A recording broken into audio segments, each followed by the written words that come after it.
It's might wait 30, depending on if people want to join, but yeah, we're starting. We're gonna start soon. For the stage. Wow, Discord's strange. And that like it has like live now mic check waiting for people to join. That's weird.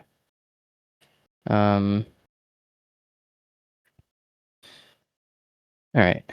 Microphone's working. Everything sounds good.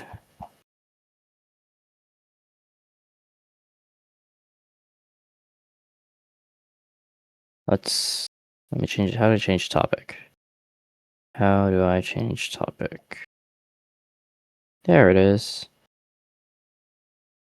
Part 2 of Slickster First Impressions. Alright, and also just for clarification now, also, no, there's no AI group yet that I've seen. So Fiscal is going to be judged later. It's just being delayed. I didn't know if it was AI, so I asked Fluffle. He was like, "Oh yeah, it's not AI." The person who made the arts could send proof and whatnot, so everyone was completely overreacting entirely, and if you guys like harass the person who made the arts directly, that would just straight up get you banned. So for the love of God, don't do that. All right. Let's see. I'm gonna go back to screen share. So I'm gonna remove this because I already did that. As I said before, Half-Light and Volition, instead of instantly ending stream because it's not 2 in the morning. Also, wow, I just woke up. It will now be a break. And during that time, when I'm breaking, I'll probably break for like 30 minutes, an hour. So everyone could do whatever. I might put something up on stream, who knows, but I don't really know if I have much I can show. So that's all I'm gonna do for that. And now it's time to go and shit, some of these. Okay, well, some of these names I'm probably gonna forget about, but it's fine. Let's go and spin the wheel.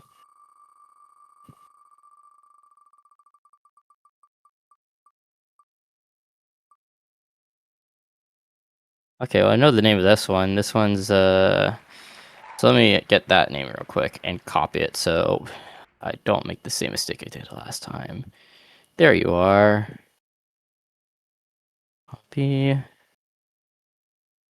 you here. Oh, wait, I'm not signed in my other account.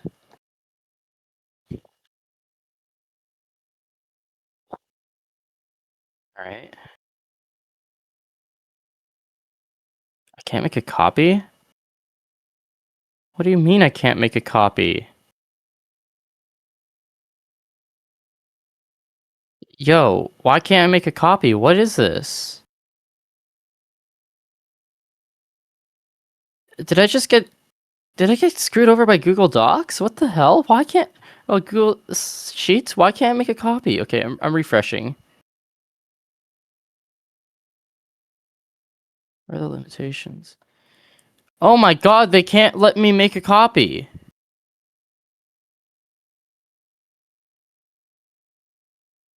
It's perm settings. Okay, I'm gonna ask, okay.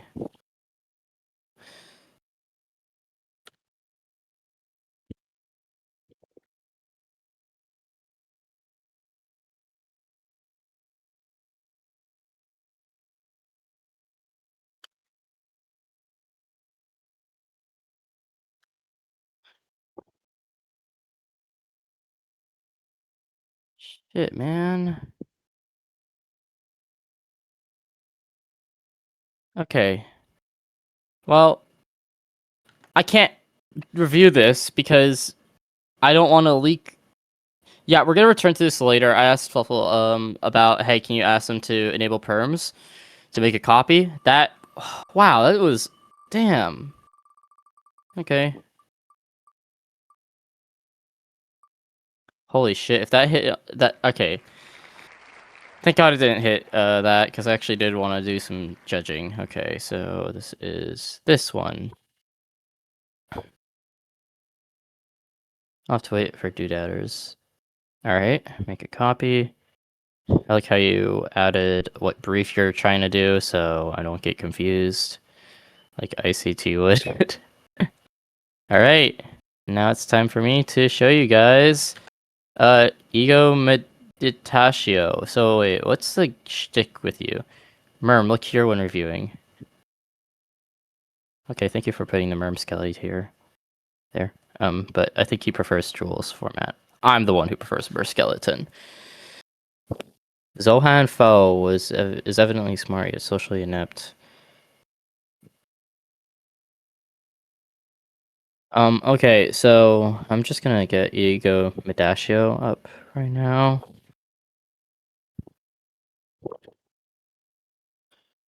Oh, Meditatio.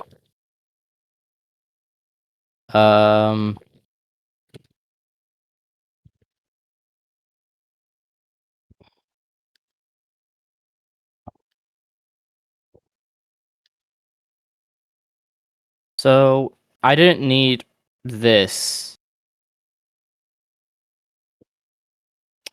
Like, I don't really need to know who Zohan is.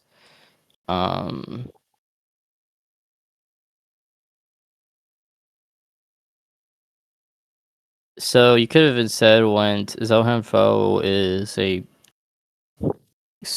college student who actually I don't really think I need to know who Zohan is. If I can't tell like who he is immediately, it's kind of bad. Zenaida Serebriakova grieves the sudden disappearance of her close friend Zohan. When isolation drive her mad, leaving her to scour the one place she hasn't searched the spiral surrounding the asteroid miles. Methodical control-based green yellow domain. Oh no. But that's interesting. Thank you for putting a timeline, but I don't really need it. So let's see. Link is a keyword. Attach a 0 100 thought to a target allied fighter. Then, if it already had a thought attached to it, move all gear on it onto a target allied fighter as well. Okay, yeah. So it kind of like rotates the power around. I don't know if this gimmick is as compelling as the other domain gimmicks. So this is going into small things.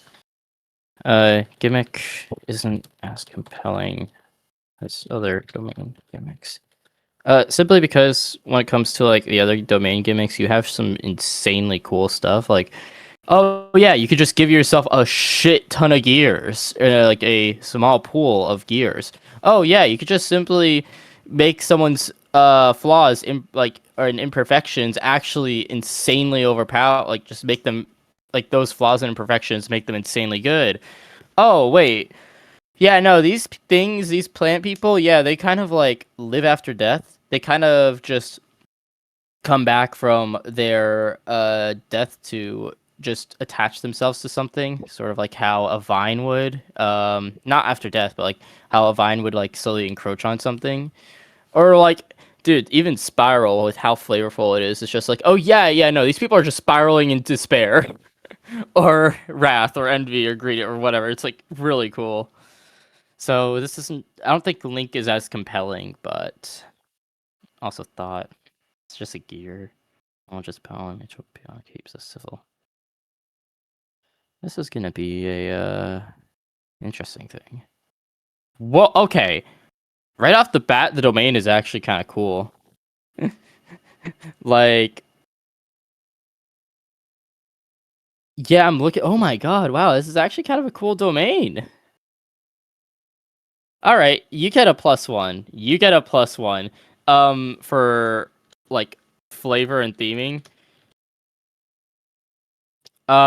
Because here's the thing I like. I like how you make it look dreamy, like completely and utterly. It looks like as if you are just straight up in a dreamscape. Like you're not actually in a rationalized place, unlike LARPers, which was a rational place. But this one is like you are in a wistful land. You are in like a land of someone's mind who is like slowly crumbling. It is so damn good. +1 to flavor. Kudos to you. That was good. That's good. And seeing as that's your landscape, that also ties in well with the gimmick. Link. You're sort of linking your thoughts together, chaining them, Okay, yeah, +1 flavor already straight off the bat, and also just based off that, like just +1 in appeal. So appeal also gets a +1. That's good. That is really good. Start of your turns link. So at start of your turns, attach a thought to something. Link is fine. It's just attaching a gear. It's also, but actually no, this keyword's simple as hell. Yeah, all you just need to do is, yeah, all it does is like, oh yeah, you attach a thought to a target ally fighter. Then if it already has a thought, you just move all gear that's on that fighter onto a different fighter. So all the thoughts, that's like if someone has like a thought and like they want to share it, then they'll spread it, but they won't have the thought. Oh my god, wait. Actually, wait. Mechanica has some banger theming. Like banger flavor, actually, straight up. Whoever made this did a good job. Wow. Selfless expected the worst. Doing the days where monsters introduced a jagged last seems surprised female is still the stairs. Also, I will say that this does kind of remind me of not like a domain, but like a different thing I was gonna incorporate for a story. I will share it after I'm done with this. But yeah, no, this is really good. Actually, I'm probably not gonna share it, but like already, I really like this. I like the flavor. I like the theming, and it just works really well. Conditioned cadaver. Good alliteration. Kudos to you. All right, let's see. Willed wisp. Actually, no. The alliteration here is really good. I like the alliteration. So that's another like +1 to appeal because you have alliteration, very like the common alliteration, which I'm pretty sure I might have skipped it over in others because I wasn't really paying attention. But now I'm paying attention. Alliteration makes card names really, really easy to comprehend, and makes it really easy for me to remember. Oh yeah, this card, like for example, Booming Boomer, banger name for multiple reasons, but the alliteration also especially, it makes it really work. And so seeing like Apathetic Audience, Willed Wisp, Conditioned Cadaver, it's like, oh yeah, I know that card from a glance. So kudos to you for that. Start turns link. 4 colorless, 900, 100. All right, yeah, because this is a control green-yellow based thing, which is interesting. Can we have it 900, 100 start? Yeah, we can. I'm pretty sure we can. If we can't, then we could just change the health. Otherwise, yeah, this card's fine. And it also just gives itself the thing. So, start of turn is interesting. Because your opponent will get 2 chances to get rid of it, but eh. This card is Caster Dies Link. Passion engulfs us. We would never dare waste it until the day it dies out. Damn. This is fun. 500, 300 for white is kind of, for colorless is kind of crazy, but for its effect, it kind of makes sense. It becomes a 500, 400, and then when it dies, it also kind of links. Oh, wait, right. Link is to a target fighter. Okay. It doesn't link to itself, but okay. But that's fine. It's like pretty cool, anyways. Conditioned Cadaver. I love this card name. 2 green, 2 yellow for common that you're probably gonna be casting like sooner is an interesting play in terms of cost. But I mean, it's green yellow, so it's fine. They can afford like a shit ton of costs. Overload. When this card is cast, attach every thought in your graveyard to it. Wow. That's wow. Okay, this thing could get up to. Actually, no, it's fine. Because you can only get up to 6 gears, so it'll just at its best be a 1300. 700 with overload, and after it attacks, it can link it, and so you can move all of those gears onto. Okay, yeah. Now I understand the cost. A little over. It does looks a little overtuned, but that's fine. That could be fixed. but still looks a little. 'Tis nothing but a mere husk, devoid of anything lively, unable to truly think and unable to truly feel. Pavlov's dog. Demoralizing realization. Not alliteration, but still pretty... still pretty funny. Colorless green-yellow action. Link then target enemy fighter loses 200 power for each allied gear.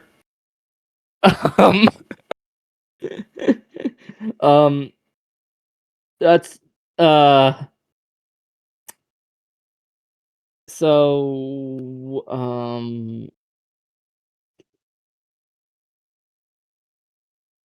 okay.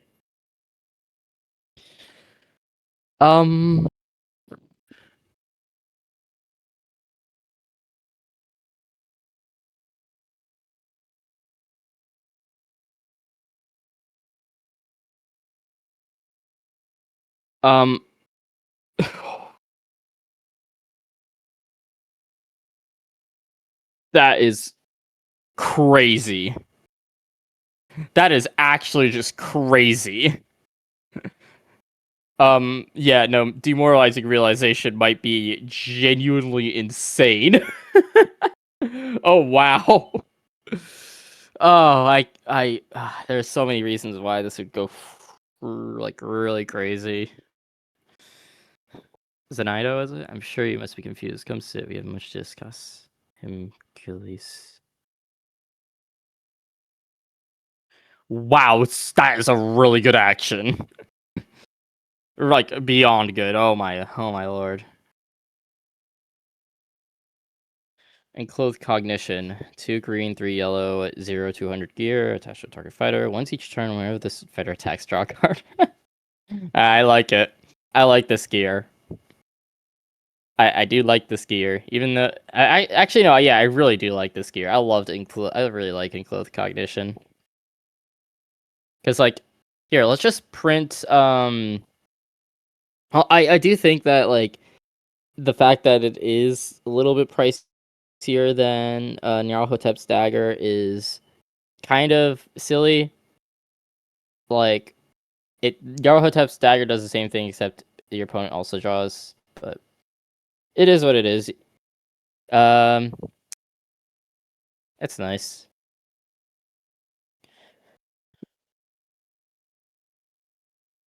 Oh right. Oh, you could do that. That is something you could do. That okay, never mind. I can see the tech. I can see why it's pricey. And the fact that the fact that it works well with its own group makes it actually a really cool gear. I like the gear. I like enclosed cognition.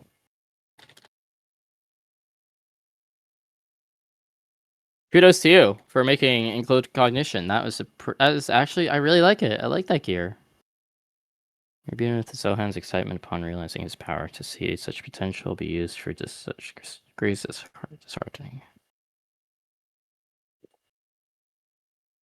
2 yellow action. Draw a card, recur all allied thoughts. I feel like this would be a green card. Why would it be a yellow? Why would yellow get all that recur? Actually, no, actually, what? And they're non-fading too? Wait, hold up. I know they're inert in all zones, but they're non-fading, which... I don't know. I don't know how I feel about this card. It's gonna go into the small things.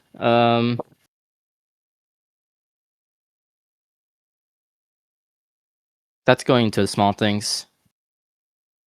Rhetoric Refiner. Again, good alliteration. I like it. 1 colorless, 1 green, 2 yellow. When this card is cast, link, then all fighters lose 50 power for each allied gear. Wow. Okay, wow. It's just another one of those moments where I'm just going, wow. You really did want to make stall, didn't you? I guess. Sure, but wow, it's just... It feels like this feels very like all these cards are quite cheap, especially for how strong they are now that I think about it. I can see why you have this type of card in there.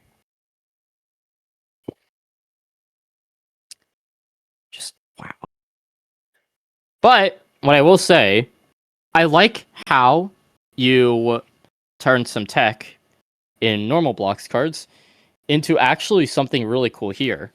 Because when you move gears, if a fighter has like 0 power, like let's say you move gears, they still retain the stat bonuses even after they get Giga depowered. So you move that onto a fighter with 0 power, and now it gets like all of its power back. So honestly, like I do like that.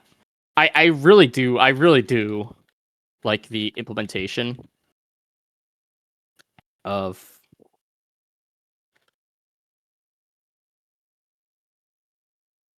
like just actual blocks cards tech. That is something that you probably wouldn't think of up until now. So yeah, it's pretty cool. This card's cast Link, then deal 300 damage to all fighters. There's a lot of like doing stuff to everyone. Is it because like everyone feels sort of the same thing, sort of like a link it? Oh, that's why it's called Link, because everyone's thoughts are linked together and they're not really thinking beyond because they don't have the energy to do that. Yeah, so I'm prepared.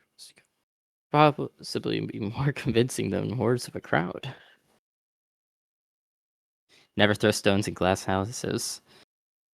1 green, 3 yellow terrain. When this card is cast, deal 500 damage to a target fighter. Once each turn, whenever an allied fighter attacks and destroys another, link. Lots of linking going on, which I guess makes sense. This actually seems quite good, like generically. Glass houses, I do think that your like implementation of making it so that they all work together, yet they're all generic at the same time. That is, I like this. I like the splashability. Because in Doomspire, there's a lot of splashability there too. This is kudos to you. Actually, I really like this. Paranoia's failure. It's supposed to be Paranoia's fault, not failure. Oh, let me change this. That's what you're supposed to do because everything is fault, not failure. So no man's fault, immortality's fault, etc., etc. That's all you need to do. Other than that, like that's just a small name change. I don't know if it'll bug me enough to lower this on my rankings, but small name change. Twice each turn, whenever you cast an action, give yourself a green or yellow gear. Link. That Terrarian is quite interesting. That is quite interesting. I could see it being used in blue, green, yellow. I could see it being used in Ruby with like a bit of burst gen. I could see it being used there. I could see it having potential. It is quite interesting. I would love to see this in main. This card in main. I think this is cool. I love glass houses. I love glass houses. I love the Terrarian. You did something that I normally... You made Terrarian, something that I usually don't like, actually look pretty good. You make Terrarians look good for me. I like this. Also, I'll probably just like... I'll put that in there. In bad too. That congratulations. That's great. Alright, him Achilles, Secular Mind. Oh, so he's like a wisp that's like there. That's awesome. 2 colorless, 4 green, 2 yellow. Good cost. I like that cost. Good cost. When this card is cast, destroy all allied gears. Give yourself a green or yellow card for each gear destroyed. Okay, this card's going in the good. This card's going in the good. I like him, Achilles. Secular Mind. That is good. That is really good. I like that. Zohan denied passion in pursuit of approval, forcing others to follow suit. And the guise of knowledge, Sinida, you must... Damn! This goes hard. This group goes hard. Or not group, this domain goes hard. Wow. This domain really does go hard. Zohan, Mankind's Desire. Alright, following in suit of other editors, being really kind of pricey. Although, that's fine. 2 green, 2 yellow. Rank 9. After this card attacks, attach a thought to all allied fighters and transform them into Ego Meditatio, the Singularity. This is a peaceful world that mankind is longed for. During your end step, all ally fighters gain 50 health and power for each gear attached to this card. But no one is. Who pinged me? Sure, Astro. You can annoy me. Hi, Astro. Hello. I've reviewed 0 of the groups, but like this current one that you're looking at, I'll be honest, is probably some of my favorite arts out of the groups I have checked. Okay. Honestly, the arts in this and the arts in Sleuths, I really like. Those two are great. Like, I can't lie, I like the artwork, but like, I don't really want to gush about the artwork because I also want to let anyone who has MS Paint skills to like anyone who has like little studio knowledge have a chance. So I don't really want to gush about the arts here, but the arts here are great. They remind me of sheep, like they genuinely do. So honestly, these are great, like amazing. I have a lot of arts that I really want to like highlight because there's some groups where it's like I won't say much because I'm gonna do my stuff probably privately and then after the fact like show it. But I'm not dehydrated. I'm just tired. You've been droughted. You've been hit by the drought. Yeah, but there are some arts and groups that are like the arts aren't the best quality, but some of them would just have these just like god tier arts out of nowhere that I've just been shocked by. And I noted that I was gonna really judge like flavoring a lot. And there is somebody who got very close to what I would have personally made as a group. And that's all I will say. And I gotta go right now because I gotta do something. Okay, yeah, goodbye. But yeah, thank you for coming on stage, Astro. But yeah, no, this is I'll leave it to the audience. But like this group right here, oh yeah, this is a tutor. Oh, this is a tutor. Wait. Oh no, okay. I thought, dude, imagine if this actually hit me with Explore. Like, out of the blue, they actually made it so that the Selfless explores. Alright, that would go crazy. The candidate is too good. Guys, chill. It's 4 green, 4 yellow. Like, sorry, 4 green, 5 yellow for a tutor. I don't think it is as good as you guys are saying it is. I think it's a fun tutor, though. I think that's cool. I like how it's just straight up a tutor for the candidate. That is quite good. I do like how the candidate is the tutor. But yeah, anyways, now, let me go and talk about this one, because this group actually reminds me a lot of a project I've been working on in my own time, a little story that I was working on. And one of the areas in that story, this place kind of reminds me of. A sort of city with a bunch of people whose minds all sort of think of the same thing, except mine is a little bit different in that they all think the same thing because they're all judging and just being really hateful and rude to anyone who is in the domain that isn't them, and they start commenting on literally every single imperfection about them and just talk about how horrible they are. While this one, everyone's minds are linked together, so honestly, this is up there with Sleuths. This is straight up just up there with Sleuths right now, straight off the bat. Like, I love this. I love this. I love this. Ego Meditatio, whoever made it, good job. Genuinely. That was awesome. Already off to a great start. Surely it doesn't go downhill. It doesn't go downhill, right? Alright, I'm pretty sure that is what I chose for Playmakers. I'm pretty sure that's the name for Playmakers. Electrochemistry. Alright, let me find it. This is one of the few DE references that I allowed myself to make. Because I couldn't think of any other funnier... let me make a copy of this. Oh my god. Some of the arts here. I did say that, you know, I'm not going to be judging art quality. But the arts here are quite funny. Okay. Alright, let's go and check the Merc skeleton first. Wait, was that City Boy? Yeah, it's City Boy! Yeah!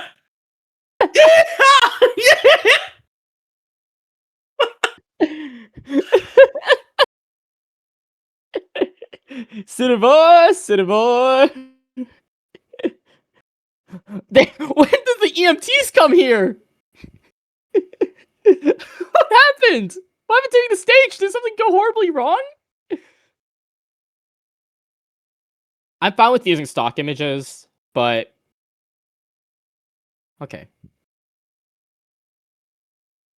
This is... What brief is this?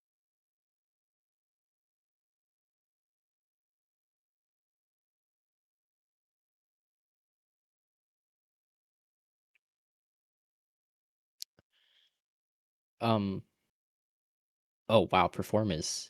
Dream whenever you perform. Cast this card for free for a base plate. Put a stud of its color. Oh, no. Oh, no. Oh, no. And I am already scared.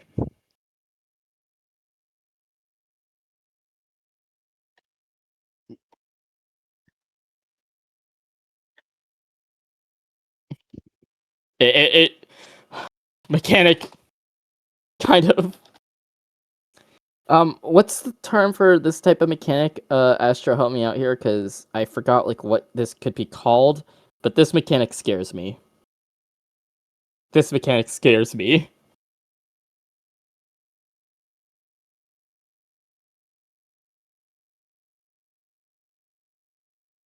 This mechanic scares me for the same reasons Vagabonds scare me today. Oh my god. Narcomoeba! There we go!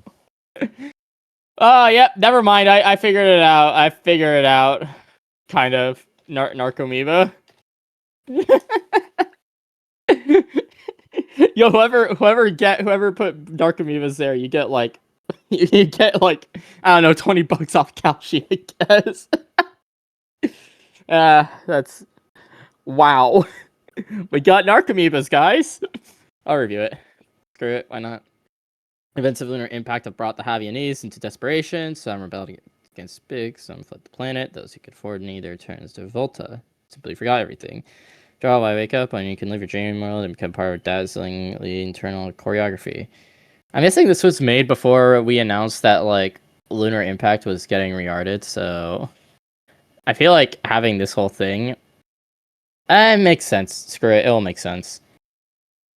Why does it feel like these characters are, like, from Die of Death? They feel like Die of Death character. Okay, whatever. Well, cards cast search for card. Okay, where are the cards with dreams? What cards have dreams? What cards can you dream? I think it's better if I check on the Mer skeleton. Oh, Callboy is a card that can dream.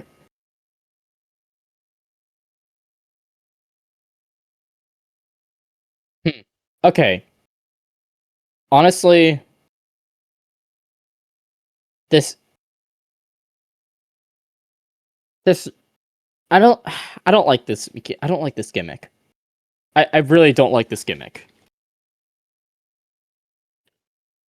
It's for the same reasons that people don't like Vagabonds. It's for the same reasons that people don't like a lot of things. I just don't like this gimmick for the fact that you just get free value. Well, I'm not Vagabonds. It's a different thing. But like, what is the disbenefit to like, you know, like you just get some cards able to be cast for free. Like, oh yeah, let me just go and cast like a 3 colorless card for free real quick.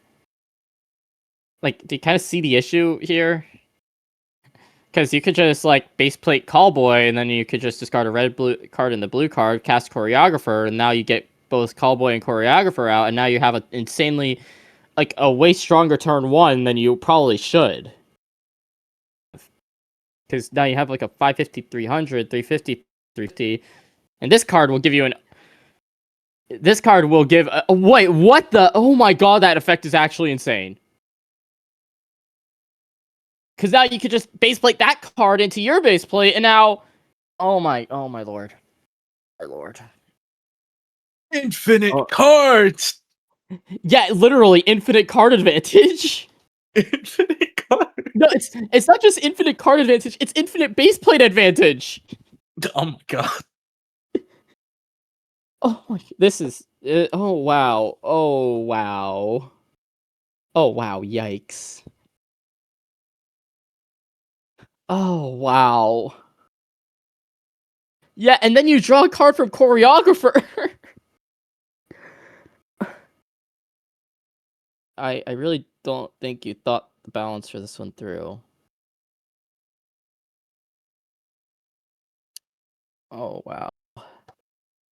Start is fine, but okay, let's just look through.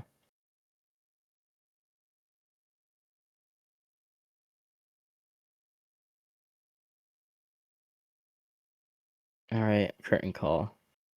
RGB action, perform one, search your deck for a copy of that card. Okay.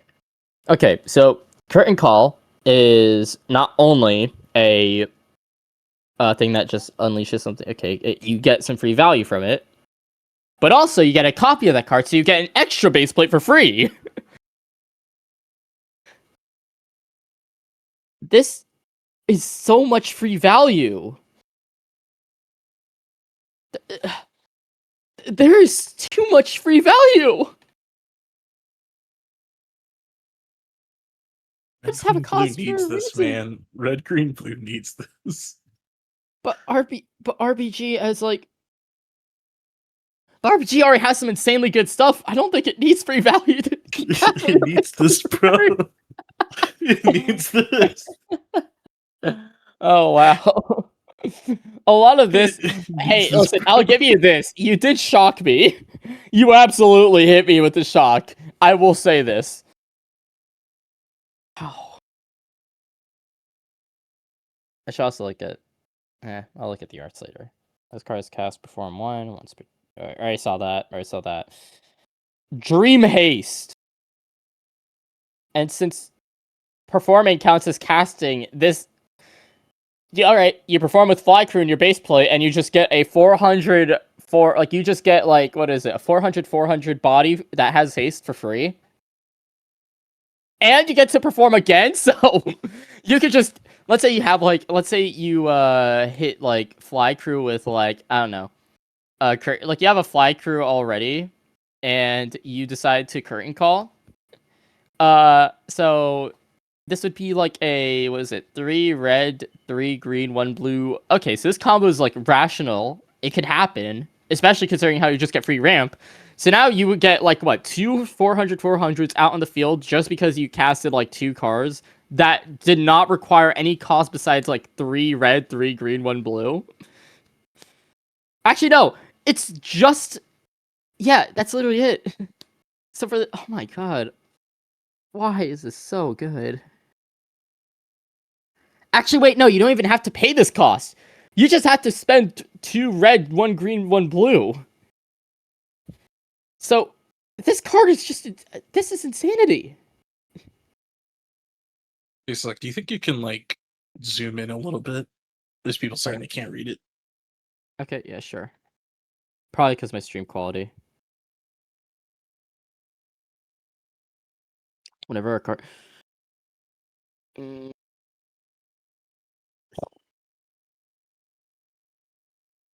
Syntax.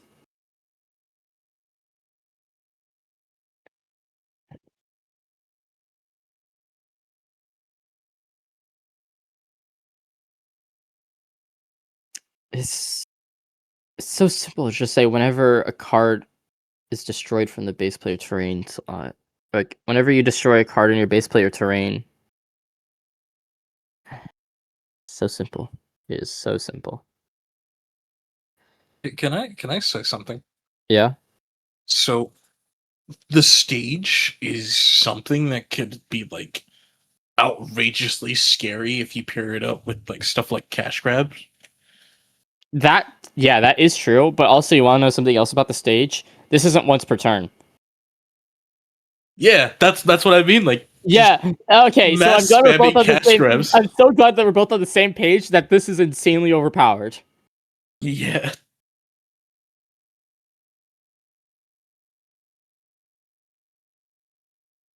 That is, wow. It's like, you know what this feels like? This feels like, okay, this feels like someone who has never actually played blocks cards before. Was asked to make a blocks cards group with only cash grabs as their point of reference. That's what this is. Or not even cash grabs, but like, wow. Whenever a card releases a base player terrain slot, target allied fighter gains 200. You may base plate another. That is unlimited base plating. That is just straight up unlimited base plating with this, especially with how easily you can perform. Yeah, no, this is just unlimited base plating. Because now you just base plate another card, and then another card, and then another. It's unlimited base plating. You just remove the restriction on base plates without the need of a technician. That no.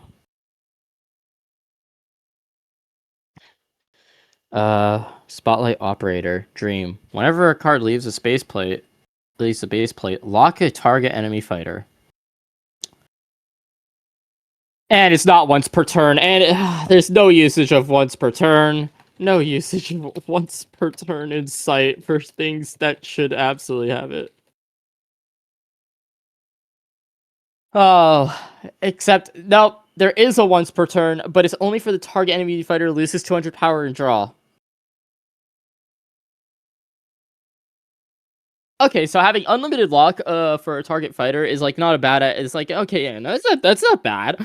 But having like deep power and draw, okay, that's a little too far. Like, yeah, and then but then like, oh, but then you get the draw anyways if you just animate it. So why would you ever take audience chamber over the stage? What, for the draw? Like, but that's not as good as the burst gen the insanely good burst gen that you get. Also, not to mention that Curtain Call exists, and this card is a sin of existence. Wow. When this card is cast or attacks, perform once per turn. Whenever a card leaves your base plate, select a card in your hand that costs it. No, why does give other cards Dream? Stop giving other cards Dream.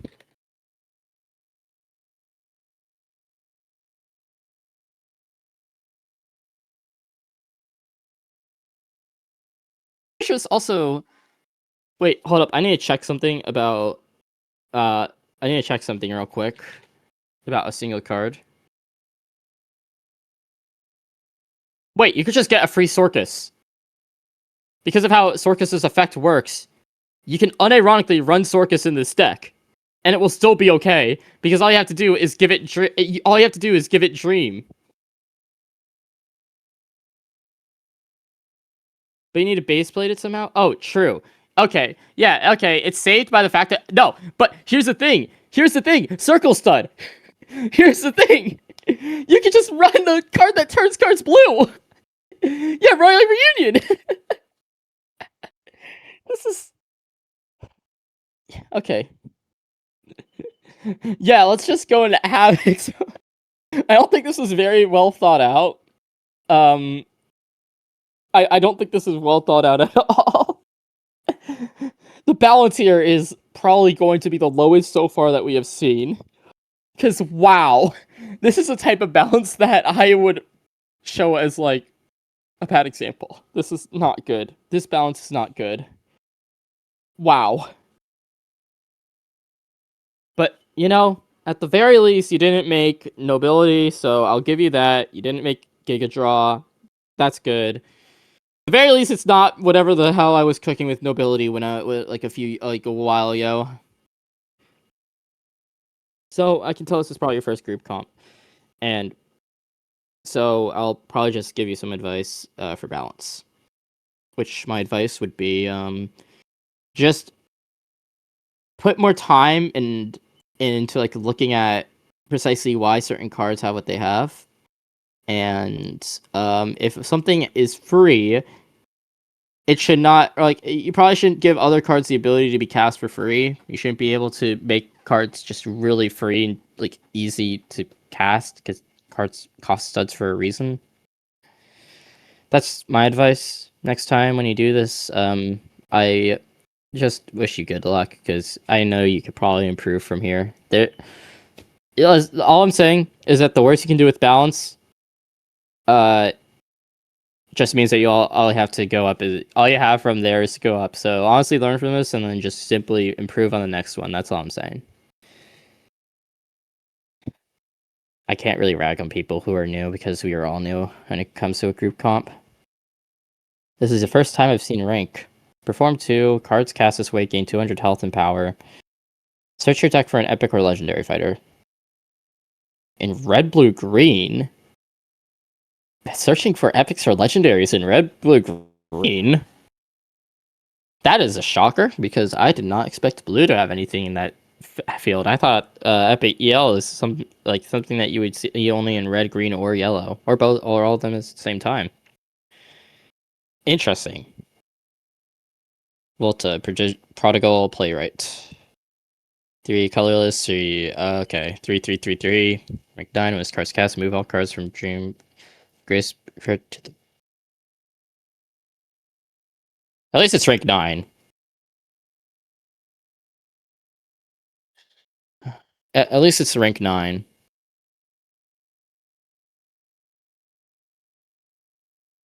I also think it's a cool thing that it makes them inert. Oh, it makes them inert. Oh, they at least remembered the inertia part. So remember to make things Like it going from graveyard to base plate and getting that like fading and inert. It really doesn't need fading, but it getting inert is a crazy thing. But here's the thing. So no, it's okay if it gets fading, but it doesn't. But like when you perform those cards, they leave a stud behind. So it doesn't matter if they're inert; they're just gonna leave a stud behind. Also, cosmic cracks. Oh no! Oh. Also, and also the card that makes it so that if you have 25 rank, you just steal all enemy fighters. Systems collapse. I think that's what it's called. So, in other news, this card gets completely insane upscale just because Doomspire exists, especially DSA 2 and DSA 1. I hate Doomspire. I love Doomspire because it's awesome. Rank 8. When this card is cast, perform 3. Whenever a card leaves the base plate, give yourself a copy of it. All allied fighters gain 100 health and power. Oh, that's just infinite. That is just infinite value. I'm pretty sure this goes infinite. I'm like 90% certain this goes infinite.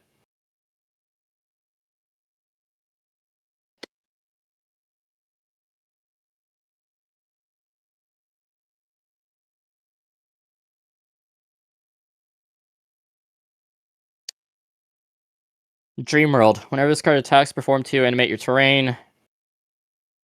I don't think Terrarians are going to be performing, but whatever. Recurrent ally terrain card, except as Fading and Dream. Oh, that's why. Okay, so let me just give that Dexterous real quick. But it's okay, because this is rank 8, clearly. Godo. Who the hell is pinging me?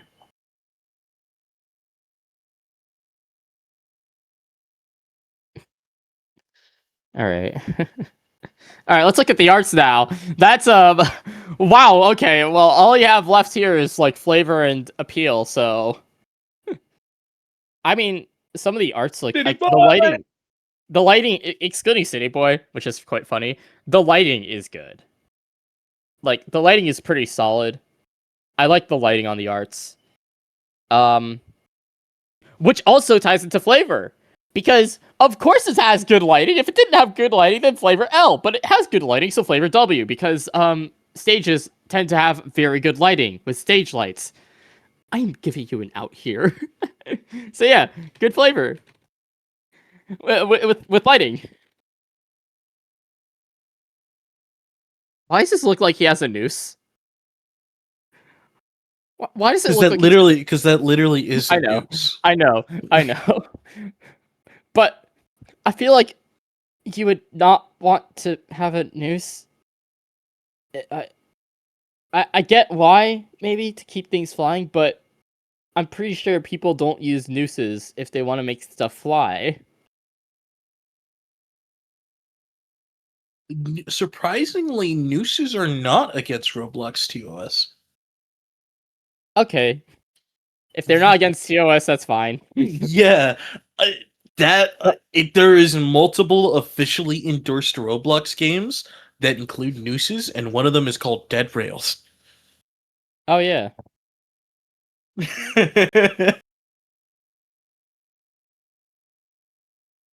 No, like only in like a few of the games the nooses are used, but in Dead Rails it's just there.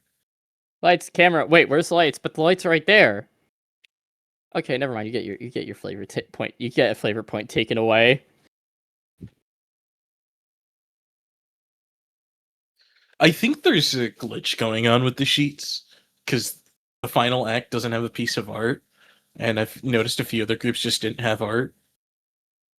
I think it Really? just might be I think it's a glitch. Yeah, it's probably a glitch. I'm pretty sure it's a glitch. To be honest, or maybe they just didn't have it submitted on the thing. But yeah, it's probably like a glitch with Google Sheets. But I'm not the one judging people if they don't finish all the arts. That's something that Murr's gonna do. I'm just here to look at things.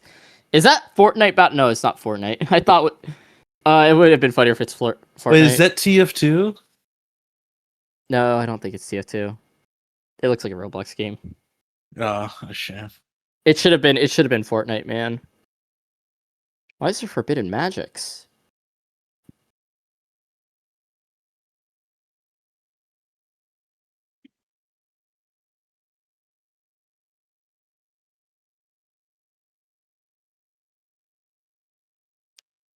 Were all the arts not finished?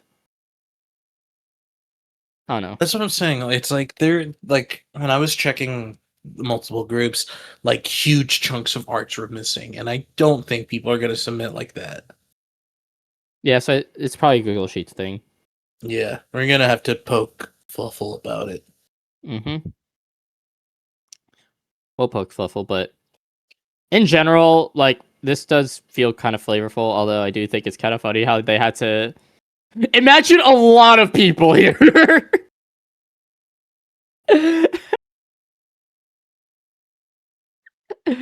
Yo, False. Dude. Imagine a lot of people here. Yeah. Yeah. Imagine a lot of people. Can I save this? I'm pretty sure you can. Hold on, I really want to save this image. I really want to save this image. Imagine a lot of people here. Okay, imagine a lot of people here.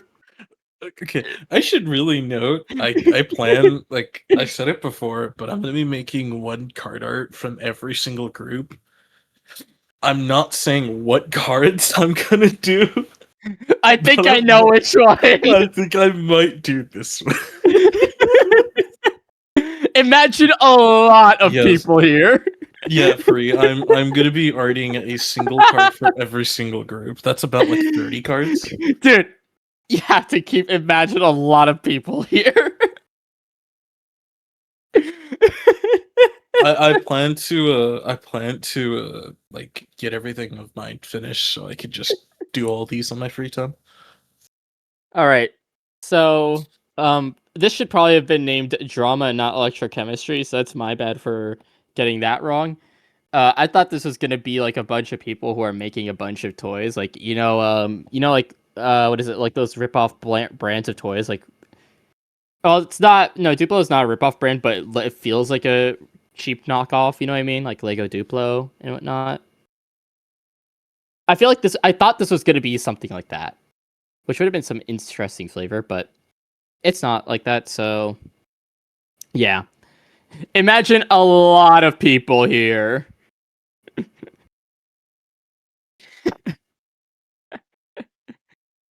I will say this did make me laugh. This did make me laugh, which is honestly the best thing you've got going for this. It made me laugh. It made me smile. A lot of people are here. All right. All right. No. It's time for by the way, this is extremely close to the original name. Why is the guy who like cheated in Minecraft weeping? Oh, because he got caught. But he's gonna hire a Harvard mathematician. He is. All right, hold up. Let me just open the link. Why am I copying it into the thing? Let me just open the link because yeah. I will say there was false. There was one thing I skipped over, but that's because the person who made it didn't allow me to make a copy. Didn't give me copying perms, which is very bad. But we have a doc with all of them.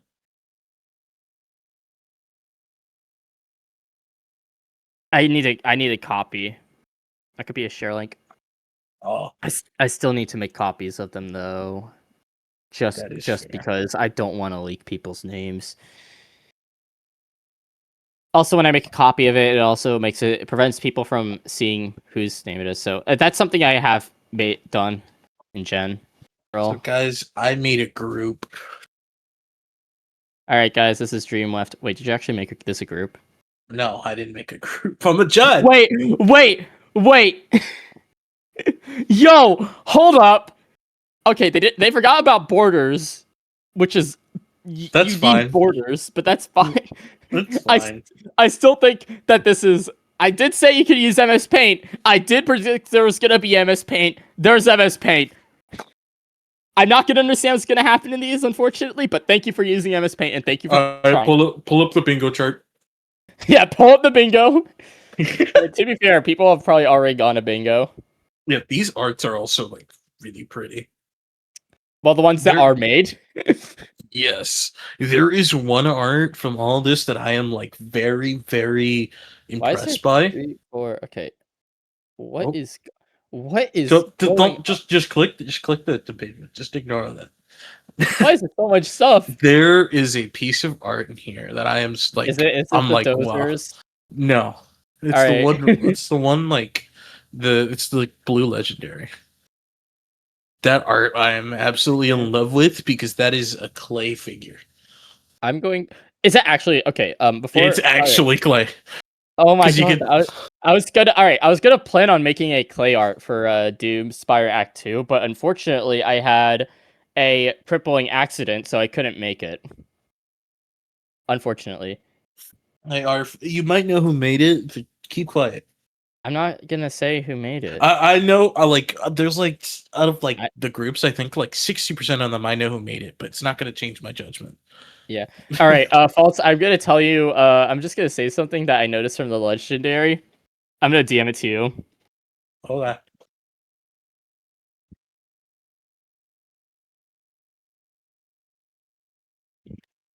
Girl, it's probably I do. I have to DM it to you anyways because it's not something I could share out in public. Oh my god. I thought you would have recognized that. No, I don't remember. Damn, that's fine. Alright, let's see what this is. Domain made by the delusional dreamer who's trying to change reality without actually trying by himself. Billy? From Deadlock? From the Queen of Ghosts and Birds, he learned to stitch up a certain somebody who begs for redemption. Okay, so not Billy from Deadlock.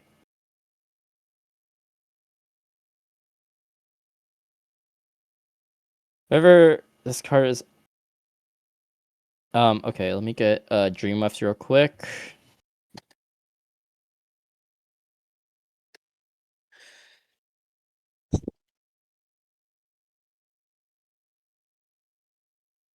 Can we bring PPRC onto the board? Are we really going to let PPRC onto the board? Are we really gonna? He said yes, so we have to. No, I'm not letting him up. Oh. I'm not letting him up. Okay. Not because I hate him, but it's just because okay.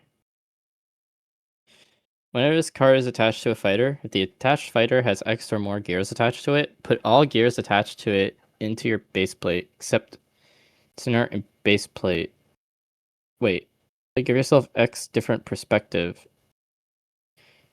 I genuinely don't think that if that you should Okay, I'm gonna be honest when I say this. I really do not think you should have an effect link that's this needlessly complicated. This really does feel like, now that I'm looking at some of the things, this does feel very complicated, extraordinarily complicated. You know what I mean? Like, I'm unable to understand what naivety is. Let me reread it. Whenever, who the hell pinged me? Oh yeah. All right, I will. All right, naivety. Whenever this card is attached to a fighter, if the attached fighter has X or more gears attached to it. So if it's like naivety, how is it like naivety X? Like, why are you using X? What does naivety mean? What is it? Just these gears are attached? Like what? Put all the attached gears of put all gears attached to it into your base plate. Huh?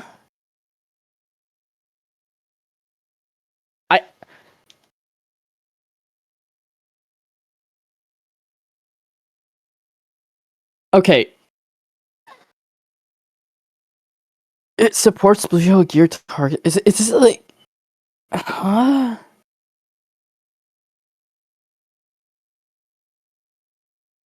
I am so confused. Which is really bad. If I can't understand what your thing is trying to do, then, like, from a glance, that is really bad. Like, I cannot at all visualize how I'm supposed to play with this. I can't visualize how this is supposed to work. How many deck slots are you allowed total, though? Oh, wait, it's a main, it's fine. Wow!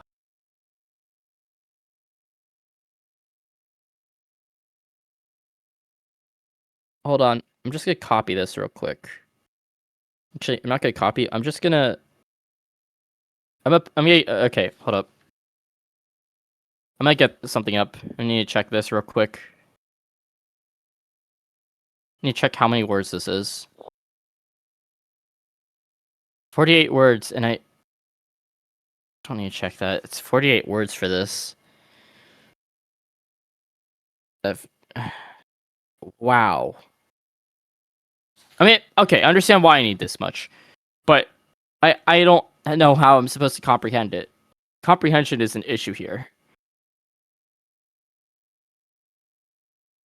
Because what does X mean? Oh, X is the number of gears in your base. Okay. Oh, now I get it. Oh, wow. Okay. Yeah, no, it's because X is put into a weird position. That's why I couldn't comprehend it. Okay. There we go. I figured it out after a while. And so these two cards are perspective, so I might as well figure out what they are. Avoidance and Denial. Attached to a target fighter when this card's in your hand. If there's 9 more in your hand, destroy them all. Draw.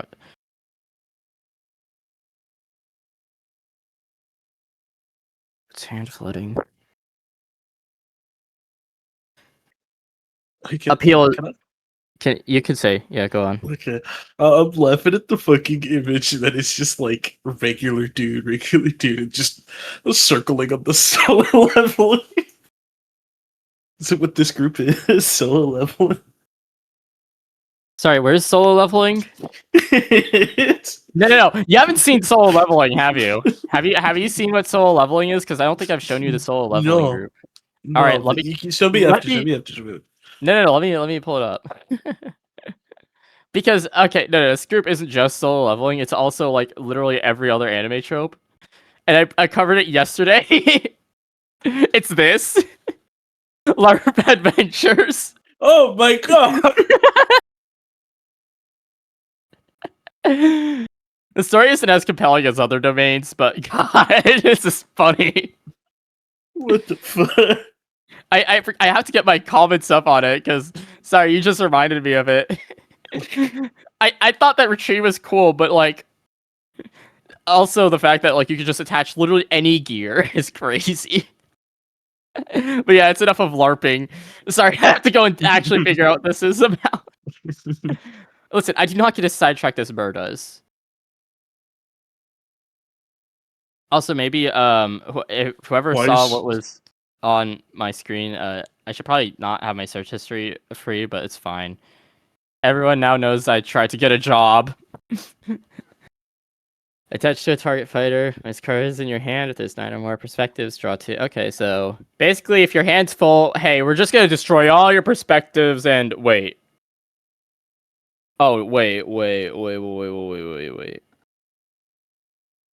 Wouldn't you bill yourself? Because they all would proc. So they'd all...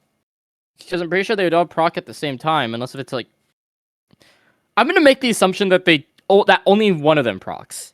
I'm gonna make the assumption only one of them procs. But as just a reminder...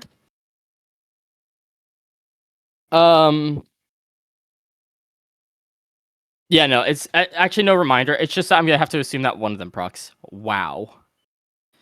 Okay, so when this card's cast, give yourself a perspective. This card gains 50 health and power for every gear in your hand. Wow, that is good. For a starter. Well, I mean, okay, the stats are fine. Stats are good. Stats are fine. They're safe. They're healthy. But actually, nope. Okay, I misspoke. I said something stupid. This card is fine. It's a fine card. Because at most sweat value, you're going to get like 500 health and power, so it becomes a 700, 800, but that requires you to flood your entire hand, so it would actually, and it wouldn't really happen, so it's going to be a 650, 750 at highest value, and that requires you to fuck over your entire hand. So, okay, balancing is fine for now. Holy 2 colorless haste. Whenever this card attacks, give yourself a perspective. 2 colorless haste is kind of funny, because it also kind of has Young Tan stats, except a little bit more health. So this card's fine. Although it probably should have like 50 less health, because it does do a bit more than Young Tan. Broken Buddy. Alliteration? Alliteration? I like this. Oh yeah, alliteration here too. That's awesome. Thank you for the alliteration. Alliteration, smile. I'll put it in the good. I'll put it in the good.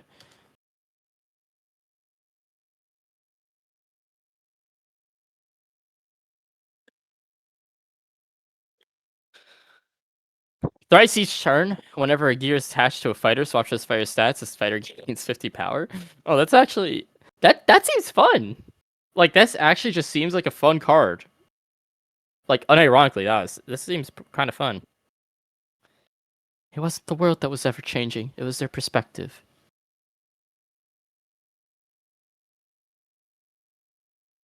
Why does he look like he has, like, hooves? He looks like a satyr. Once each turn, whenever an effect destroys an allied gear, attached gear, all gears in your hand gain a 50-50 stat buff. At least you made it once per turn, so that's good. You remember once per turn. That's going on there with basic balance principles. Starcatcher Jeremy. Once each turn, whenever you attach a gear with the same color as his fighter, attach a copy of it onto his fighter if this and you switch the fighter's color. That is a bunch of words, but I understand what you mean. Although I would probably just have it so that once each turn... Okay, actually, no, it's fine. Like, okay, the color switching is fine here. Usually color switching doesn't do anything, but the color switching here is fine. Two-sided judge. Whenever allied effects target for the 4th time this turn, draw a fleeting card. Give yourself a different perspective. What is a different perspective? Token. Give yourself a perspective, then if there's 4 or more gears in your base plate, select 4 of them. If you do, destroy all of them, you gain a fleeting colorless stud. Or do they generate? Why? Oh, right, yeah, so you can actually fix up your issues with your perspectives, because you'll just have a bunch of them, and then, yeah, okay, it's good. Although, it might be crazy for me to say, but this does feel a little trapezy, because first things first, if you want to know what two-sided judge does, first things first, you need to know what a different perspective is, and with a different perspective, it destroys perspective. So you need to know what perspectives are, you know why you need to destroy them. So it does feel a little trapeze-y.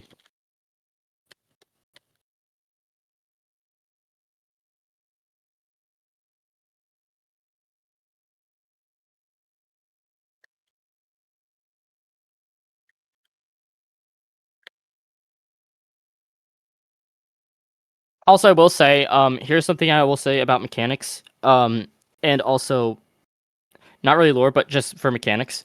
You need to hit me with the elevator pitch. You only have like, what is it, 20 seconds in order to explain to me what your mechanic does, and if you can't explain it before I get to my elevator stop, then I will probably not be interested in it. Elevator pitch is something that I feel like people should understand how to do. So if you can understand how to elevator pitch, then you're pretty much set for group comps for mechanics. All gears attached to an enemy fighter lose 50-50 for each time an allied fighter started his turn. So wait, would you want to target your own fighters or your enemies? I guess enemies? Destroy gear in your base plate. Whenever your fighter activates Naivete, if this card is in your graveyard, recur. Okay, you remember it has fading. Oh my god, you remember the fading. And it's also an action. Okay, good. Okay, good. Remembered fading.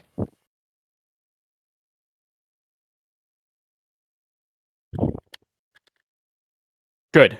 Love that. Enter and play at the start of your turn. You get a fleeting color stud and lose 1 blue, 1 yellow for each gear attached to a target enemy fighter.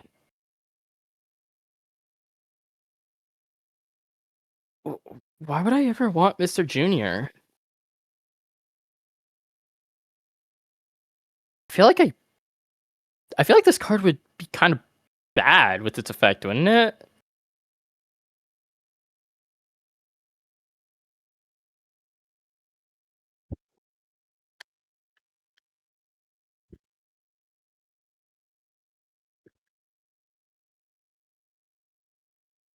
This doesn't look that good of an effect. Cast only if there's 6 or more gears in your base plate. Destroy all gears in your base plate, then give yourself 2 blue or yellow gears. This cannot be used generically, unfortunately, but that's fine. This does not really have any generic value, so, you know.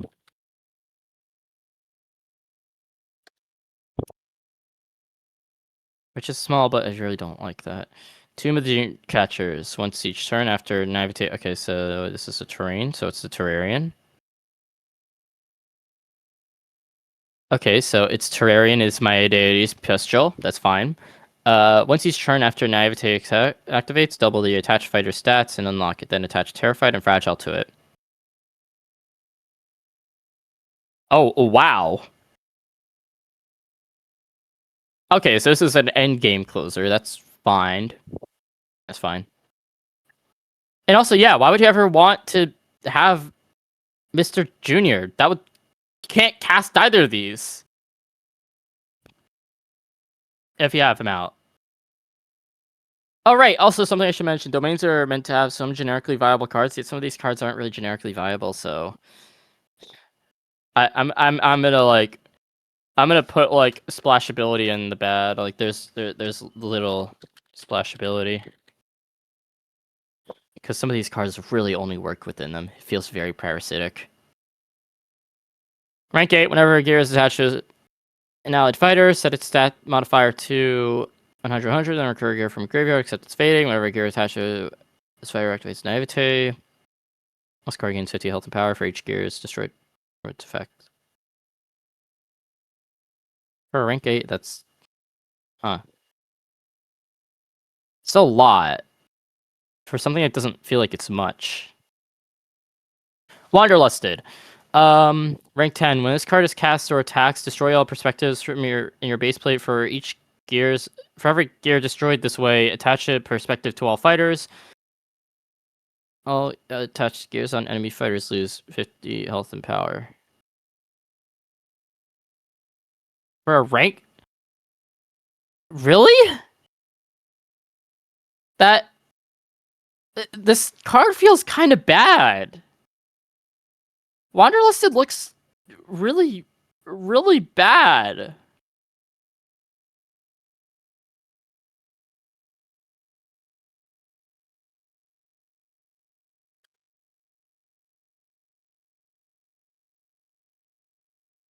like on cast, on attack, you just this is way too much. Why is it ranked 10? Why is it 6 blue, 4 yellow? Why is it stats like? It doesn't feel like it wants to work with its effect.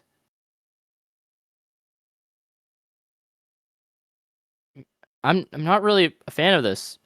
To be honest, the appeal for me here is kind of low because like there's so much text I have to read through and sift through in order to look at something. It's like pretty underwhelming, to be honest. It feels needlessly complicated. Am I crazy for that?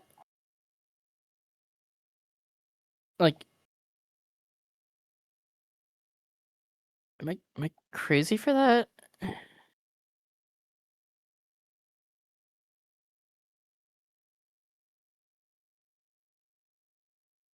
Is it control? I don't understand this. I really don't. I don't understand if this is good or not. Okay, I'm getting off of this. I did like the clay figures, but I forgot to remove it. Okay, where is it? Yep. Wow, it just didn't feel good. Alright, it's Modernilks, also known as, which is also a very close one to the original name. So where is it? Let's get it up.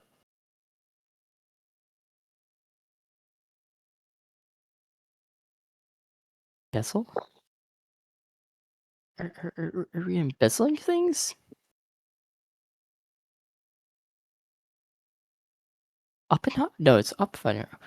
What the hell is going on here? Looks like I'm embezzling funds from like the police. Like, what's happening here? Okay. I don't want fun facts about the lore. Let's see if you can sell me on the lore. All right. Let's get a timer up. Hold up. Let me get. Is there a timer on my computer? Yep. Clock app. All right.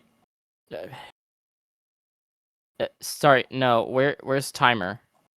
There's no timer.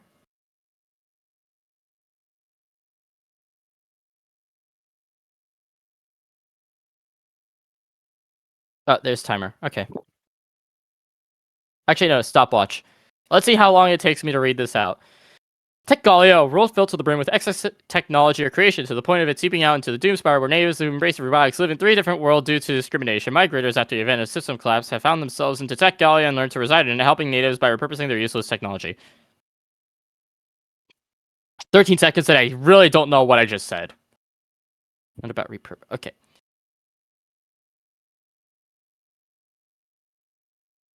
Repurposing gears.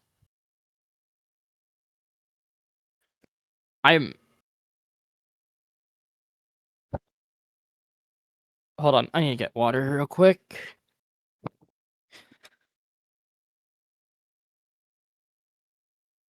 Okay. Embezzle. Choose one innovation gear from a selection of 3 with no effect.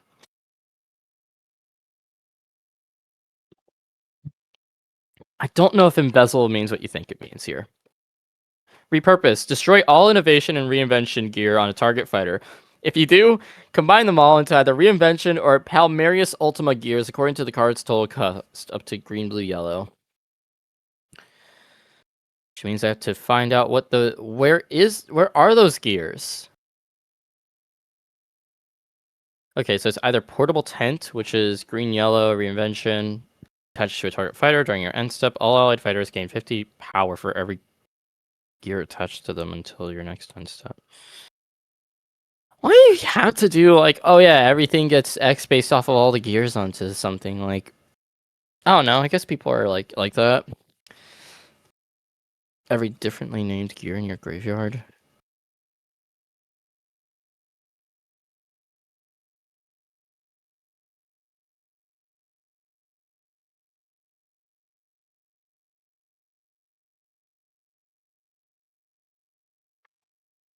I don't have the mental capacity for this right now. I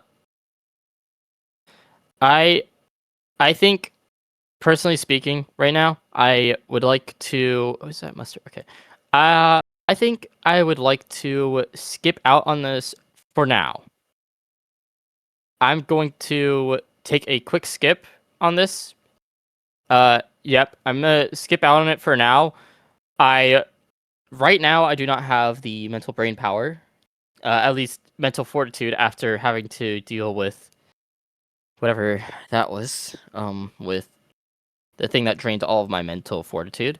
So I'm hoping that this is going to be a gamble. If the next one is as complicated, or if it's more complicated than Modernilks, I'm going to take a break.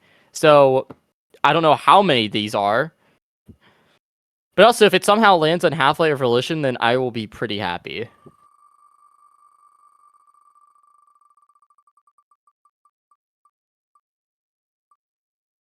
All right, it's time for Necral Theatre, kids. I'll come back to Modernilks later. It's something I will put on the back burner, but for now, I'm just going to get to it when I do not feel like my brain is going to explode.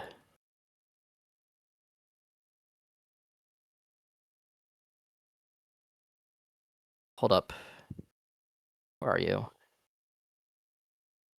Where are you?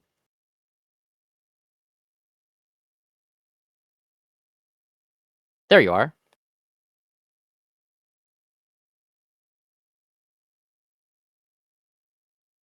Um, did you forget to name your cards? Um, wait. Okay, I need help with this. Faults? What do I do if they forgot to name their cards? Is that Deepoken? What? Is that Deepoken? I'm pretty what? Probably. But also, what do I do if they don't have their card names? I did just read the ones on the side. Yeah, okay, that's fair. They probably didn't realize they're probably first timers. Yep. Deep.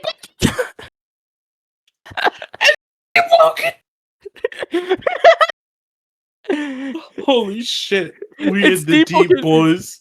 Yo, we're in the deep. We're in the how many tokens? Oh yeah, let's count. All right, 1, 2, 3, 4, 5, 6. Yeah, it's just 6. They didn't have 7. Why is this Imagine 25? What? Hey, okay, so Faults, remember when Imagine was just Dream Shields? Yeah. I think I prefer that version of Imagine compared to the brief, but unfortunately you guys got the brief, so let's see what the let me remind myself what that brief is, because I completely forgot how you're supposed to do Imagine. At the start of your turn, if your base plate rank is enter greater and you have at least one other card of its color in there, cast this card from your base plate for free and put a stud of its color. Oh, so that's why Playmakers had that. And that's why Playmakers completely failed. Okay. Okay. So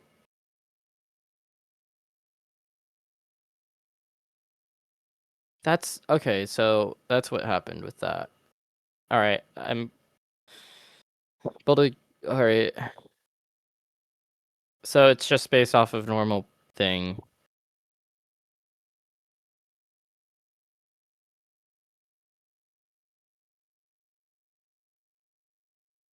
Okay.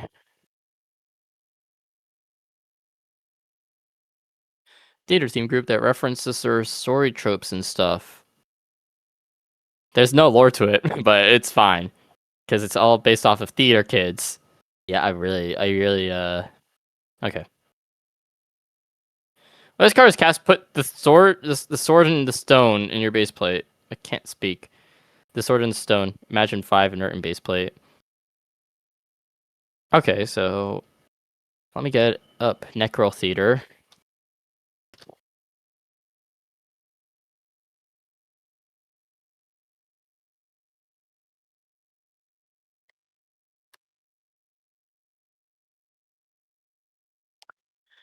All right.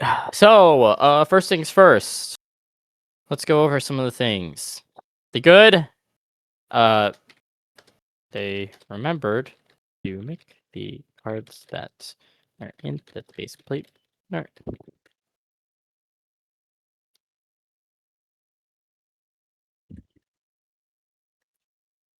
I really like how you added inert and base plate. That is very nice.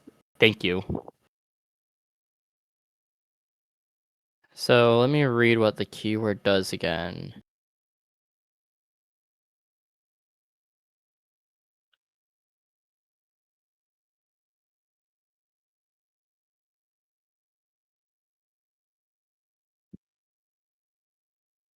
Let me just fix this up real quick.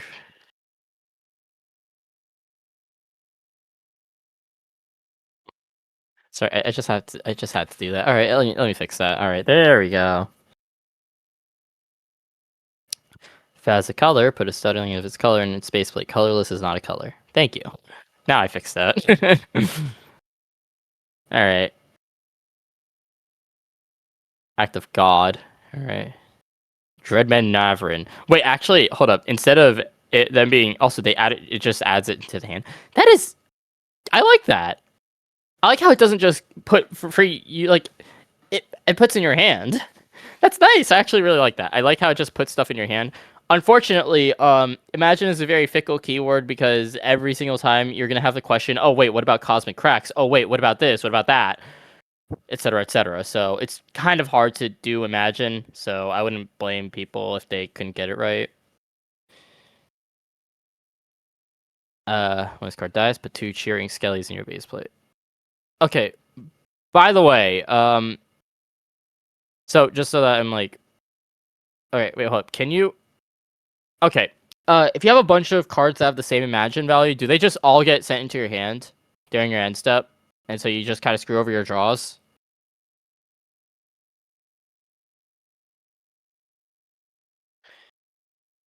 This is okay. It all goes into your hand. Okay.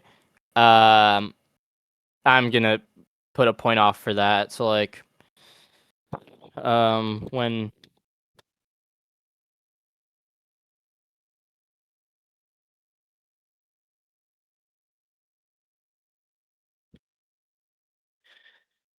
yeah, that's God in the Machine, Ghost in the Shell. Hey, wait, that's a reference to a movie. When this card dies, pitch. Okay, so yeah, it's a little concerning. What? What happens when? Why? So the loving parents, when they die, they just go into the base plate. It's kind of messed up having loving parents die. It's a little fucked up. All right.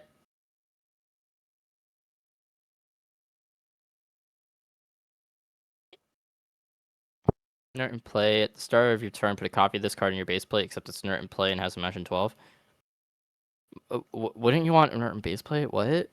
So at the start of turn, basically, I'm just gonna have something that I can't really generate from. So instead, generating base plate. Okay. That's why. Why this is overstated?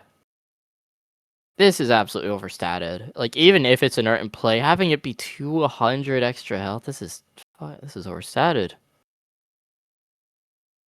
Small thing, but like, and like these like loving parents is kind of understated it too, as well. Like this just that's very understated for 3 colorless. I'm getting a 200 that doesn't really do anything immediately as a start. Wow.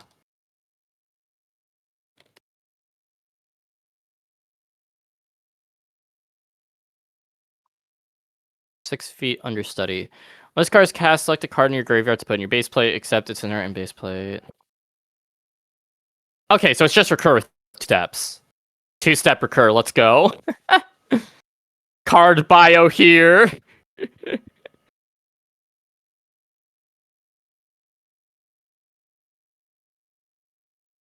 Wait, hold up. No.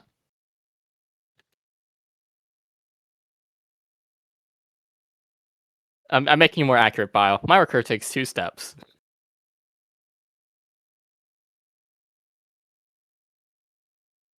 Remember what happened? The Dreadman. Memento Familia. Remember your family. Defender. Okay. One colorless, 2 green, 1 blue defender, 400. Okay, that's fine. When this card is cast, I'm going to copy this card from your base plate. Oh. That doesn't feel fine, actually, now that I think about it. When this card dies, put a copy of this card in your base plate, except it's fading and has Magic 12.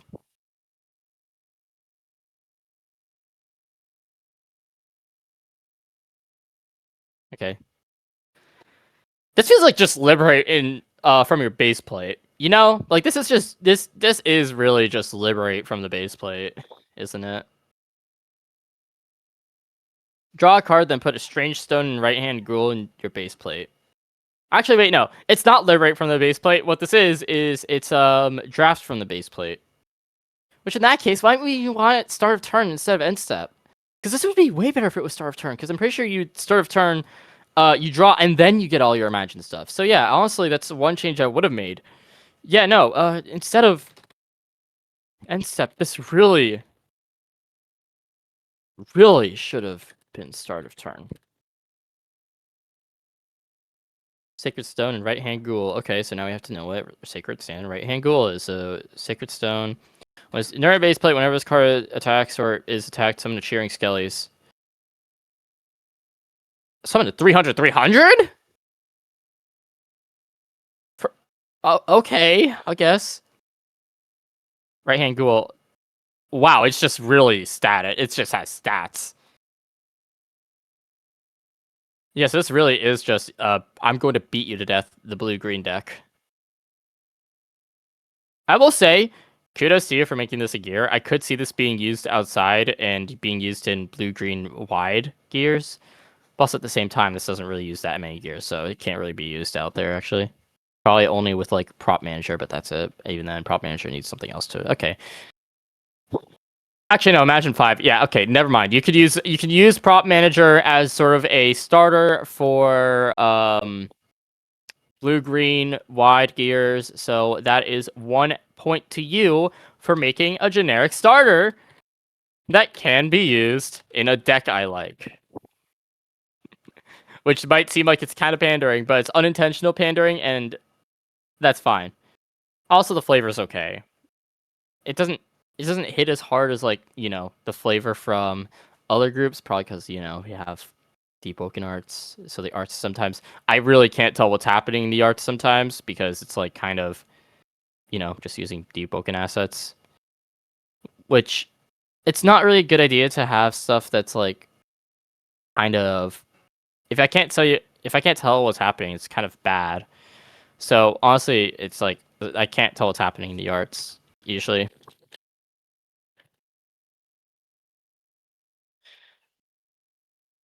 Select 3 cards in your graveyard to put in your base plate, except they aren't in base plate. Welcome back, Vagabonds, except instead of hand, it's from graveyard? That's okay, so it's 2-step recur again. Welcome back, 2-step recur. I missed you. My life is a party, my home is the club. Is there a terrain for this? A terrarian? Is there a terrarian? Yeah, there is. I think. Yeah. Imagine 8, when this card dies, put a copy of it into your base plate, except it's fading. Okay, actually, you know what? This group, I like. Alright, hold up. Where is it? Remembered fading. W. Actual W.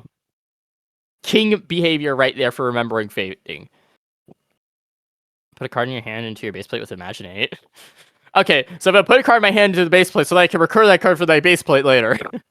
And also get some gen from it. Whenever a card leaves your base plate, summon a Cheering Skellies. Uh-oh.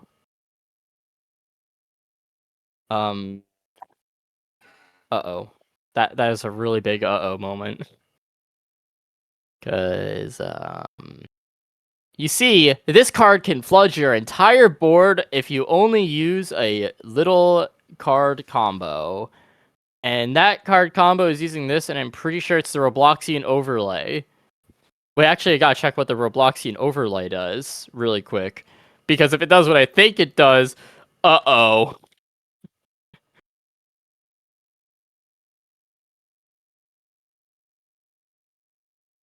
Oh no, it does what I think it does. Oh no, the combo's actually insane. Okay, so for 6 colorless, 1 green, 2 blue, I cast Robloxian Overlay, and now I get an entirely wide board full of cheering skellies. An entire board of 300 300s.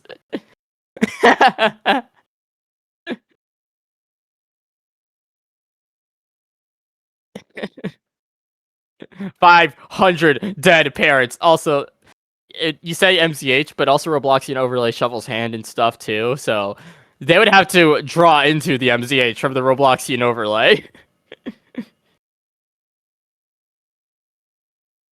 The only thing is like, oh yeah, they just board wipe, which is fine, but like still, it's kind of crazy. Also, the rarity strip is wrong. That makes me very disappointed that the rarity strips here are incorrect. Like, come on, man.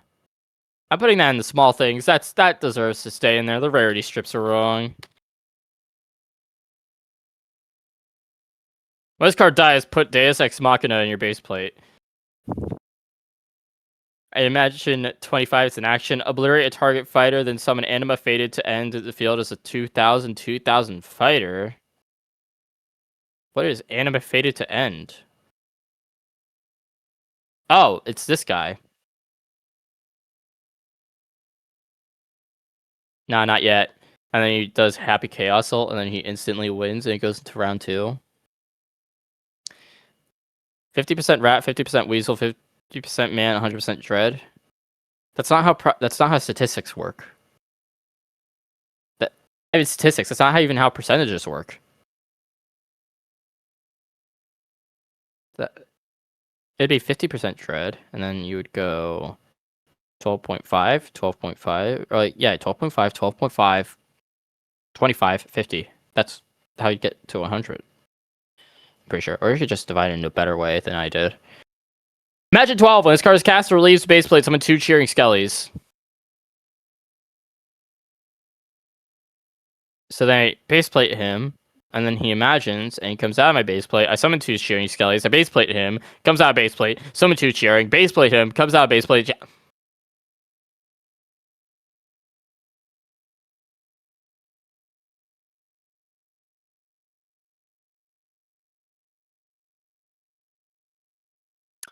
Infinite cost by non-inertia.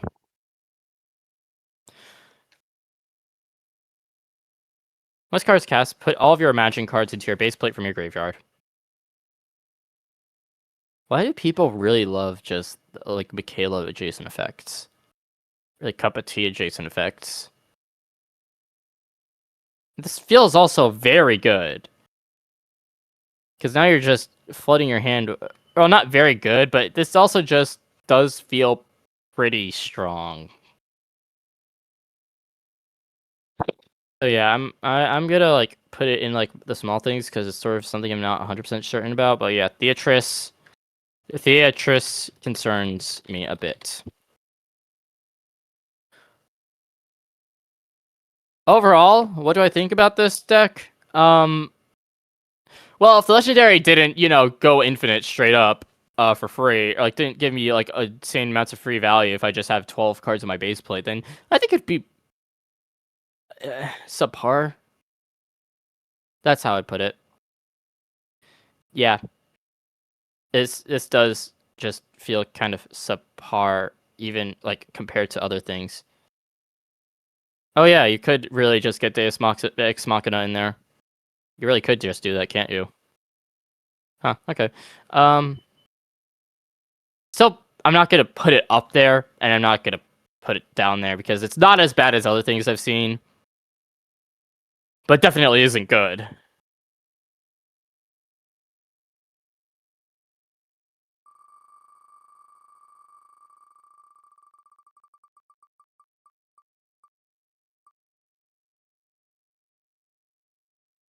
All right, vibe coded. That means it is shoot, what was vibe coded again? uh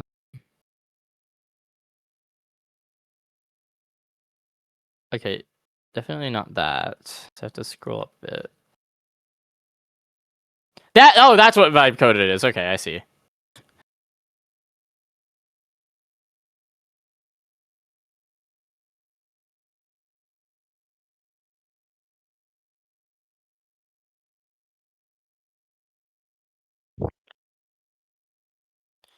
Okay, just based off of the arts, some of them low-key do look raw.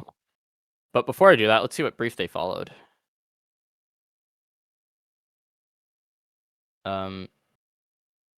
Wait. Is this a domain? Oh, this is a domain, okay. Wait. Hold up, isn't there strict rules regarding how many things you have in your domain? Hold up.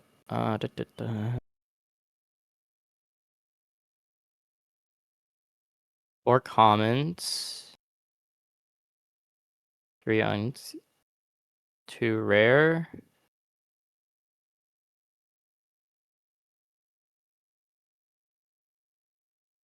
Wait.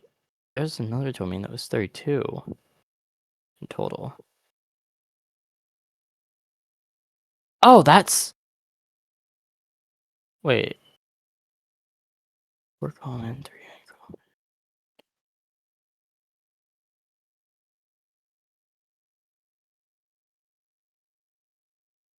Okay, so someone just unlabeled their thing incorrectly. Okay, yeah. Alright, I thought something happened that was bad. Okay, no, they didn't forget it. Visibop? No.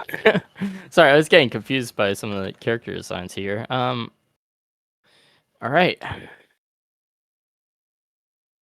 Okay, there's the Merc skeleton. McDonald's. Alright. The code wasn't meant for mere fictoids. Alright, let's see what the notes are reprogrammed. Destroy this gear. The fire rate was attached to gain stats equal to how much stats changed from the gear being removed.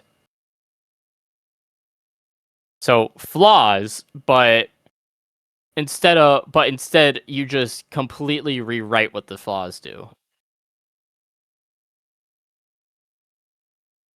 So return reprogram the oldest gear on this fire.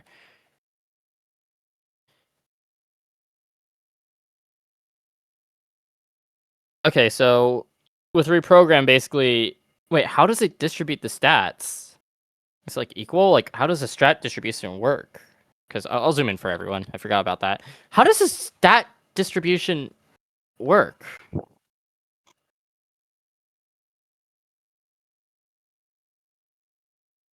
Doubles any stats, gears. Looks like it gains 50 health from being okay.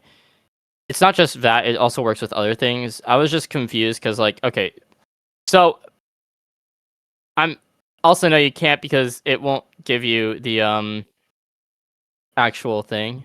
You can't because it doesn't have access to you. Sorry about that. I'm using MER format personally because I'll zoom in for everyone so that they can see things and actually read it. If that's okay. Is this good? Is the zooming in good? All right. Y'all are welcome for that. So let me go through this. Attach 2 malcodes to a target. By the way, something I want to point out for this group, it would benefit heavily if I actually really think that this domain actually could work really well with flaws, which I think is cool. I think it could work really well in general with gears, so you could run generic gears, and I think it would work amazingly so long as you just use if you manage to use Swarm of Razors properly. So I like already how this functions with other things in the game just based off of its gimmick alone.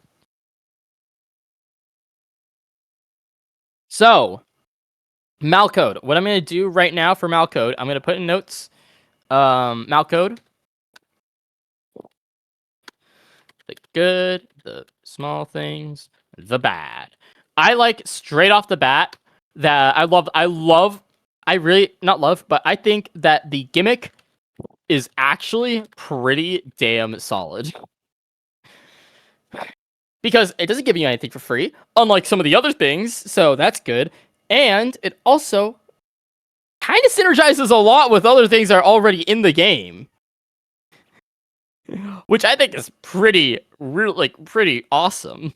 Because yeah, at the start of your turn, at the start of your turn, destroy the gear and your fighter gains those stats. But I feel like it would be better if the order was reversed. So the fighter gains his stats from the gears first before they get destroyed, so you can keep them on the field for longer. But that's a little niche well, not niche interaction, just a little interaction that I would prefer, but it's okay if it can't happen. Even though I would really love that interaction, but it's okay. I will survive. Also, to go crazy in Thighringer, I just realized, because like Malcoded Wanderer with Thighringer would actually go wild, Insano style. So I like the combos though, because it's expensive. I like the potential combos. So yeah, like you cast Malcoded Wanderer and you cast it on Thighringer. Malcoded Husk during your end step, give yourself a Malcode. Okay, it's just cost 1 colorless, so that's fine, but it does feel kind of understated. I feel like I would rather change the cost and I would not change the cost. I would change the stats so it's a little bit tankier then, because it's supposed to get more value by staying on the field, and it's not going to stay on the field for long because all you have to do is just attack into it. Transmitter 3 red 600 350. Okay, that's fine. The stat spread is fine. Twice per turn, whenever you discard a card, attach a Malcode to a target fighter. Okay. So I use Malcoded Husk and I get Malcoded Transmitter. Okay, I like that. I like this. By the way, I think this is pretty funny. Like, I actually do like the name Malcoded, but unfortunately, I don't see any alliteration except for Malcoded Monstrosity. Small thing, but like, there's not much alliteration.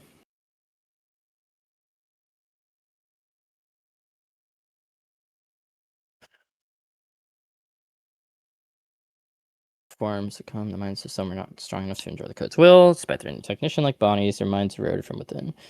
So this is like an entirely different subsect, like a different domain. It's a subset of like, so wait, would the editor of this domain be a technician? If the editor of this domain is a technician, that would actually be so cool that your flavor would go insanely high.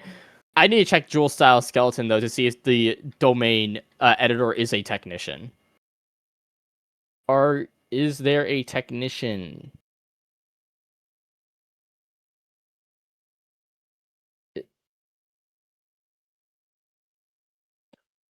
Wait, they are a technician. Okay, if this was just pure technician, and it wasn't like, this whole art style, which by the way, the art style is kind of fun. I think the art style is fun. But if this was actually just straight up a technician, which I think it is kind of a technician, this goes hard. Read the lore. I'll read it. What was once a normal domain quickly turned into pure chaos when the Doom Spire's code seeped into the domain, fully altering everyone's minds and bodies to be technician-like. With their mind now bound to the code and their body now turned technician type, the Malweaver found a way to spin the code to their liking. Spin the code into their liking, throwing everyone inside the domain to do and repair what was broken. This was until Narrowhotep became aware of this glitch in the system, knowing the threat that could pose. Narrow sent the 5th candidate to deal with this issue with disregard for whether it could kill the candidates or not. I did not time that, but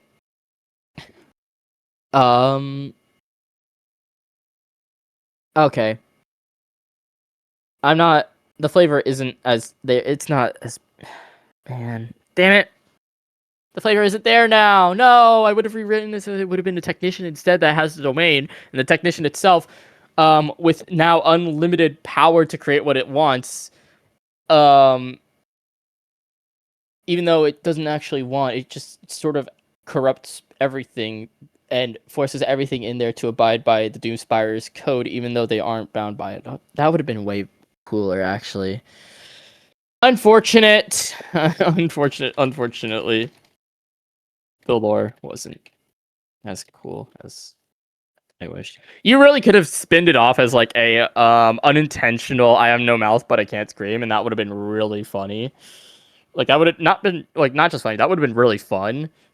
But it's okay. It's fine. It's just that the code seeped into a domain, and now they're like, "Oh wait, hold up! I could abuse this. I could abuse the code," and then they just do that. That's fine.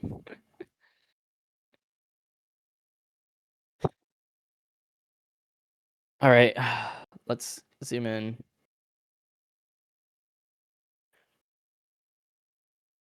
They programmed the oldest gear on a target fighter attached to Malcoded subfighter, except they're. Oh wow, that is an interesting action. I think that actually looks kind of fun. Yeah, because now I just attach like I'm imagining, right? I have a flawed fighter, so I attach two Malcodes instead of flaws. That actually is kind of fun. I like that. I really like the potato. Dude, I love the splash ability. I could see this being used a lot, like genuinely, if this was added. I love the splash ability. I will say, if this is going to be added in, if Malcode was going to be added in, I would like to do some lore reflavoring just because it would make a little bit more sense, and it would also go a little bit harder than what it is right now.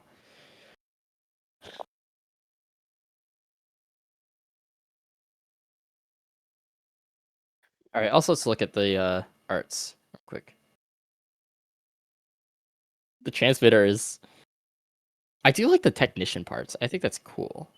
Unfortunately, this is kind of okay. Wait, hold up. Let me just look at not the raws. I'll just look at the jewel style skeleton then.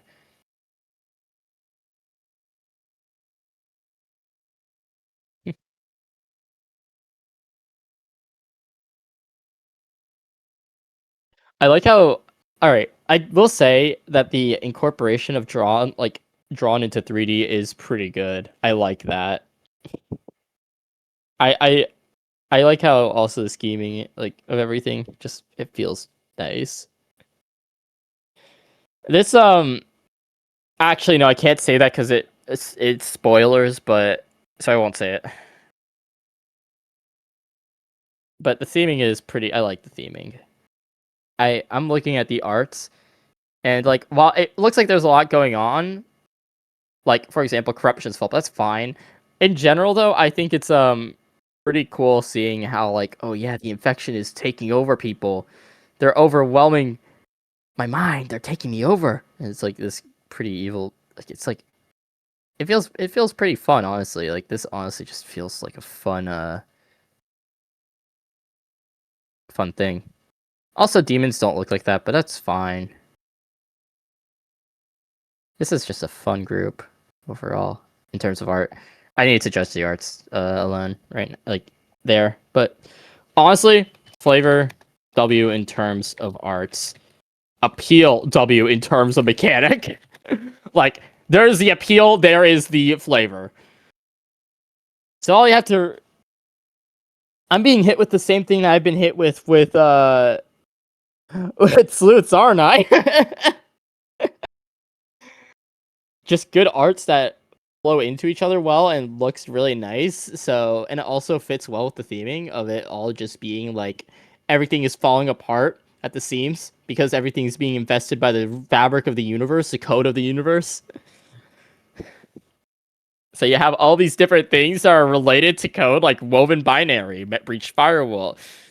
Dude, I'm telling you right now, if I would like, hold up, I'm being pinged somewhere. Don't rate arts. I'm not rating arts. I'm rating how the arts work with the group.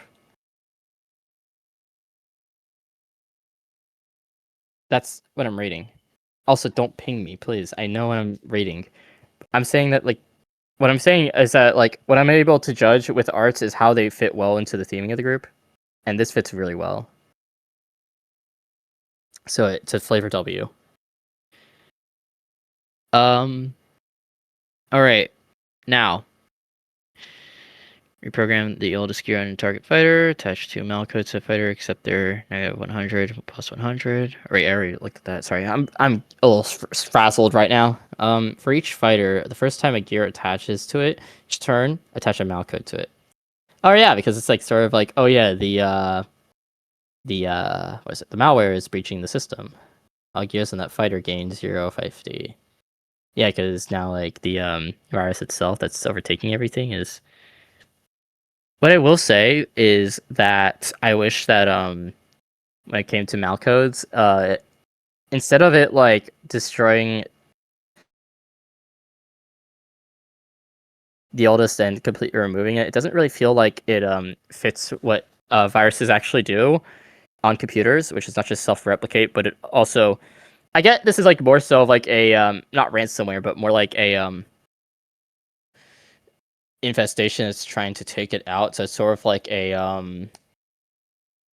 something that breaks a computer. I forgot what it would be called, but it doesn't do what malware or viruses would like to do, which is self-replicate a file that just kind of stays on the system and either collects data or does a lot of other things. So there is an unfortunate flavor unfortunate flavor L in terms of mechanic, in terms of how the group plays. There's like a one time where I would advocate for a different token that would like retain the, or like that would gain the stats based off the differences of cards instead of it being like that, and it would be like a gear or something. But who knows? It's fine otherwise. It's just like it's not really a bad, it's just like a small thing. It's like a small little thing that's like unfortunate flavor.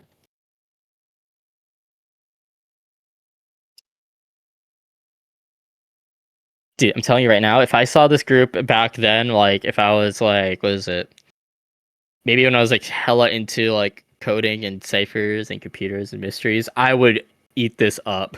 When this card is cast, attach a Malcoded to a target fighter, except it's once per turn, whenever a gear is destroyed, you gain 1 red and 1 yellow. That I like the once per turn. Unfortunately, Malcoded is end step, so wait, you generate at end step. So yeah, this actually works pretty well. Yeah, this actually works. I like that. I like Malcoded Engineer. Why is it 6 red, 750, 750? That is insane cost and stats. Wow. I guess it makes sense. The cost makes sense. Oh yeah, let's see what alright, Corruption's fault. When this card is animated, add attach 3 Malcodes to fire. Once each turn, whenever gear is destroyed, all allied fighters gain 100 health and power. Whenever you cast a terrain, if this card's in your graveyard, attach this card to it. Okay, yeah, so it's just a part, but wow. Alright, it's once each turn, never mind, it's fine. They remembered once each turn.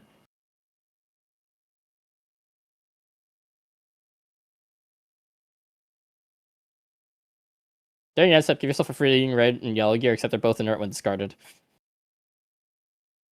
Or red, 1 yellow for that. For an actual... Okay, wait, no, it's fine because you have to pay for the cost of the gears, which is fine. But wow, it's... I'd probably lower the power a bit. Otherwise, I kind of like Malcoded Scavenger. I like it. I do like also that this is kind of like meant to be like red yellow. Like it's more based off the red. I do like that.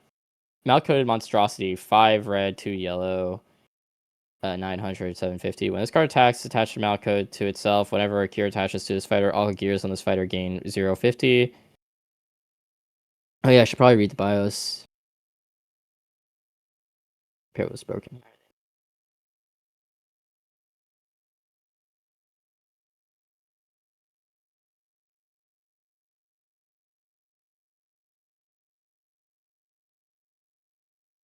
I feel like it would have more aura if you just do it without it were nothing, period. That would fit way better, and so that's gonna get like a small tick off because like the bios should probably be rewritten a bit to have like a lot more impact. Less is more, as they say, and I really like English writing. If you just have it without it were nothing, fucking way better. Malicious Override. 1 colorless, 1 red, 1 yellow action. Attach a Malcoded to a target fighter, then reprogram all gears on that fighter. For each gear destroyed, draw a fleeting card. No burn draw. That is actually kind of bad. Like no burn on the RY draw card. Even if it's fleeting.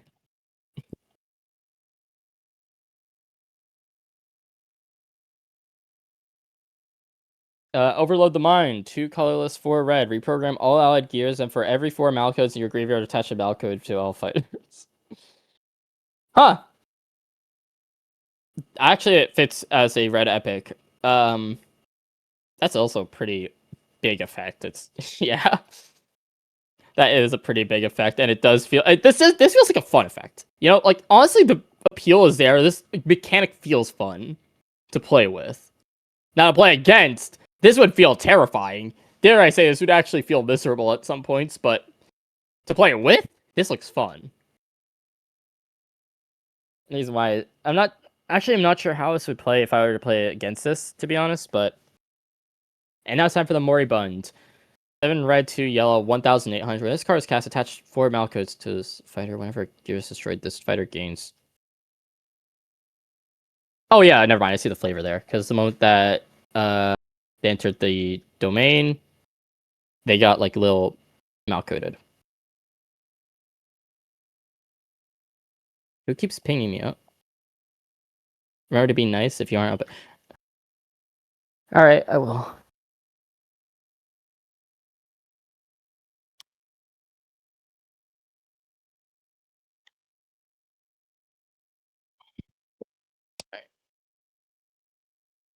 Well then, I'm gonna keep going through. Alright, when this card is cast, attach a Malcode to all fighters. When this card attacks, attach a Malcode to all fighters. And if that attack destroyed the fighter, I'll gear. Sorry, I need to reread that. That's my bad. I was thinking of something else.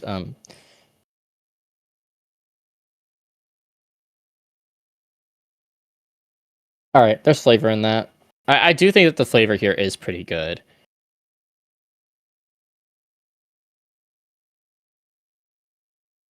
Yeah, I already read that. Final thoughts and opinions on this after reading it. This looks fun. I was kind of sold the moment that you said, "Oh yeah, by the way, we're just gonna go and add stats onto fighters after we destroy gears." Honestly, that's pretty cool as like an effect. That's a pretty cool concept. It might be it might be a little overtuned. It might be a little actually not just a little. It might be really good, but even then, it just looks fun, and this domain just if you rewrite it a bit, if you like kind of change the story up a bit, you can make this really good. Like I could see this being made into a really, really fun domain. Just so long as you change up the story a bit. It just takes a little bit of time to like go, okay, yeah. Let me just rewrite some things so it doesn't like feel a little bit too edgy, but it like actually feels like there's something going on. Like that would be awesome. That would be pretty awesome. Also, they do kind of have vanilla mono red stats because like their entire shtick is beating you to death. But also the Malcodes themselves do kind of like lower your health. If there might be some small balance tuning, which is an issue. Now I think about it, because these stats are kind of huge, but so I'll put it down in the bad, like might need stat tuning. But besides that, it's like okay. It's pretty good.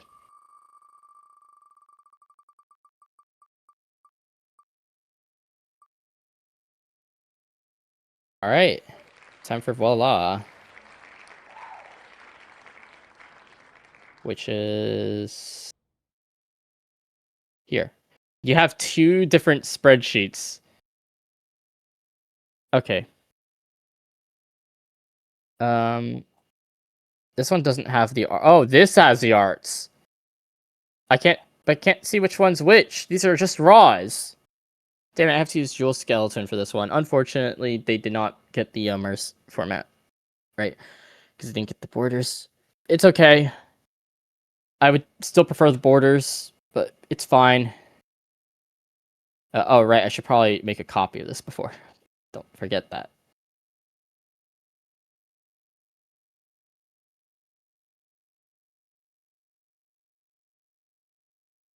All right. I'm going to use Jules format for this because the MER format I cannot determine which one's which. Mayor does no wrong. What is this? What is this place? Is this a domain? Is this a...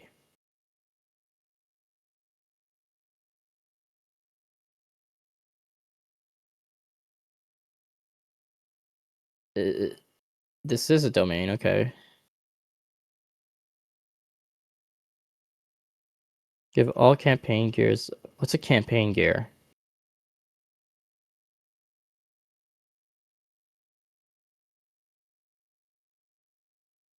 These are campaign gears. Oh, the arts aren't fully done for this.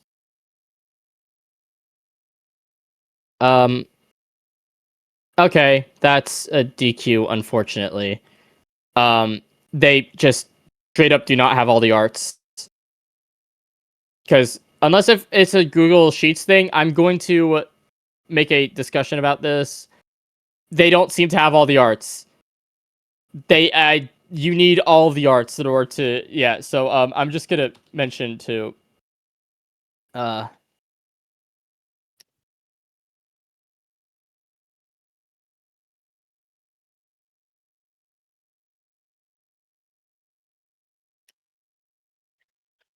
right, let me move this out of the way just so I'm like, it's not like a Google Sheets thing. Hold up, let me just like delete. Let me just delete this temporarily. Okay, yeah, no, the arts aren't all there.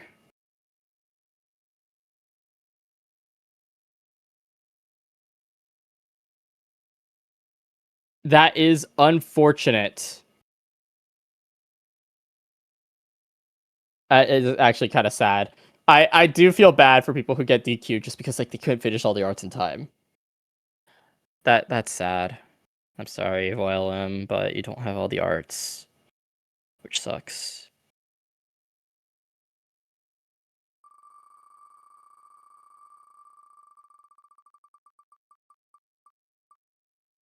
I'm never going to hit those two.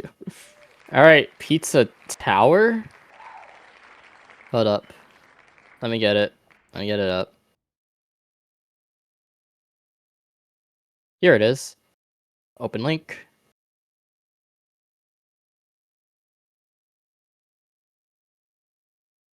Roblox thumbnail energy at times.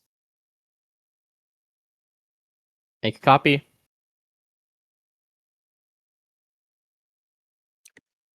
All right. Time for Pizza Face. It won't let me make a copy. Copy. There we go.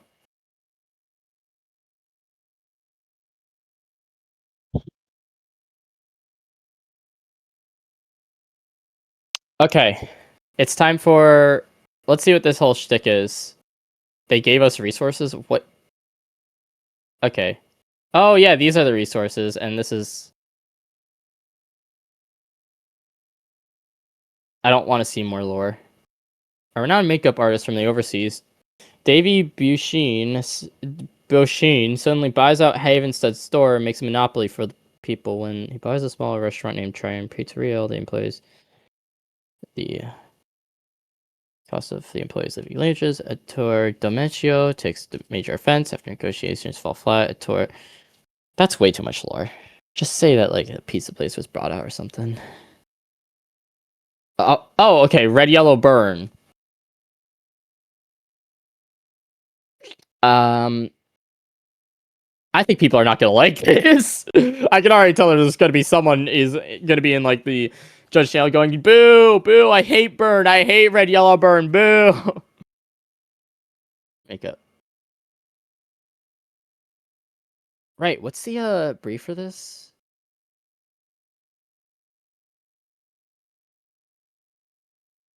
Okay, hold up. I'm gonna look at the briefs real quick just so that I know that this actually follows one.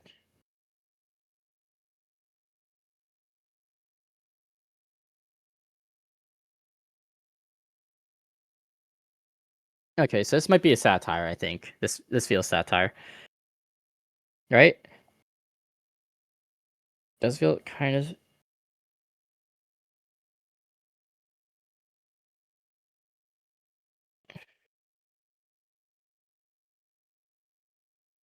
I think that this does kind of remind me of DTI, Dress to Impress, in a way. Does this follow the brief? I'm wondering. Let's see. Let's find out.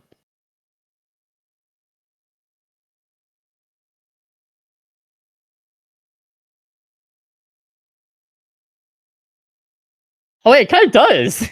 It's sort of like making fun of like, wait, hold up, Davy. I just got the joke. Davy Busheen, David Bazooki. Oh, that's funny. Oh, that is actually funny. That is really funny.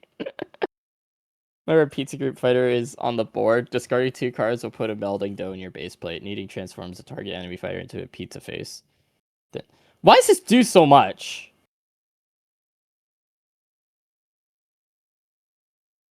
Why does it need to put this? Why does it need to put? Okay, so I'm gonna put some things for pizza face real quick.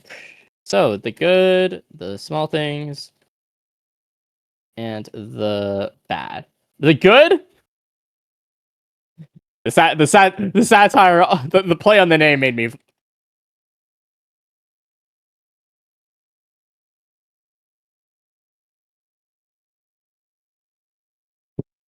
Davy Bush. That is a good name. That is really good. That is really good. There's no, yeah. Needing is a certain unblockable action effect.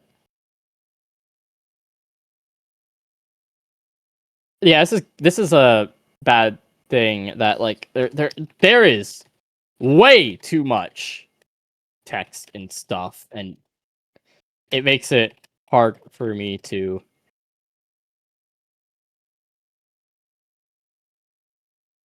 It's hard for me to be initially sold on the mechanic. Too much stuff. It's like you have a gear, but you also have a modifier and keyword, but also you have a mechanic. Like, just chill, okay? Just chill. You could honestly just straight up go with makeup as your entire game plan.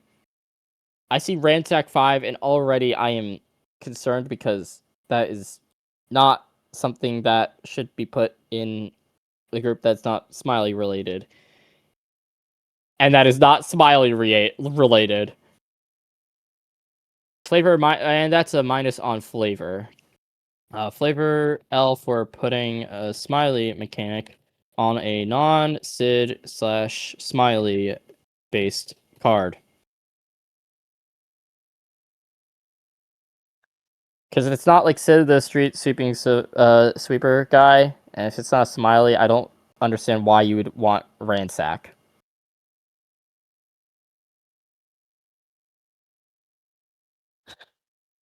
Ransack could be used on normal colors. Killing an outcast uses.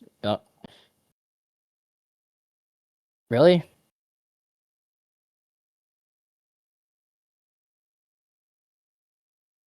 No, it's not. That's not Ransack. It's just. Here's the thing, okay? Ransack applies to the entire graveyard, every single thing. You just make it do the same thing that Outcast does. Like, that's a flavor L. For using a Necrosyndicate's based effect on something that's not Necrosyndicate's. Right, I have to figure out what mass produced is. Whenever you cast a makeup gear, shuffle a copy of this card into your deck.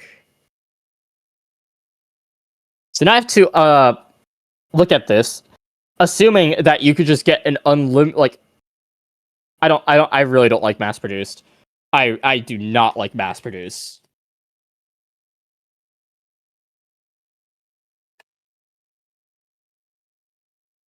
I do not like mass produced because now you're just simply ignoring the fact, just for very cheap, mind you. Like, what are the gears? How much do they cost? Yeah, for very cheap, you just completely ignore the restriction on deck building. And why is the buff so large?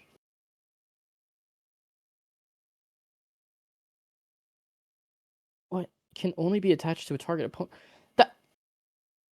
Why would I ever cast Fire Look? Why is Fresh Look so strong? Why are the gears overtuned?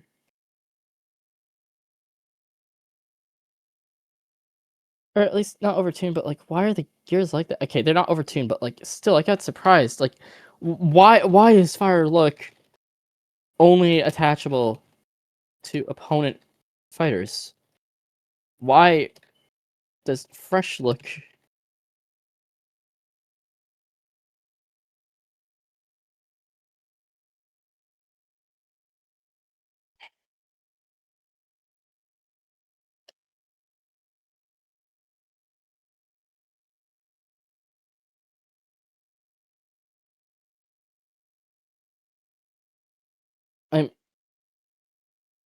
This group is just okay. If I were to put this in a if I were to put a good analogy on this, so who here has played Spore? Who here has played Spore?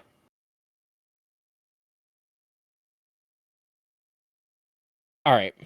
So if you've played Spore, you know, have you ever seen, or have you ever, when you were like younger, have you ever like tried to make a creature with like everything? Like you want to put every single thing on that one creature, but then like the creature just looks, yeah, it wasn't really that good. That's what this feels like. It's like you're putting so many moving parts on the same thing to the point where it's like you're not really specializing one thing, and it's wow, it's so much. Why does this benefit my opponent? Is there any benefit to... Why do I benefit my opponent? That's gonna go in, like... Why do I benefit my opponent?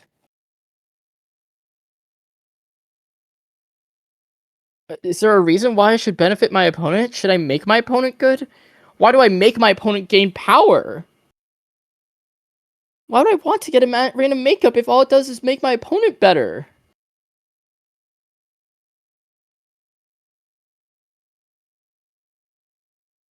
You see what I mean? Like, I'm trying to find out, like... Okay, I'm trying to find out what I get for benefiting my opponent. Do I get anything for it?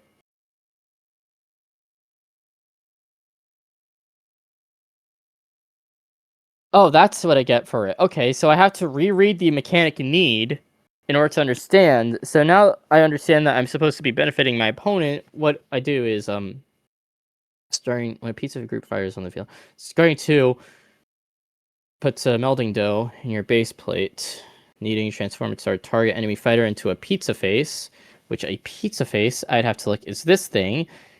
Deal 200 damage while then give your opponent contaminated supplies, which contaminated supplies attached to a target allied fighter. Whenever a fighter transforms, all fighters with gear gain. All attached fighters. Syntax. I'm gonna put that in the minor, but syntax.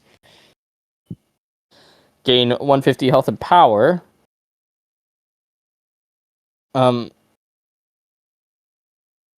Wait, isn't that crazy good?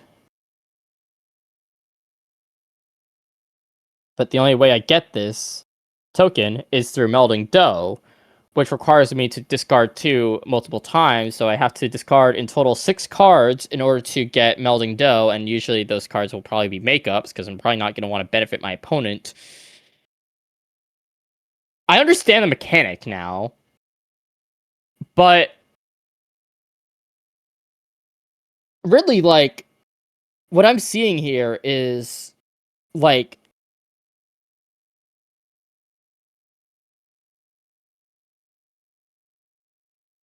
it's like, what's stopping my opponent from beating me to death anyways? Like, what is genuinely stopping my opponent from just caving my skull in after I benefit them by giving them makeups, by giving them power, by giving them draws? Like, genuinely, what is stopping my opponent from just killing me?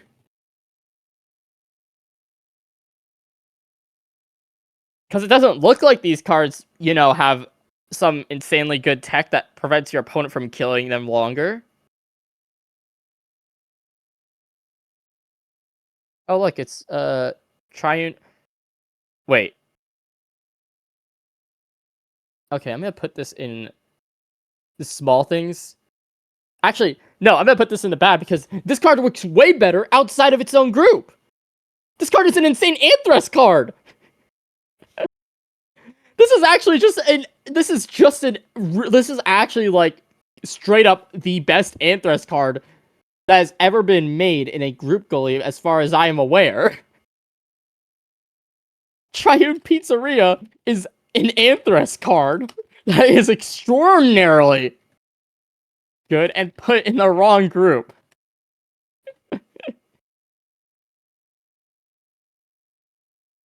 Yeah, this is an accidental Anthress terrain.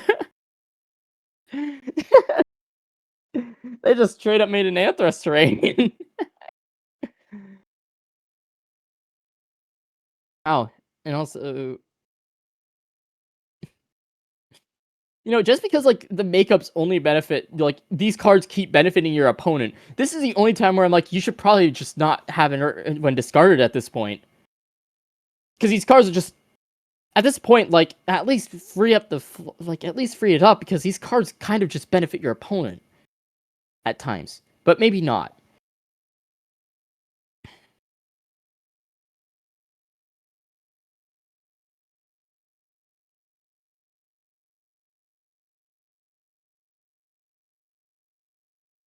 Just say obliterate 5. Whatever. And that is going in the bad non-burn uncapped fleeting draw based on X condition.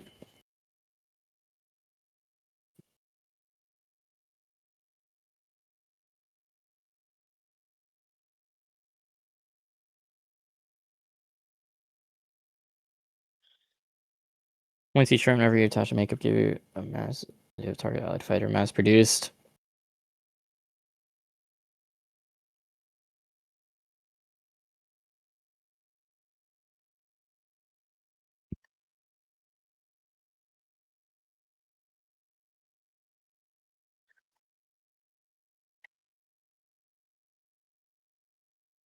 At this point, like, just say you don't care about rarity. Like, come on. Mass produced is such a stupid keyword. I really don't like it.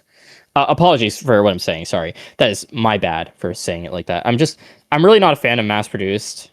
It's like, it's uncapped, and rarity doesn't matter when you have it. It completely disregards rarity. You could just keep shuffling, like, you could just keep shuffling cards into your deck, and if a card gives something mass produced, you could just get so many copies of it. I don't like mass produced. I really don't. I really, really don't like it. Like, I really just don't like mass produced as an effect. Why would I give an enemy power dexterous? What? What?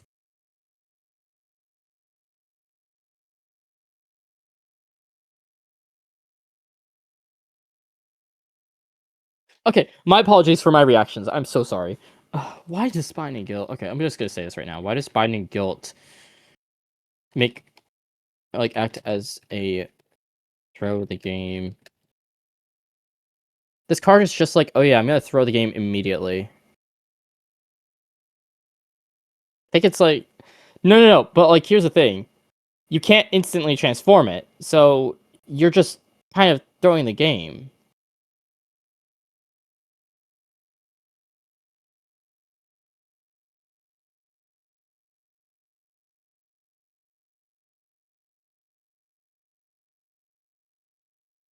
Six colorless. I think I've okay, so I think I understand it now. Now let's comment on the flavor. The flavor of this, I think the flavor of this is like interesting. I that's all I can really say. I'd prefer if there wasn't a huge amount of lore to this. I would actually just prefer if, but also there's some things I just don't understand. Who are these people, right? Like, that's something I don't know who these two are, because they aren't really mentioned elsewhere. They aren't really shown elsewhere. Like, for Sourdough, maybe, like, you know what I mean? So it's going into like the small things. Like, the flavor is so mixed. Like, it's such a mixed bag for me, because like there's some things I can't tell about what's going on. Who are those people in...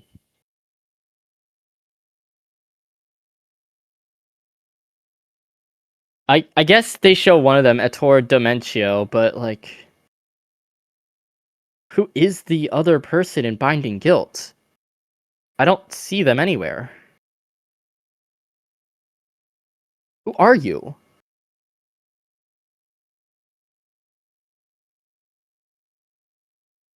Also, that's a good question.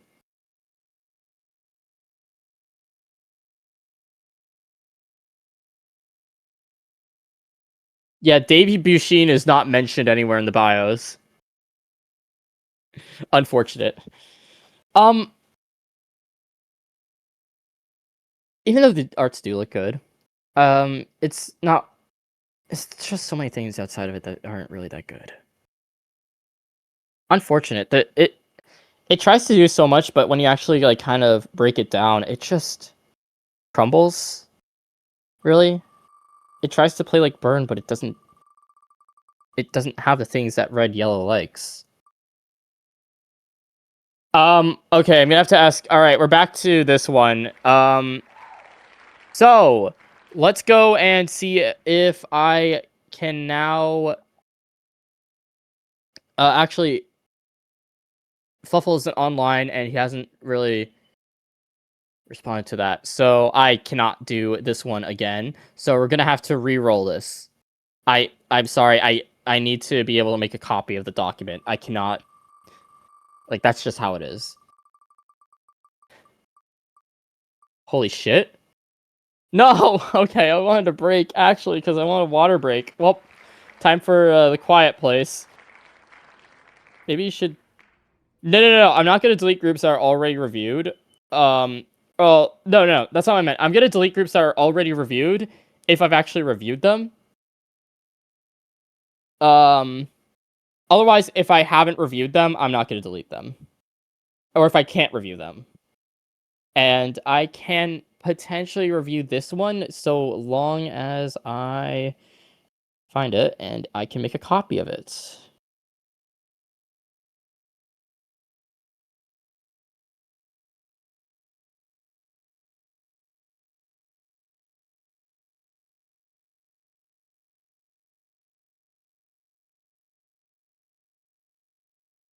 There it is. Open link. Make a copy.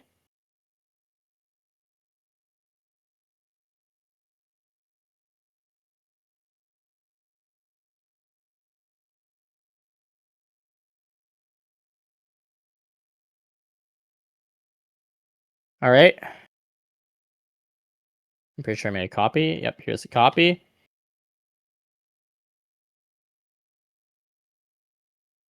All right, let's see what this is all about. Oh, this is a domain.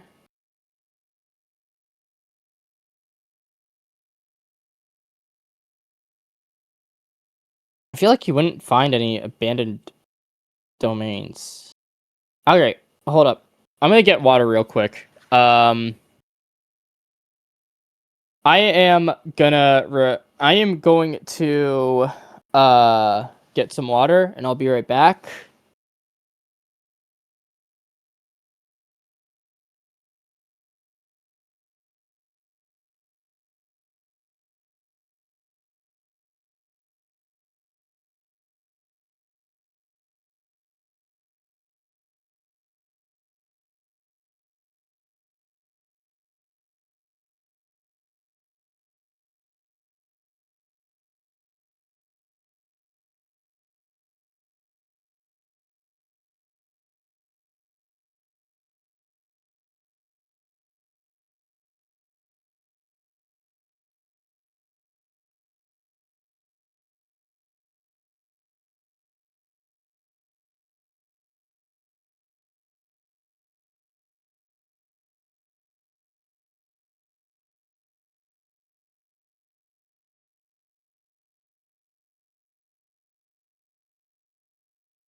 All right, I'm back from my small break to get water.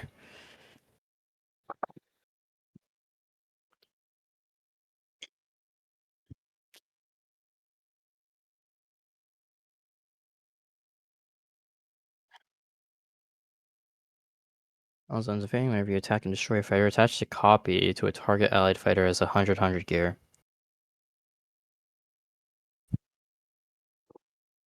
Right off the bat, I read the effect, and here's my questions.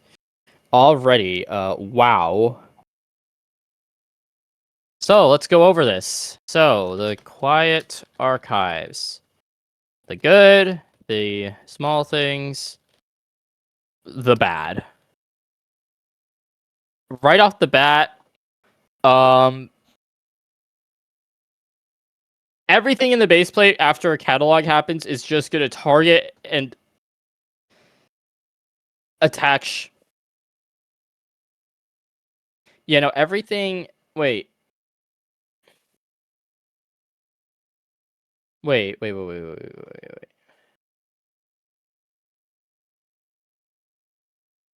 So these stay in the base plate, right? Wait. Hold up. Are you sure? It doesn't say it removes itself. It just attaches a copy, which implies that these things stay in the base plate, which also implies. Okay. Okay, I see. It leaves the base plate. All right, that's good. Thank you for the clarification. So you attach the copy of that card that you put into your base plate as a gear, which means that you can manifest things as gears. I'm not. Well, probably you could probably do it in your base plate. This feels possible. So, but also this brings me into my next question. So all the cards that are cataloged, the moment that you attack and destroy a fighter, would all of them just be put in there? Like from out there? Would all of these cards be what's it? Would all of those cards that are in the base plate just attach to other cards? Would all those cards in the base plate that it happens? Okay. So all of them would be like attached to cards? So like if you attack and destroy something, would all of them attach at the same time, or like is there something else going on? Is it like gonna be like the newest, it only does it once? All of them at the same time? Alright, cool.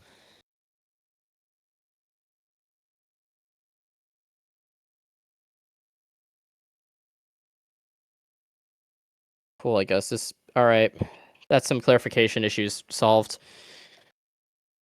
Alright. And I think it's fine. So when this card's cast, catalog it. Wait. Okay, it says domain.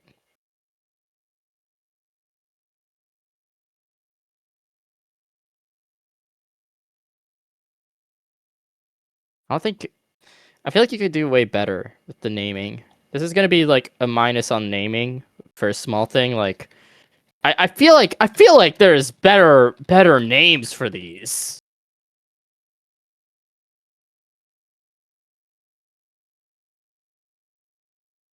Like, Archive Apostle is good. I like that.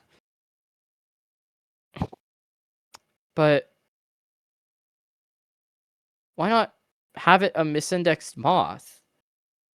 That's just, you know, like, why not have a misindexed moth?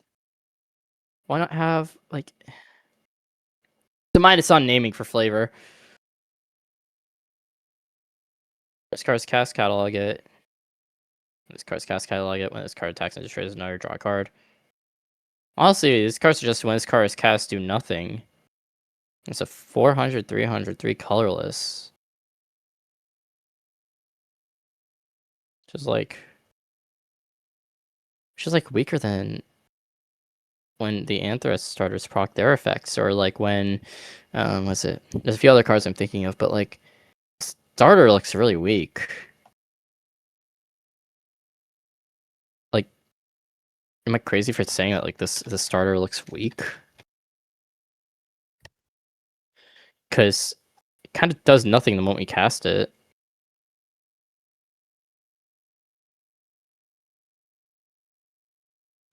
Okay. That case, when this card's cast, catalog it. When this card attacks and destroys another, draw a card. Okay, and also we'll do the catalog effect. So if you cast the Redacted Civilian, then you get that to trigger, and then you can attach onto. Well, no, this card would die usually because things usually have more than 100 power more, and so you probably catalog all too. Okay, can see a play line, but This cost really throws me off, especially for like this common. Like this is a throwing me off card, and also there isn't. I don't see any other starters. This is like the only starter, which is Redacted Civilian, and it kind of does nothing. So already right off the bat, like this looks like it will brick, just based off a first glance. This really does look like it's gonna brick.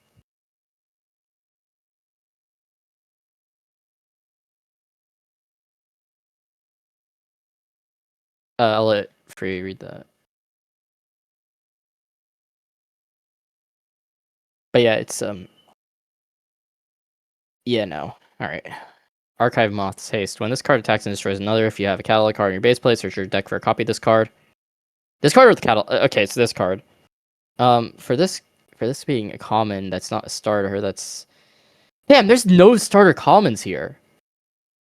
So I'm gonna be discarding. Okay, that's wow. Okay, so also I'm noticing that like the stud fixing here is just kind of like I feel like this was made without knowing how dual colors play, but that's probably because like some of these costs look like costs that I would probably not be able to achieve. And I feel like if I'm playing this, I feel like I'm gonna get like bricked a bunch, which is really bad. This card attacks and destroys another if you have a catalog card in your base plate, search your deck for a copy of this card. That's fine. I feel like this is also made sort of with the Defender card that was from the Winter Horrorland set, or not Horrorland, but like the Pressure set, but with Ace instead. Archive Apostle, a common that is 2 colorless, 2 red, 2 blue. I don't like that. I would prefer if it was uncommon, and I would prefer if this was actually a starter, so you'd have at least 2 starters, so you could at least, at the very least, have 8 starters in the deck if you're going to build this generically and not have to rely on an outside starter. And I would also probably reflavor the effect and just in general try to fix this up. So yeah, there's like just straight up not enough starters to make this a functional, like a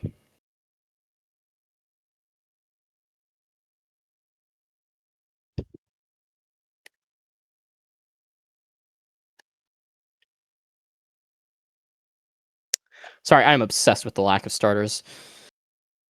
This card's cast, select a catalog card in your base plate and attach your copy of it as this card has 100 gear. Okay, so you attach a copy of the copied card to this card. When this card dies, you lose 400 life. Catalog all gears attached to this. I will say that this is going to go as another thing that's bad. It's going to be tricky to balance cataloged, even if this group is good or bad. Which is the main thing about balance. How easily can we balance this, or how much do we have to change in order for it to be balanced?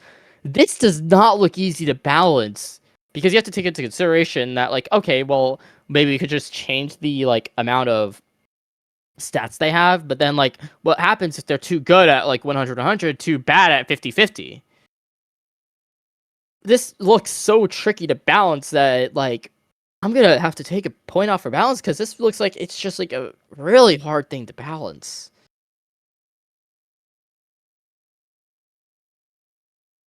Flickering Lantern attached to a target fighter. When this fighter dies, catalog your terrain. If you don't have one, select your deck for search your deck for a terrain card. Does this deck have it? It does have a terrain. But that's funny. Wait. Oh no, that's just funny.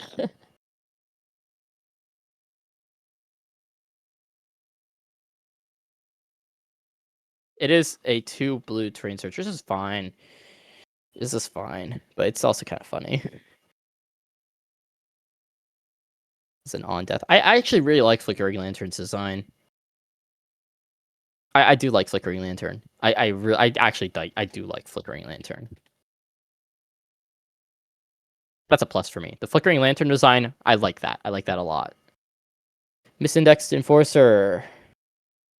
Oh yeah, I should probably read the bios, which I haven't really been doing.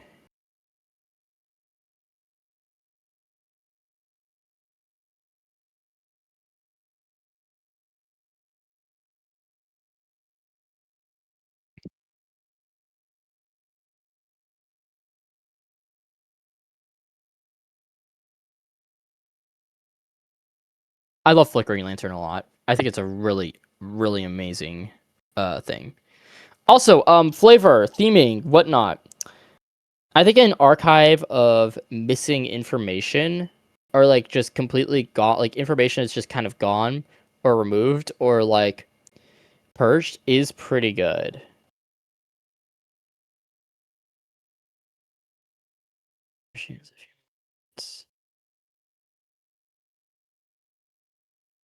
So in general, I think I do like the flavor of it. I think the flavor is actually kind of cool. I do enjoy the flavoring. I think it's a nice flavor. I think it's kind of something that is interesting and could honestly lead to some more interesting stuff. I do like how for misindexed stuff, it's like sort of a mishmash of things, similar to how in history, sometimes archaeologists would screw up and accidentally mix together species like a fossil record of something, or certain con artists would mix up fossils to make up a creature that doesn't exist. And so seeing something misindexed like this is actually a really, really nice attention to detail. Well, not just attention to detail, it's actually really good. I think it is a I think this actually is really I think I like this. I like I like how Misindex Enforcer does have it does work. I like it. I like I like the flavor. The flavor is good. There's good flavor. Quiet archives. Once each turn, whenever an enemy fighter dies, catalog it. What?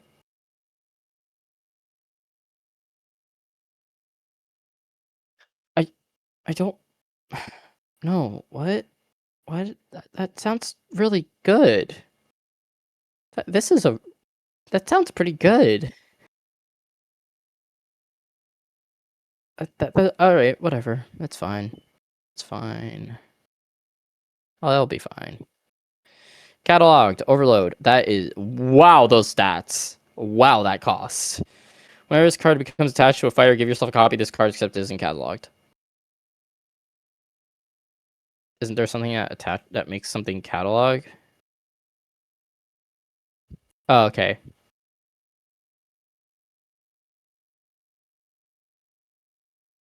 Wait, but then you just attach over in Colossus as a onto Archive Apostle, and then now when when Apostle dies, uh, you get another over in Colossus, and you can just loop those two a bunch. Thankfully, you only get 4 times of that, and it's also quite a pricey combo, right?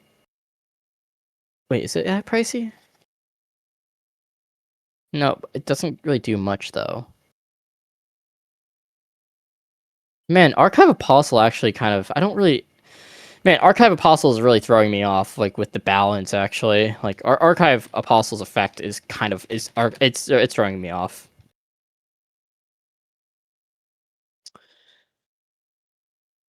Attach a Terrified mod to a target allied fighter, then catalog all gears on it. So you catalog a Terrified. So now you catalog. So because you cataloged it, you now get to make one of your own things run away. Oh, but it's okay because it gets unlocked.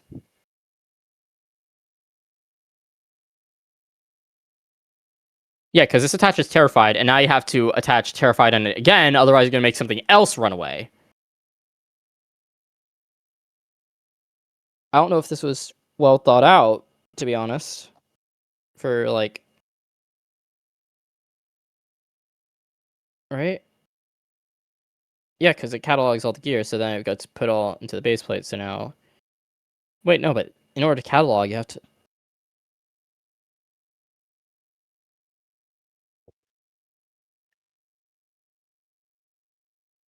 Basically, each turn, whenever you catalog a card, attach a copy of it to this card as a 100/100 gear.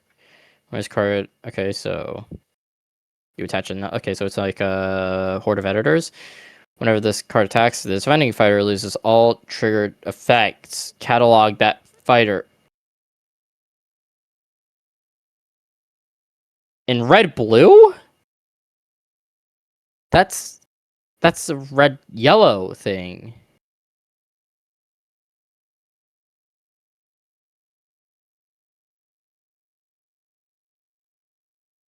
Right? Why am I getting pinged here? Okay.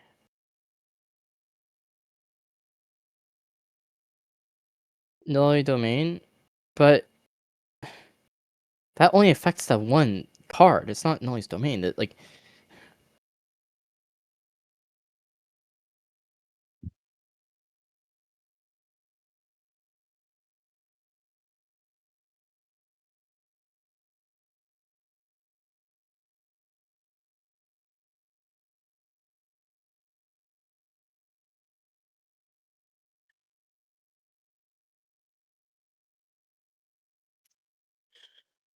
Rank 6 haste. When this card is cast, catalog all enemy fighters. Then whenever you catalog, this card gains 100 power.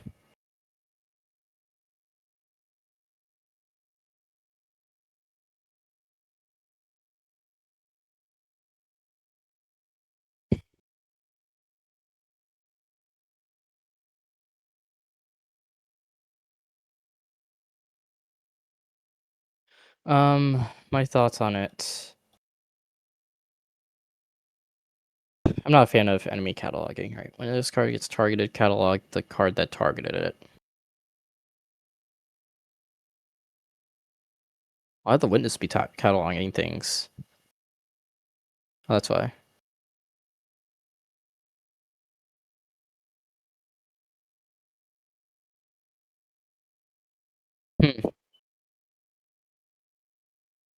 I do think that the story is really compelling. I actually think that this story is quite compelling. Also, let's look at this. Whenever a fighter attacks, destroy all gears attached to it, and fleeting colors.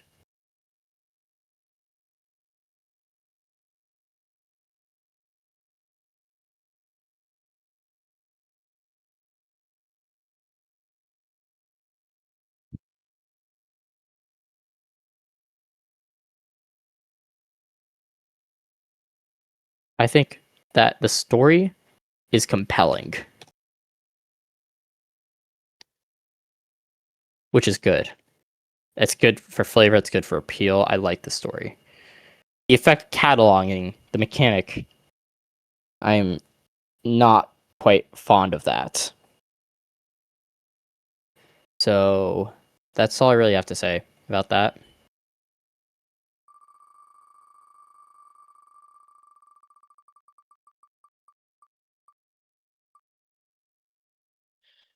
All right, time for Unk to Godly Cook.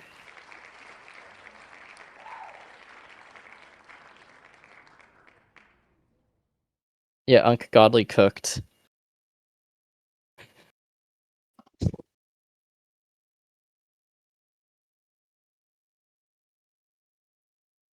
Where is it?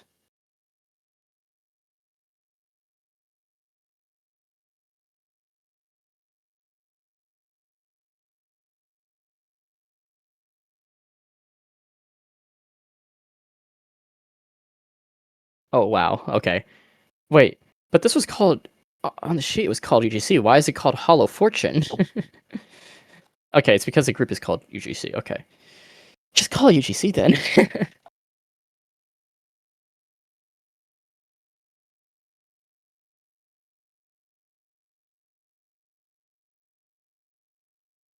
Yeah. All right.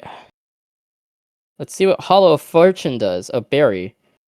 No, it's Hollow Fortune, because cards say that. Oh yeah, I'm giving you Hollow Fortune, so it's Hollow Fortune. What's Hollow Fortune? That's what Hollow Fortune. Why is the token up here?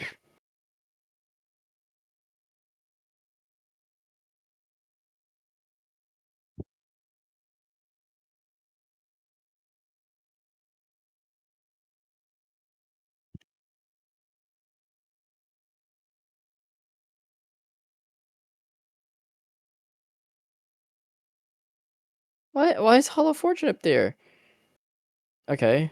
Attach this card to an ally fighter, bury. This card is discard, destroy, deal 150 damage to a random fighter with the lowest health.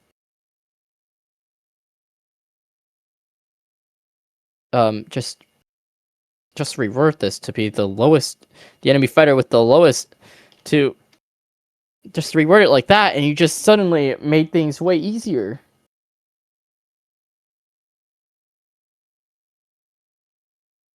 because it will already hit the random enemy fighter with like the lowest health anyway. So, God, that is a banger name. Sunk Cost Caravan. Okay, that is going in the good. That is going in the good. Banger name. That is a banger name. Also, the theming of this being a desert, right? Of content. Oh my god. Flavor W. Actual Flavor W here. This flavor is actually so good. Like, I can tell thematically, like, what their themes are. It's so good. It's so good. To expand Signature Fortune, Terry Sinister flooded Robloxy with counterfeit treasure and promises of buried wealth.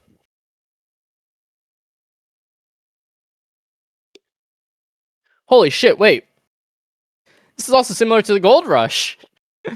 Oh, that's also... Wait, hold on. If this is similar to the Gold Rush, are there people panning for it? Aw.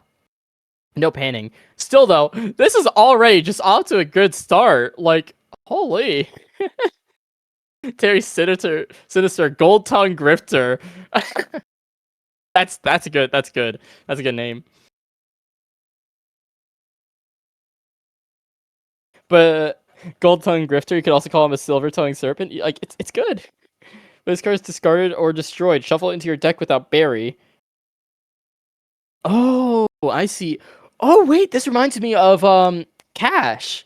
Like, this reminds me of back then with Cash, where you would like kind of like put things into like you could cache things for later. This is like Cash. This is actually, I like this. I genuinely like Barry. I am sold on Barry. Like, that is really that's awesome. Like, I like the mechanic.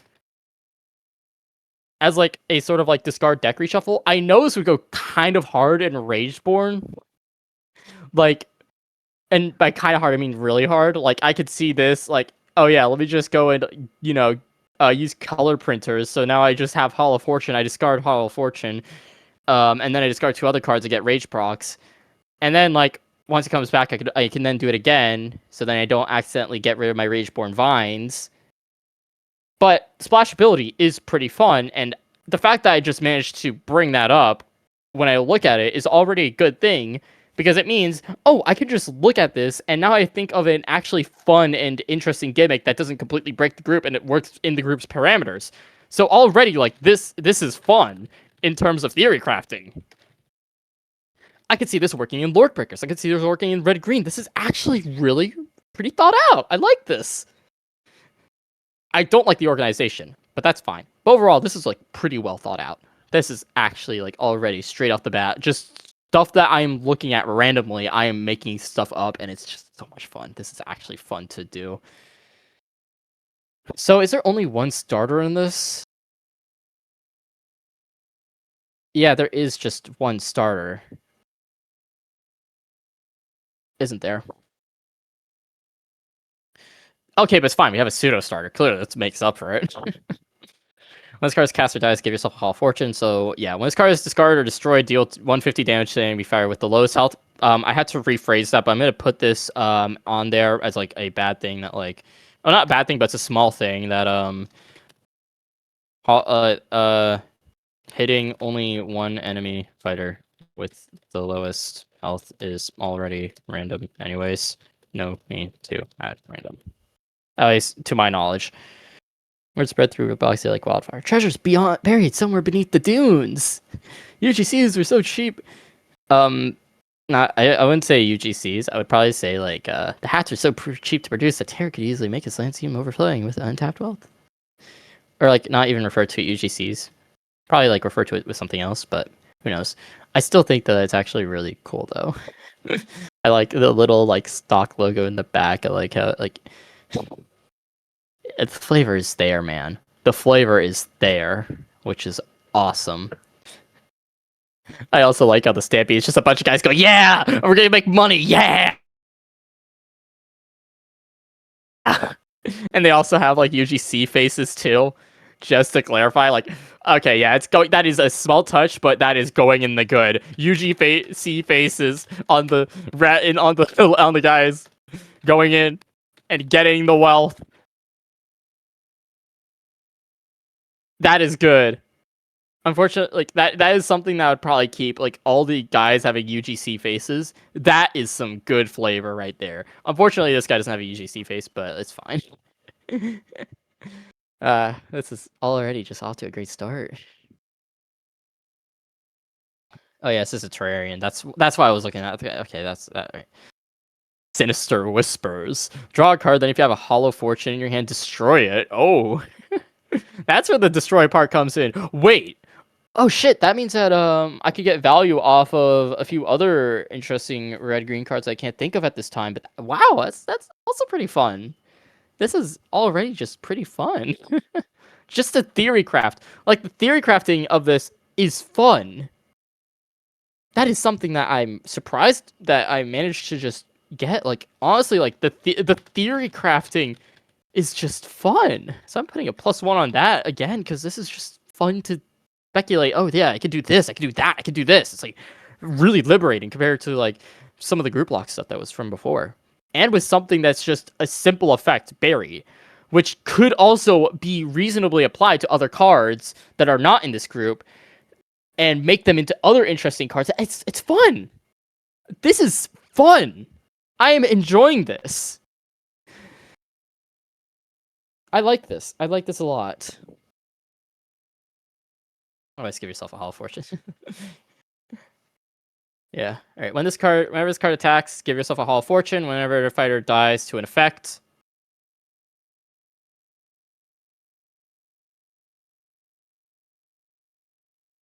I don't like that. I think there's some syntax issues. So for the bad, I'm gonna add syntax. If I were to rephrase this, what I would do instead of a fighter dies to effect, whenever a fighter dies to non-combat damage, that's what I would do for the syntax. This would help improve things way better. So, because like an effect is like very vague in my opinion, but non-combat damage is very right to the point. And it'll like this is non-combat damage, and it will work with other things pretty well, and also it'd be easier for people to understand. So that's what I would probably do. Otherwise, like this is already off to a great start. I like this. Mountain of Sand, 1 red terrain. Oh no. 1 red green terrain. When those cards cast, give yourself a Hollow Fortune. Whenever a card is buried, destroy the top card of your deck. Oh. Maybe I would change this up a bit. Like, but it doesn't have stats. I think this is interesting. Mountain of Sand is interesting, and it reminds me of, and it also brings into question because of how burying works. That also brings into question because now you could just, oh, it doesn't have bury. That also brings into question though, like is there any other cards in the deck that'd be buried? No, okay, that's strange. Actually, no, I actually think Mountain of Sand is interesting. I would say I would make it a choice, and I would probably increase the cost if it was a choice. So you don't like when you when you bury something accidentally, you don't accidentally like just screw over your next draw. I would make it a choice, personally speaking. But you don't have to. It's fine if you don't. That's just what I would do. It's just a small thing. So yeah, I'm just gonna add there like probs would make it a choice for Mountain of Sand to destroy the top card. Otherwise, destroying top card is fine. In fact, it's actually kind of fun. It's beneficial even, depending on what you're doing, because you want to shift out your deck a bit. And then when you animate it, when this card is animated, destroy the top 8 cards of your deck, then recur a card with the highest cost in your graveyard. Wow. Okay, that is a something I would probably not want to animate.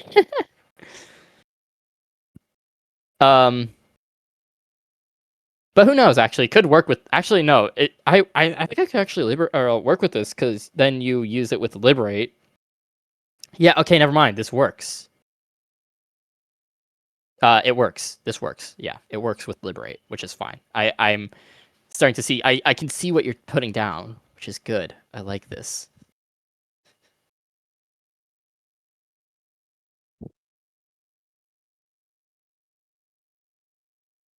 I also like how it's sort of a commentary on yeah. I do like the commentary. It's like a sort of historical commentary, and it's also sort of like a commentary in the current times, which is also really nice.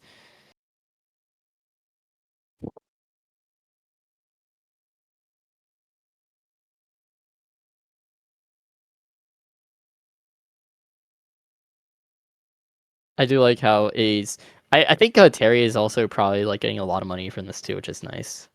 Because he's like selling the information, and he's probably like selling them like tools as well.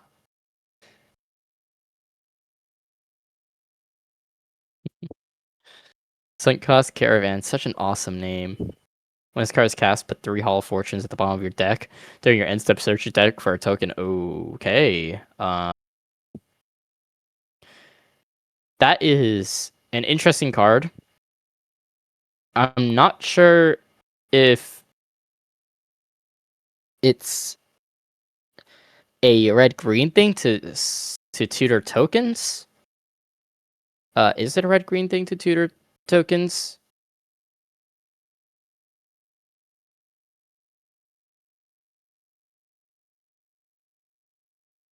It's okay. I think it is a red-green thing to tutor tokens, but that's fine. Also, Claim Jumper, it would be. I mean, it's just whenever a fighter dies to non-combat damage, so it only unlock once, and you'd have to use it again. Use your non-combat damage again. I think Claim Jumper is a fine card. All right. I think Claim Jumper is just a fine card. All right. Hollow Hoarder. When this card is cast, deal 150 damage to all fighters. Once each turn, whenever a fighter dies, give yourself a Hall of Fortune. Wow. Okay.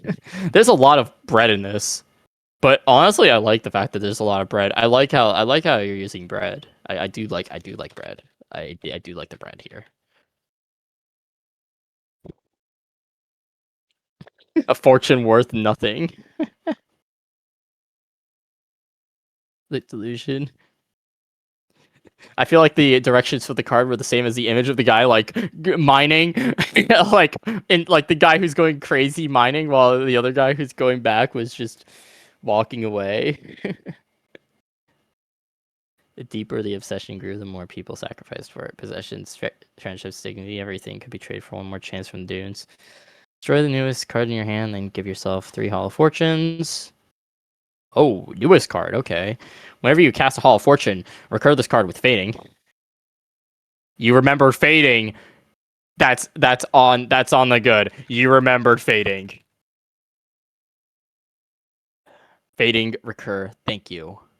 Destroy target fighter and all gears in your deck. The market's crashing.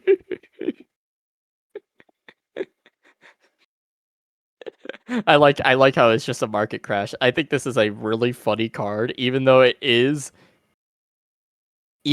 does kind of like it is a destroy, but like also I see why you didn't want non-combat damage. It's so then you can use Death of a Market to unlock it, but honestly I prefer non-combat damage anyways. Still, this would do just a lot of damage, wouldn't it? As long as your things are buried. Which, when they get in your deck, when they're buried, they're not shuffled in your deck, they're just put in your hand, so... Oh, right, but then, like, okay, because Hall of Fortune... Okay, yeah, never mind, I'm getting it wrong, because Hall of Fortune does actually get some value from that. Whenever a card is buried, recur this card, except it's inert in all zones. Endless Sifters. You know what? No, the stats make this fine. Yeah, this is fine. This card is fine. Endless Sifters is fine, which is awesome. The rarity is wrong, though, so you probably should have fixed the rarity strip. Rarity strip should have been fixed. But overall, it's a fine card. 200, 600 overload that comes back from the dead just to sift for more UGC. Terry Sinister, Gold Tongue Grifter, Haste. When this card attacks, summon a copy of all Hall of Fortunes in your graveyard as 150/150 fighters, except they are unlocked. 2 colors, 5 red, 3 green.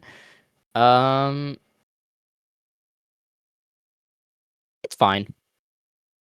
Yeah, I think this is fine. I think this is a fine card.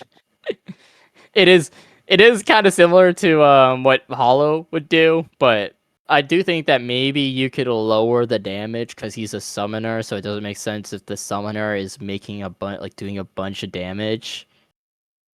And so the Hollow Fortunes are used as like red options, but besides that, like besides Terry Sinister's like massive power, I think it's a fun card. Although actually, the fact that like red and green is summoning is a little confusing for me, but it's like, eh. Overall, though, my flavor and appeal for this is like actually also another like high. This is another high ranking one with like, dude, I'm getting a lot of like just flavorful and appealing things that just the balance is wonky at times. Like that's what I think is really interesting. Like you guys have managed to knock out like flavor and appeal here, which is really cool. I like the flavor and appeal of Hollow Fortune. I think it's actually really cool. I think it's really fun. I think it's really splashable, which is awesome. So yeah, it's Hollow Fortune. Unk did Godly Cook.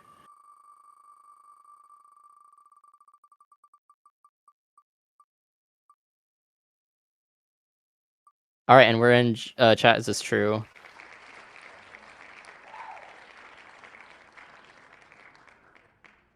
And also just to answer that question, I will open it when the group comes back.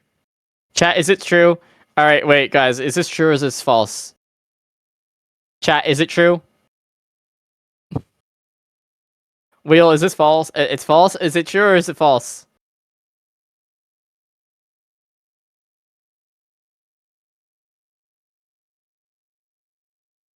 It's a maybe. All right.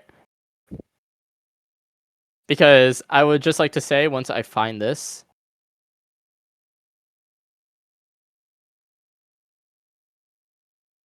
that it's actually this thing is actually when I make a copy, that chat, I think this is actually I think that this is actually false. All right. Simulate X. Attach X hallucination gears to a target enemy fighter. Okay. Let's see what a wait. Jan Brejovic? Come on, man. You could have just went for like you had such an easy shot for like, you know, David Bazookerberg, you know what I'm saying? Or oh, sorry, Dave Bazookerberg, you know what I'm saying? You could have done something like that. Jan Breivik, come on, man. Just make it. You should have made a pun on like an AI tech CEO. When this fighter dies, all enemy fabricated fighters gain 50. This is blue stall, isn't it? At chat GBT, make me blue stall. I'm kidding. All right, so simulating does wait, real quick. What does this follow? Right, this follows group 2 satire. Another satire on AI chatbots. Is there AI moderation? Okay. Is there AI moderation? Okay, well, there's AI data harvesting. Dude, AI this, AI that. I will live in my AI future with my AI children, teaching them AI concepts. Attach X. Okay, so they'll just attach up to 6, which is fine. So you simulate twice, so you attach 2 hallucinations to a target enemy fighter, so it's like once. Okay, good. That's fine.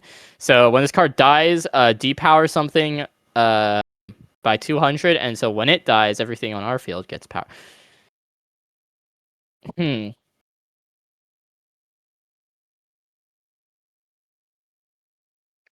So the most you can simulate is up to 6, which is 600 depower, which on one fighter, I think it's a blue thing to depower all fighter, but I feel like that's a green thing, but I feel like this would have been benefiting better if it was blue-green, because then you could have access to, if you're using this in blue-green, you could use other cards for dust, so...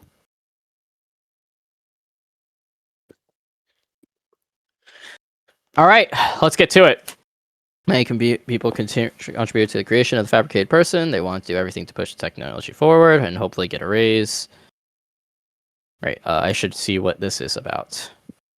Smaller box company bought out by an investment firm to make something that should never work. A fully AI-powered builder of worlds. Based on the numerous AI updates that Roblox has been recently announcing. Yeah, I can kind of tell this. Here's my AI. Here is my AI existence. During your end step, if you control 2 or more fabricated fighters, simulate twice. End step targets? Where is alright, fabricated.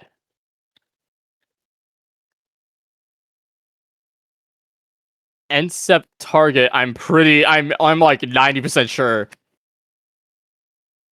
Just straight soft locks. I am pretty sure that it just soft locks. It does soft lock. You can't do end step target. All right, guys. We found our first soft lock. Like, this is actually just the first card that soft locks a game that I've discovered in this entire thing. What number are we at? What number are we at? Yesterday we did 2. How many did we do today? How many did we do today? What number are we at?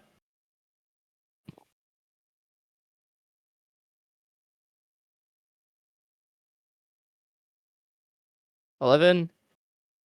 All right. This is out of all 11 that I've searched through. I have found a soft lock. This is the first soft lock. That's awesome. All right, let's go, chat. We found a soft lock. All right, that's enough of me discussing over soft locks. It's fine. It'll probably be, if this was added, it'll probably be changed so it doesn't actually soft lock. You're fine. I don't expect people to always know where all the soft locks are. That's something a QA member would know, and so this person probably didn't know at the time, which is fine. It's fine. First, I will say that here's a good thing about the mechanic. It's simple. Like, the mechanic is really simple, which is nice. I love how simple it is. I love the simplicity of it. I just like how it's just very simple in what it does, and it's really nice. I love that. It's just a simple mechanic. Even though it uses X, which I'm not a fan of, at least the X makes sense. It just simply covers, oh yeah, it's just how many you can attach at once. So it's sort of like burst. What I will point out is that this would suck to fight against. This absolutely would suck to fight against. This would absolutely suck to fight. But it's okay. It's sort of like everything in blue usually sucks to play against anyway, so it doesn't really matter.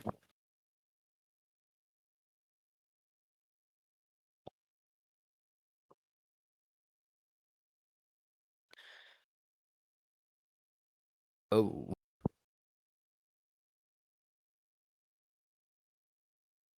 Also, do you think it's funny how Psychic Ward is very strong against this? I think that's actually a flavor W. Deadass. Like, Psychic Ward being good against this is a flavor W. Like, actually just a straight flavor W, because, like, Psychic Ward keeps you sane, and every single time I've spoken with a chatbot with a genuine issue, it made me insane. So, honestly, flavor W. Fabricated assistant. At first, fabricated technologies, new inventions were truly helpful to the people until operating them stopped being profitable. I feel like you could honestly rewrite this. At first, fabricated technologies, new inventions were a little helpful until they started hallucinating. But it's okay. After this card attack, simulate 3, swap the stats of the attack fighter. Well then, blue does get that. Blue does get that. All right. Simulate 2, search your deck for a fabricated fighter card. We don't have enough training data to make this work. Well, then get some. What's the problem? Yeah, just simply get more training data. And so what they do is just they steal everything. Simulate 2. Search your deck for a Fabricated fighter card. I do like how it's a 1 colorless, 1 blue. It's basically the same as like what's it? It's like a localized I Spy, which is kind of funny. When this card is cast, Simulate 3. I can't really tell what's happening here, which is a little issue. Oh, right. Maybe like tone down the fog in this. That's like my suggestion. Because it's hard to determine what the focal point of this is. But if you put more focus on like all the items on here, then that would be like a little bit good. It's not going to be graded. It's not going to be a huge thing. It's just that like in the future, like certain arts like this do need to have like a little bit of a focal point for terrains to sort of see, oh yeah, this is what this place is like.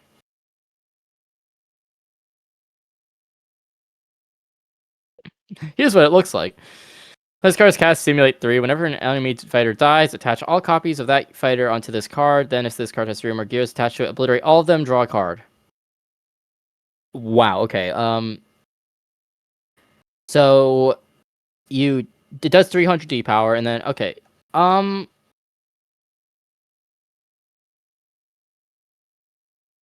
Sure. I guess that's fine. I think it's a fine card. I think Fabricated Worldscape is fine, although I'm not sure. Oh wait, no, blue does get okay. Yeah, no, it's fine. It's a fine card. It could be added. Fabricated Amalgamation. 2 blue or 2 colorless. I can't speak. 5 blue. Overload. Blue getting overload? Does blue get overload? Does blue get overload? Okay, yeah, it does. All right, thank you. I just need to. Oh yeah, Nico Patty. All right, I'm right in not getting too crazy over that. All right, when this card is cast, attach all gears from opponent's graveyard onto this fighter, except they have 0. Whoa. All right, so it can become a 1,800 potentially. I like at the very least that's gears, so it's able to be restricted. So that's good. That's gears. It's good. Yeah, like this is a good. This is like a what is it? I think this is like a fine use of gears. Dare I say it might be a good use. Ooh, attaching stuff to your enemy, and then it does also kind of tie in with like counterplay against like gear based decks. So I think this is a pretty fun use of gears. If you are, this deck is like pretty fun if you are the one using it. If you're the one using it, this would be fun. Fighting against this would be pain incarnate, and I can tell. I could just tell. Draw a card at the start of your next turn. If there are 3 or more hallucinations among enemy fighters, all allied fighters gain 200 health and power.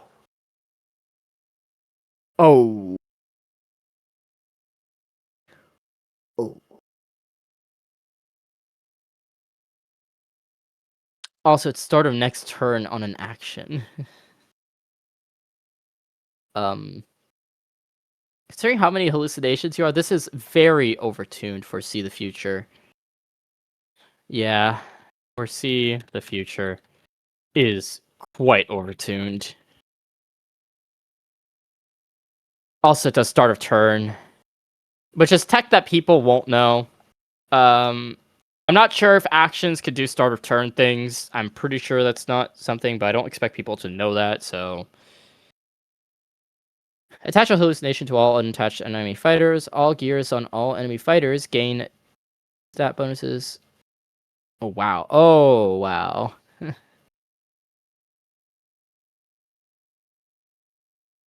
Also, wait, I should check the terrains. Terrarian, I forgot about that. Roast and Tiddlins. Whenever this card attacks, attach a hallucination to all enemy fighters. Wow! That is... Huh. That is something. Yeah, whenever this card attacks, everything loses 100 power. That is something. I mean, it's fine. It's just something. Attach a hallucination to all unattached enemy fighters. All gears. Okay, that's what that is. All right.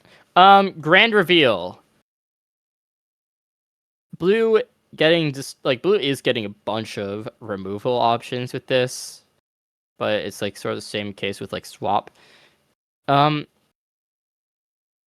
think the removal is like it does have. I think the removal is fine. I think it is fine. It uses a blue thing, which is swap, and it uses depower, so it is very swap and depower oriented. Man, I really don't have much to say about this, do I? Like, I really don't. Dexterous, when this card is cast, simulate 3. After this card attacks, destroy gear on the fighter attacked. If you do, all fabricated fighters gain 100 health.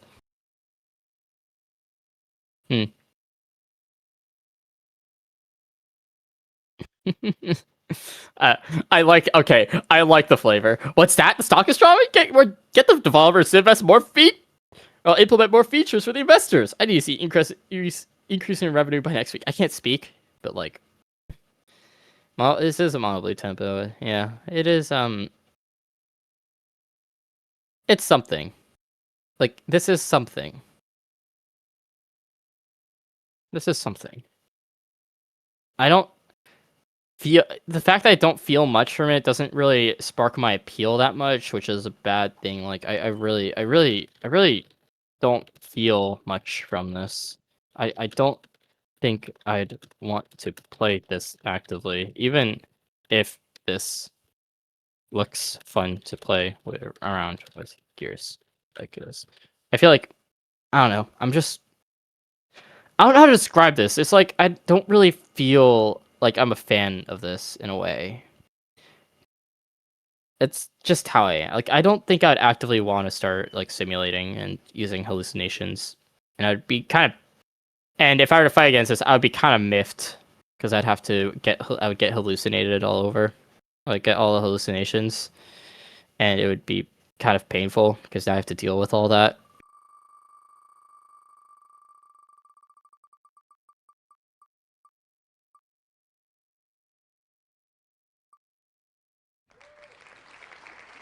All right, Netizen.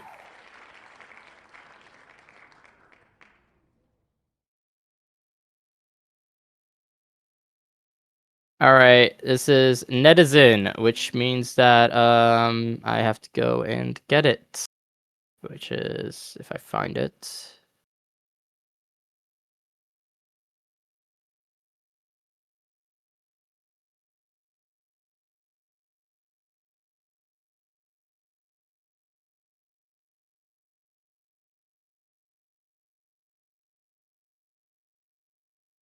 All right, here it is. Open link. Use a MERV format. You don't use Jules format. Use MERV format. Oh my god. Here, let me see the arts.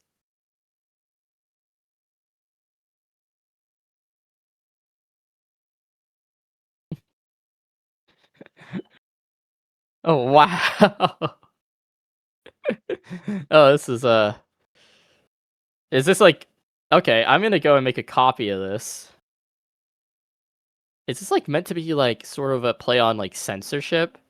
Is this one of those things where it's like a play on censorship? Like, yep, this entire thing's against censorship. All right, what's a silence? Retizen is a portmanteau of reticence, the quality or state of being reserved or restrained, and citizen. Speech was never meant to be free. Reticence is a splash blue group that uses silence, a token that scales in damage based on the number of actions in your hand.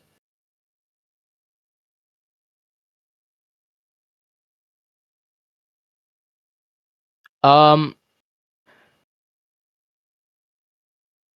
guess. Silence. In all zones, reveal all actions in your hand. Deal 50 damage to a target fighter for each action in your hand. Okay. So it just deals damage based off the actions in your hand. Not all the action. Like, not the action that you cast. So at most you would get a 450 value, but that would be if you have 9 cards in your hand after you cast silence. So this is... How much spread would you actually be able to do? All right. Well, let's do eavesdropper, face scanner. All right. Where's the flate? How do I just say like how much I really like these types of things? This is funny. The good. I'm just gonna say flavor W straight up. Like the flavor is there. The flavor is there, man. When this card is cast, you may choose to destroy a non-token card of your hand. If you do, this card gains 200 power and give yourself silence. Oh wow, the starter just straight up. Okay, that sounds interesting. That is interesting. Voice boxes. Okay, it checks from Lunar Pearl. That's okay. Face scanner. Once per turn, whenever you cast a token action, search your deck for an action card. Okay, so you cast silence and then you go and get an action. Okay. They'll hear you when you speak. Though you'll have to. I feel like you could, if you. Are these based off song lyrics?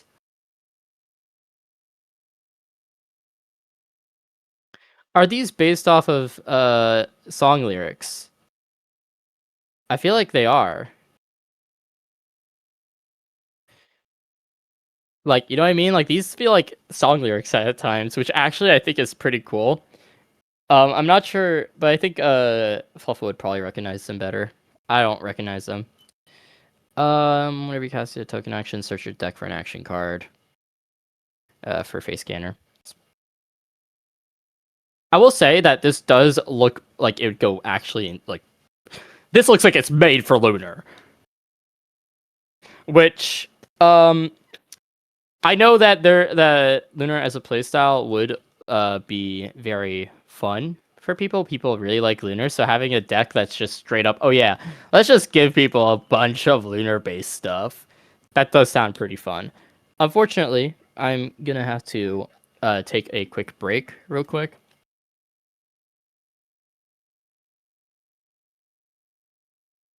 I'll be back to review this. Don't kill each other.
All right, I'm back.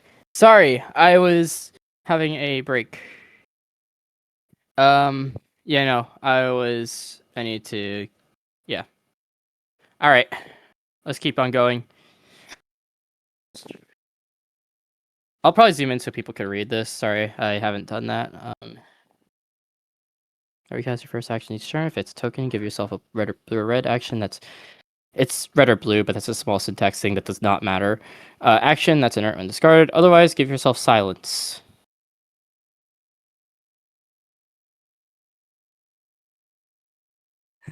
Oh, that is... I do like how it's cast your first action. But, So, alright, you cast your first action. So your first action's like, let's see. Let's say your first action, silence, you get a red or blue action, or if it's a lunar action, then you get silence. That is That is fun. I think that's an interesting card. I think in terms of design, I think it's a good card. I think it's good. I like voice box. I like it. Even though it's probably based off of another card, I still like how voice box is sort of like I like voice box. I don't know how to describe it, but I like it. Silence the Lambs, 3 colorless, 2 red action. Give yourself 2 silences. By the way, Silence the Lambs, the art is just kind of the art for by the way, the art for these cards, I think that the usage of red here is pretty interesting, but Silence the Lambs.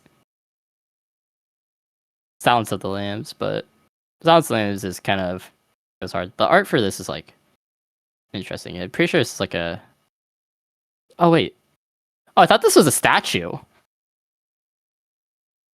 To be honest, if you hit it with like the statue treatment, that would have been way better. But like, I do like this. Silent sign language. What do we do?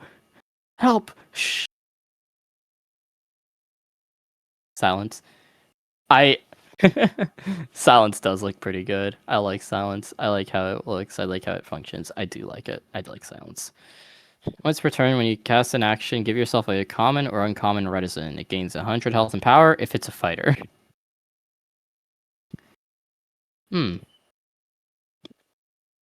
Does it work with these cards? 400 face scanner is scary, isn't it? 500, 600 voice box is also kind of scary. 550, 300 eavesdrop. Yeah, it's kind of scary, isn't it? I'd probably add a colorless stud if it's a fighter, to be honest, because that does kind of spook me a little bit. Also, wow. Okay, yeah, the stats do spook me. Like the stats spook me.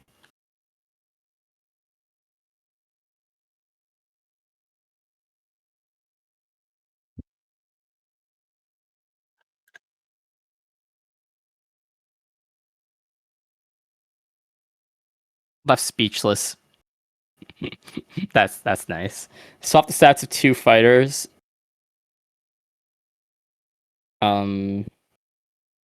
Oh, okay. Yeah, let's just have something that's supposed to be in green be put in red blue. Yeah. And give yourself 2 nascent studs if you have 2 or more Retizens in your base plate.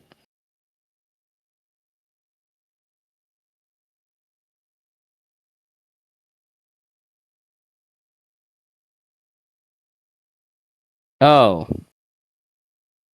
Normal swap on 2 targets? I thought it's exchange stats. Oh, it's just normal swap. Okay, never mind. Okay, that note actually genuinely saved me, like saved you, because I thought it was swap the stats between exchange stats. No, it's just normal swap. Okay, so 2 fighters just get swapped. Okay, thankfully I was able to read that in time, and I didn't write it down in my notes. Okay, that is fine. The 2 nascent studs, though, that is Those are tokens, so you do get voice box value.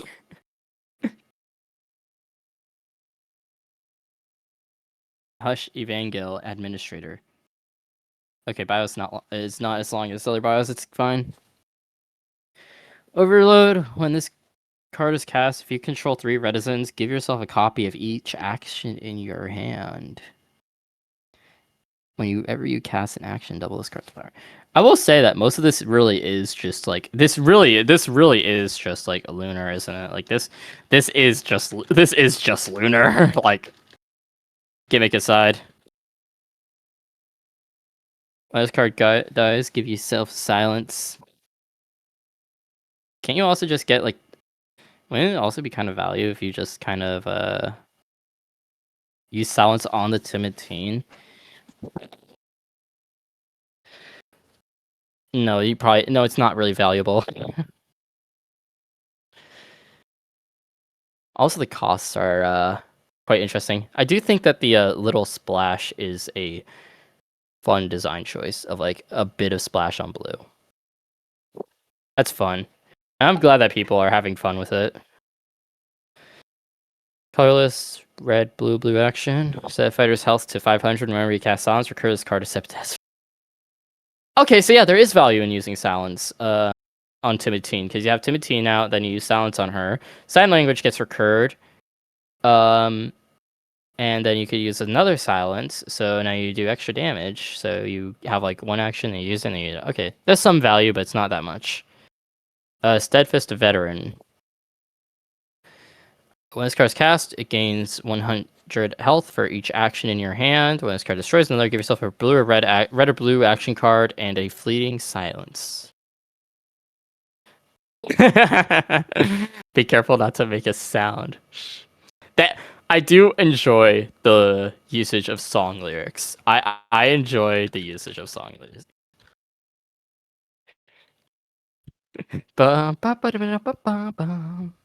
Alright. When this card attacks, give yourself a red or blue action card, then summon a 50-50 citizen with defender. It gains 50 health and power for every action card in your hand.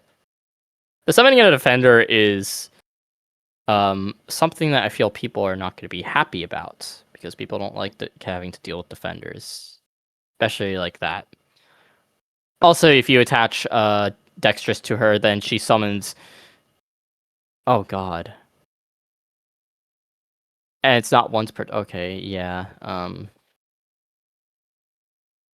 Mayor Wolfric may be a little crazy. Cray-cray. Might be a little crazy. I do like that you at least explain what your name is, a meaning of, in a portmanteau. I do like that little... I do enjoy the explanation of your name. And if I was playing this and I was new and I saw like all these arts and I thought, oh, that's pretty cool, and I wanted to try out Red Blue, then I would definitely have this. Like, I would definitely have some cards from here, you know? I think that would be... I think it would be fun to play this if I'm new to Red Blue and I want to experience like what Lunar is like. For experienced players, I'm not sure about it, but if I was new, I would like enjoy this. Thank you for explaining that, though. Oh my god, that confusion is gone. Also the fact... Yeah, I can understand why he counts himself. Colorless token... I know what the citizen is from Necro Syndicates. Yes, I do know. You don't have to explain, but thank you for the explanation regardless. What do I think of Retizen? If I were to put it on a tier list, it'd be like a solid A tier. It would not be S tier on like unlike some of the ones that I really enjoy, but it's not B tier. It's like, it's solid. It's good. I think it's good.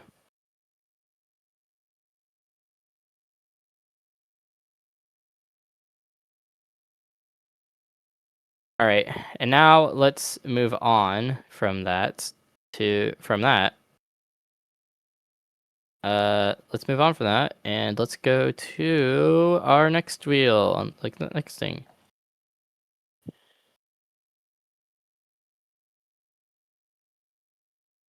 All right, so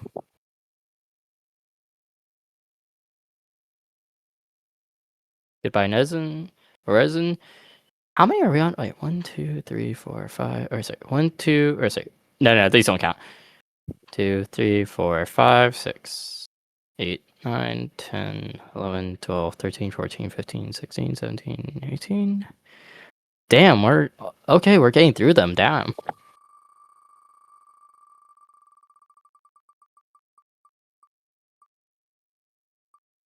All right. Okay. It's time for me to actually go and do Modernilks and not avoid it. All right. The reason why I didn't want to do Modernilks originally was because, unfortunately, there was like I could not at that point, like I was not awake enough to deal with combination stuff of like combining stuff. By the way, we have just avoided... Sorry, I got so loud. We have just been constantly avoided like we've constantly avoided the break stuff. And so I might as well do this, and like I'm just gonna rearrange where the I'm gonna do some rearrangement real quick. We're gonna do Modernilks, but let me just move this all the way up to like here. So now I actually have a chance to at least take a break, because these two breaks have just not happened.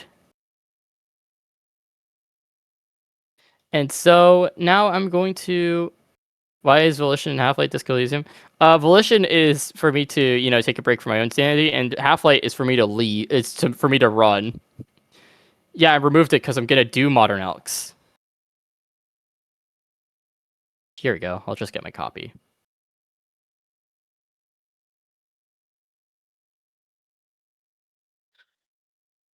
All right, it is time to do Modernilks.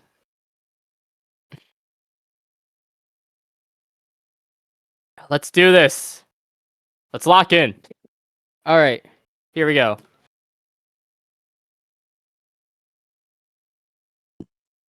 All right, so here's the first thing I'm going to mention for Modernilks, which I did skip over. I need to get back to where I had it on.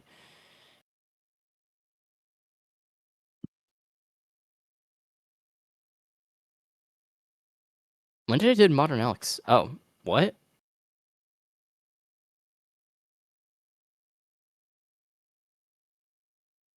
Or did I just not write it down here? Oh, I didn't write down Modernilks. Okay, well, I'm going to do this.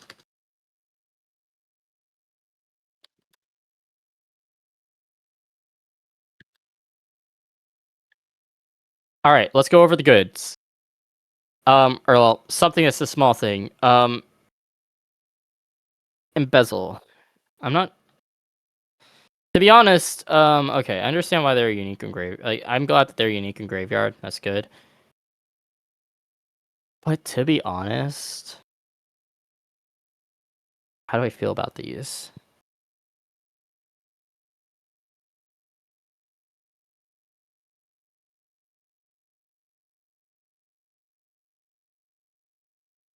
How do I feel about these? I don't feel. Oh yeah, let's go to the Mer format. Yep, here's a piss yellow. It's fine. Oh, sorry, not piss yellow, mustard yellow. It's fine. I can tolerate this. Okay. Let's count how many keywords, guys.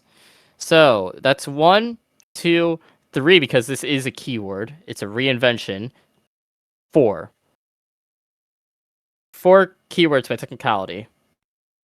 But in total, like, there's 2 keywords that, Okay, here's what I'm going to say. One of the bad things right off the bat, so, honestly, when it comes to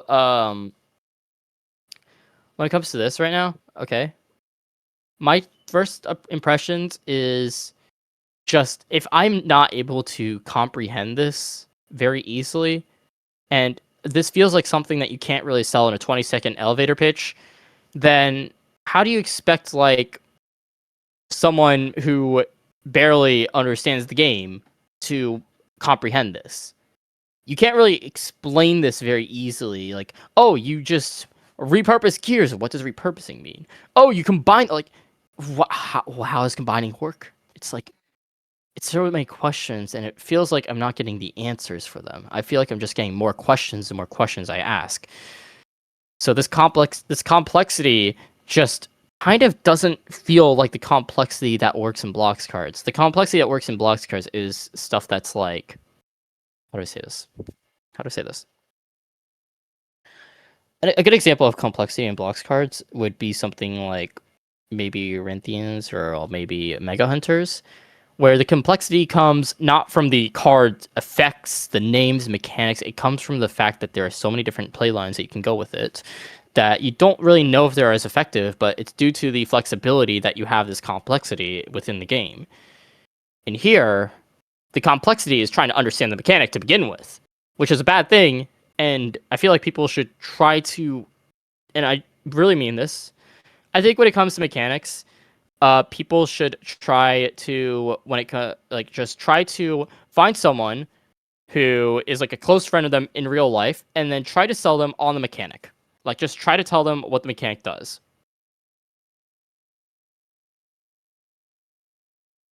If you can sell them on that much, if you can simplify it like that, then it should be good. And if you can't, if it needs further explanation, you might need to revise it a bit. That's my opinion.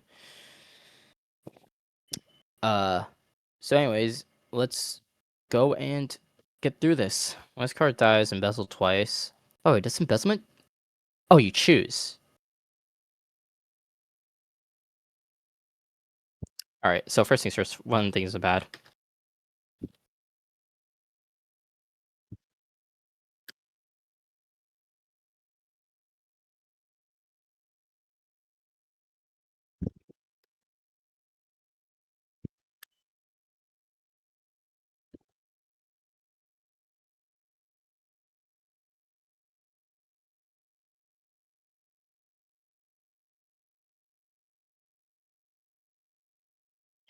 Alright, embezzlement should not be based off choice, in my opinion. I feel like it should be based off of fighter color, or it should be random.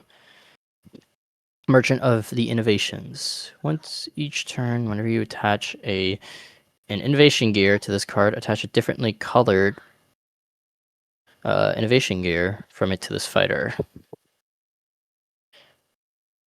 Okay, yeah, no, you should have made it so that embezzle just gives you the gear according to the color of the fighter that is embezzling. Wouldn't it? When this card is cast, embezzle. When this card dies, yeah, you could just get embezzlement. Yeah, no, it's just also on that. Also, not to mention the fact that like the lore is just. I'm not sold on the lore stuff. I'm not really sold. I don't know. I'm not sold on the lore right now. I don't know. It just. Let me look at the arts for this. Like the art here. I don't feel sold on these things. And keep in mind, art matters for flavor. That's what it matters for. But if I'm not, I'll look at it just so I can understand the flavor. But I'm not really sold on this. You know, like, how do I say this? What makes me want to care for Native of the Fallen City, Native of the Island World? Like, what makes me care about these natives from these different cities, or these places, these things? This world feels like. Also, another thing that I've noticed, this feels like it's been overscoped, kind of. Like, this feels like it has the Doomspire overscope. This entire thing feels overscoped. It feels really overscoped, as a matter of fact, because you have 3 different worlds in the same domain, which that was also the issue with every other domain in Doomspire. It was overscoping. That's why, like, you have Imperium, like, that's why you have, like, Kralosa having, like, 6 different layers. It's overscoped. You have Disregard with all these different things. You have Imperium Ultima. You have Great Justice City. All these things have way too much. And this feels like it's kind of following in the footsteps of those domains, because it has that same overscoping issue where you have this huge expansive world, but you shouldn't really do that. You need to have like something smaller when it comes to domain, because the entire domain is meant to tell a story. And I'm not sure if I'm getting a story here. In fact, there's a rationalizer and there's the inventor. Where's the fault? There should be like a token. Is there a terrain here? Reinvention. Okay. Okay. Here's what I'm gonna say about reinventions. Also, this is a trapeze is an issue. Reinventions also you can't really determine with the helper boxes in blocks cards, so you won't know what you're making before you make it. Which is a big issue, a really big issue. If you can't really helper box it. Also, I'm not. Is there any terrains in this? No? Okay, so we're not getting any. Oh, damn it. That's the best part of the Doomspire stuff. You get a Terrarian, and it's like something X's fault.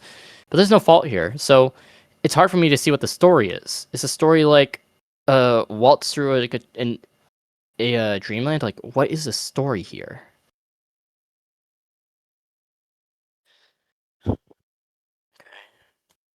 This card is cast embezzle. When this card dies embezzle. When this card is cast, move all gear from a target allied fighter onto a target fighter during its. This card is cast embezzle. Then attach that gear to a target fighter, except it's 50-50 during your end step to attach.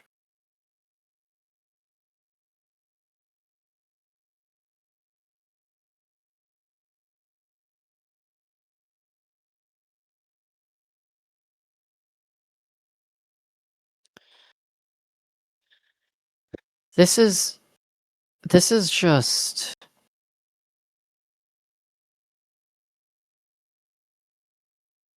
this. I don't like this whole, what is it? I really don't like repurpose and embezzle. It's going into the same issues that I have with other things when it comes to understanding, because like it's the same issue that I keep bringing up when it comes to effects. You shouldn't have something that goes, okay, first things first, you have to sprinkle Sprock, and then you have to get a sprocket in order to continue to operate the shingle machine. But then if you have enough shingles in the shingle machine, then you're able to reinvent. That's what this feels like when I'm reading this. It doesn't feel like I'm understanding a deck. It feels like I'm reading an alien language. I have to reread what embezzling and repurpose does, and then it's like, and then like you repurpose into these gears, and it's like, well, I don't know what they are until I make them, and it's just.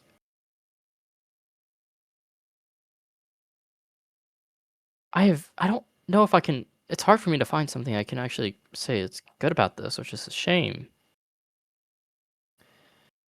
Maybe I like the fact that they got all the things here, so it's but they.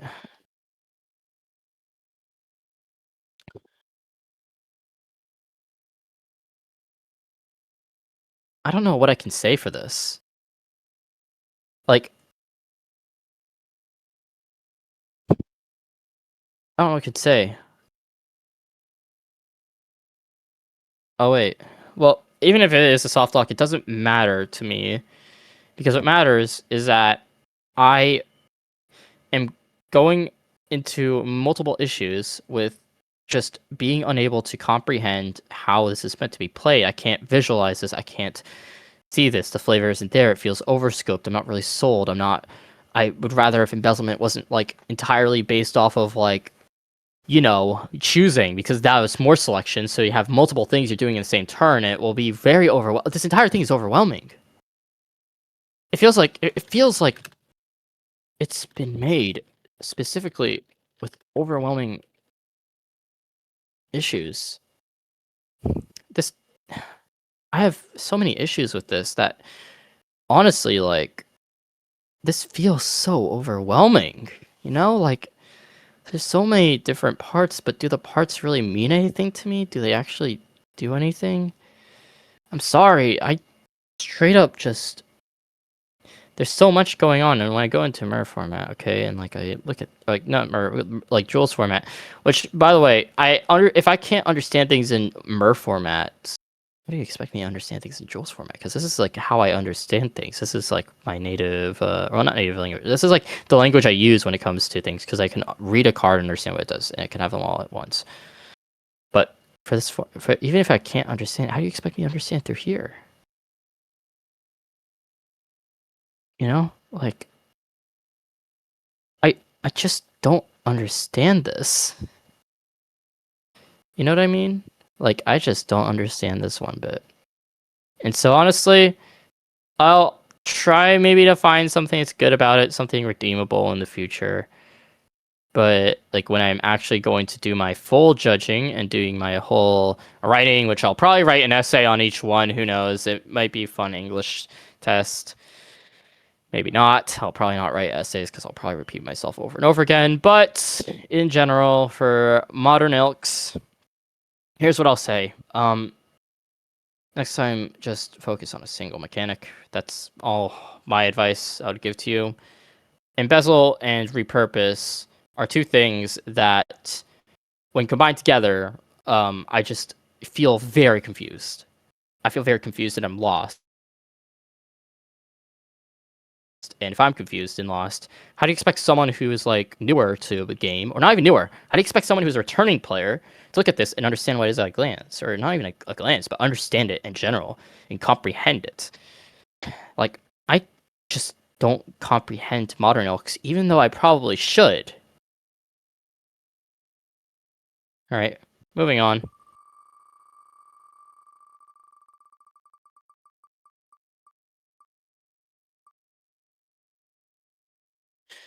Vendoolorian. All right, it's time for. I'm pretty sure that one is. Oh, I just got on it right now. Yep.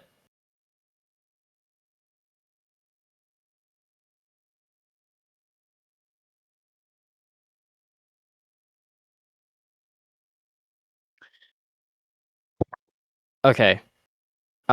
After this, I'm probably going to take a break, to be honest.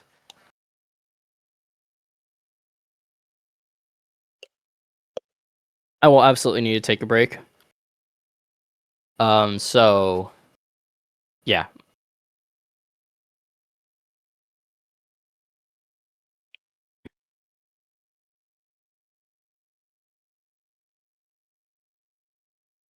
What is going on? What is going on?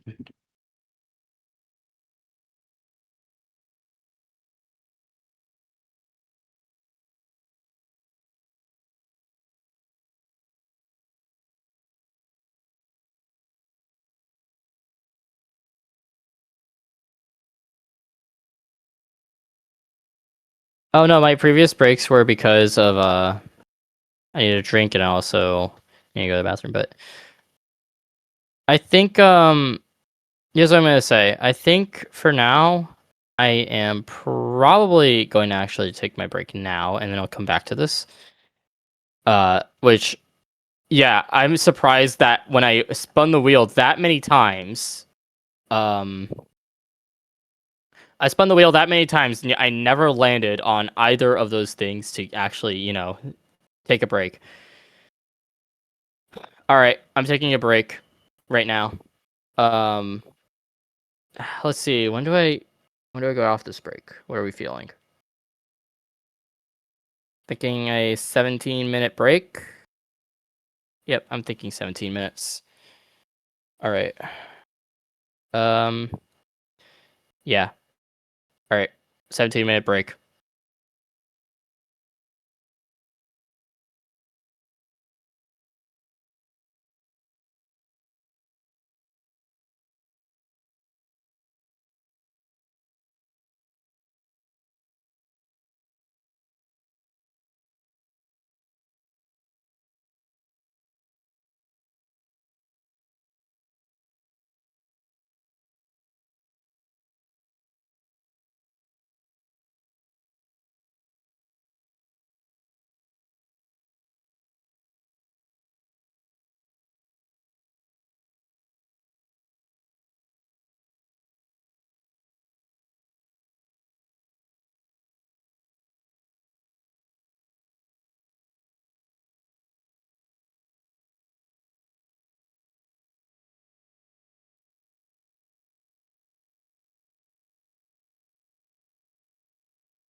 All right, I'm back.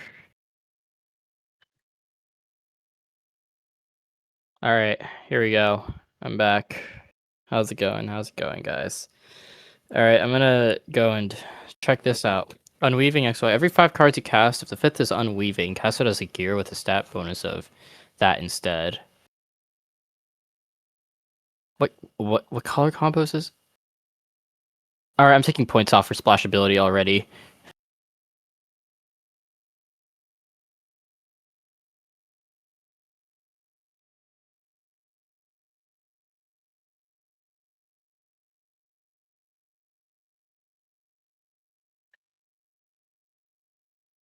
I don't like how it doesn't splash with Mega Hunters effectively. Damn it, why did you have to do that? 5th card, Diarrhea.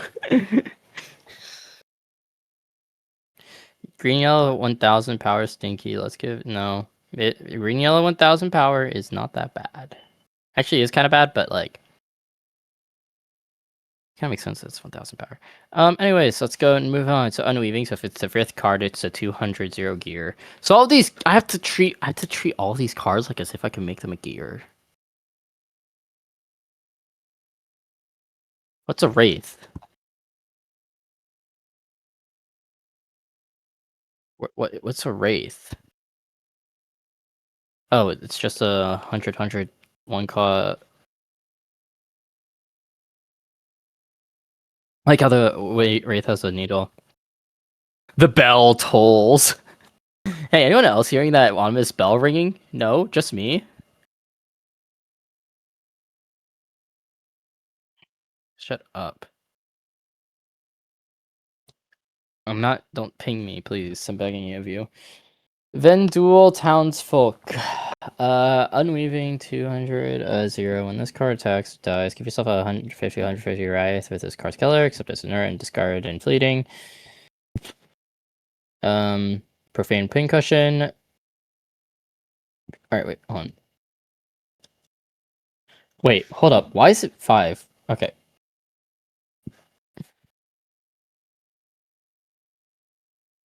Every 5th ring, a doll person unseams. Oh, that's why it's like that. So, okay. Flavor, you have made flavor with yourself. You have made flavor. Good job. You made flavor work with the mechanics. That is a good job. I like that. Good job for that. Unweaving. All right, something 200. When after this card attacks, deal damage to a target fighter or a target enemy fighter equal to half of this card's power rounded up. Wait. Oh, destroy the fighter this way. Just draw a fleeting card. I'm glad you're not making it permanent. Could also just make it so that it gives you a. By the way, this is a group, but it's also a domain, which isn't necessary to make it a group, but that's fine. Do you give yourself Vendool cards? No. Nope. Okay, so it's not group locked. That's fine. Is this kind of bread? Let me see. Is this bread okay? I mean, I think, but I'm not sure. I do like unweaving though. I like unweaving. I like how you can have you've made flexibility with these cards, so they're not just fighters, but if you like do some interesting stuff with this deck, you can unweaving could proc. So I do think that unweaving makes the play lines really, really unique. Because now you can like basically, I can cast a bunch of nascent studs I saved up from like some green stuff, and then I save it all, burst it all, play them all, so then I can get a cool gear onto my really good fighter. Like let's say I have Leapy Mind out, I just get a bunch of nascent studs from Leapy Mind's like surviving. I cast another Leapy Mind, and then I'm unweaving and give it like some like, and then unweaving Puppet Rally onto it, for example. You know what I mean? Like it is. I am quite fond of unweaving now that I think about it, and now that I read it, I am quite fond. That is something I actually genuinely like. I do like that. So yeah. Anyways, No, let's go over that. Stitched Up Scouts, Unweaving 150. When this card is cast, attach an effectiveless copy of it to this card. Syntax. Small thing, but syntax. Accept the screen. When this card dies, for each non-colorless gear attached to it, give yourself a gear card corresponding to that gear's color. So, okay, that's fine.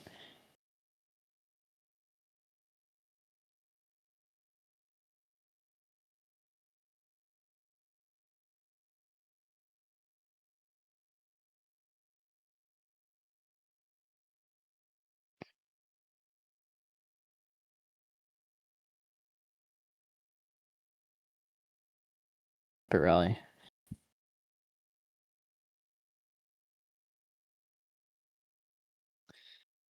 I don't like this line. Guess we're doing this now? I don't really like it. Makes like the editor feel unaware. I feel like, or not unaware, but like feels like they aren't taking control, or not editor, the candidate. Which, in Doomspire, generally the candidates do take action, like actively do something in their domain. And they're usually very active when it comes to what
want to take down their editor.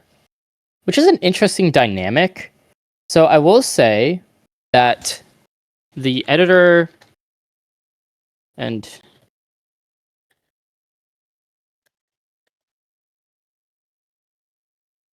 the fictional people's dynamic is an interesting tug of war. So I'm guessing the editor of this domain wants to just intentionally be, seen as the villain. So they want to do this.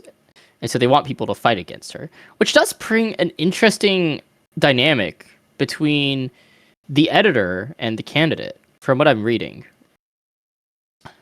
Resentful creation. That is an interesting dynamic. This card is cast, or when this card dies, give yourself a green card and a yellow card that each have a total stud cost of 1 greater than this card. Oh yeah, this is also kind of following into a different issue that I'm having, which is like the effect length is quite long. The effects are also quite, how do I say this? They do a lot.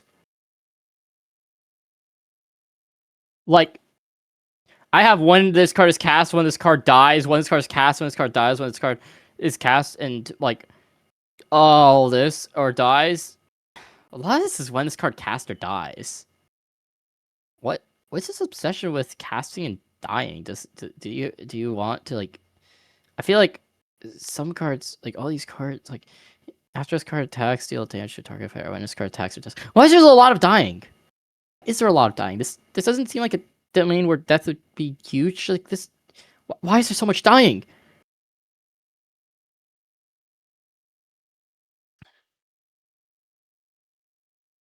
the start of your turns, attach fragile to this fighter. Ooh. Oh wow.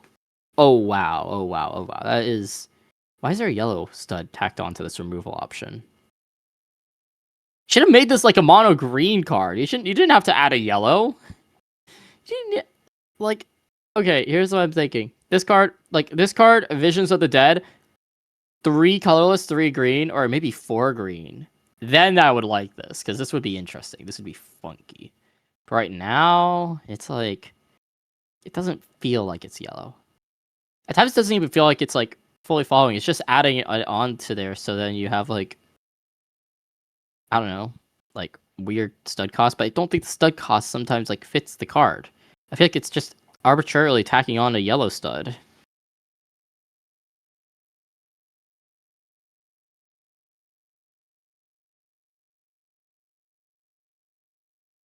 Alright, the Bell Tower. When this card is cast, give yourself a fleeting Nascent Stud once per turn whenever you cast a non-fading gear. Target enemy fighter loses 150 power. Then if the gear was leaving, give yourself a copy of it and a Nascent Stud except they're fading. I think when this card is cast, give yourself a fleeting Nascent Stud. I'm not a fan of that. I think you should be allowed to keep a Nascent Stud. You spent 3 colorless, 1 green, 1 yellow. That uncast should probably at least let you keep your Nascent Stud. So I don't like how that restricts your ability to cast Nascent Studs.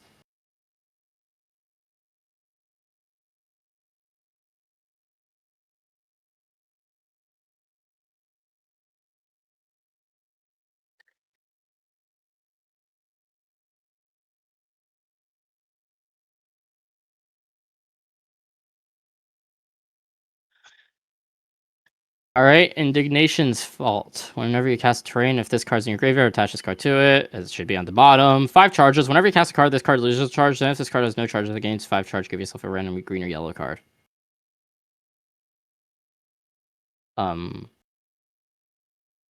Tracking issue, perhaps? That kind of feels like a bit of a tracking issue.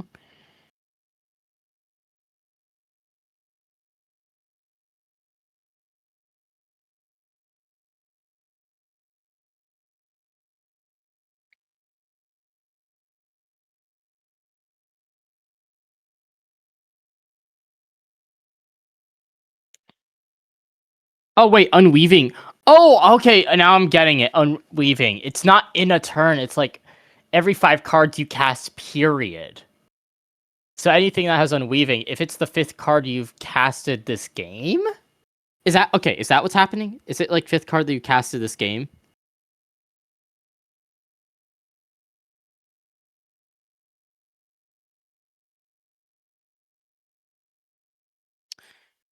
Okay, so that is immediately a very, very small, like, it's something that, like, how are we tracking the 5th card every time this game? Like this is confusing.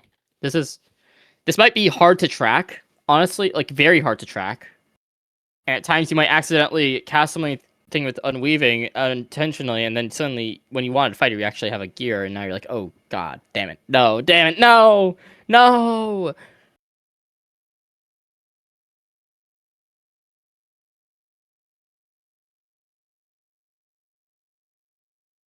Thank you, Patch-san, my first ally here. I will carry you and your people's wishes quite literally.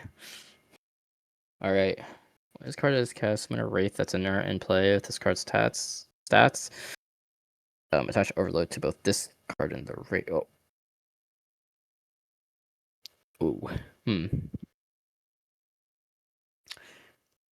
That is scary, but it's also very expensive. Why is it so expensive? You don't have that much stud fixing, don't you? Dream Shield? This card is cast. All fighters gain 50 health. And sorry, why does this card get a Dream Shield? Why is this a Dream Shield?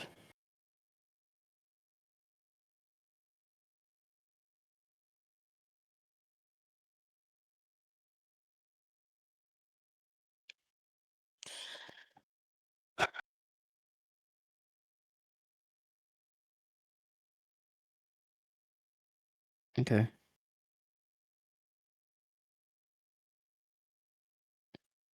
Storming the bell.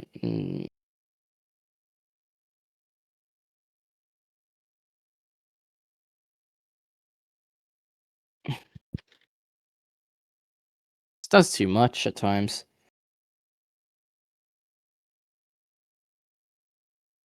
Give your owner a copy of it.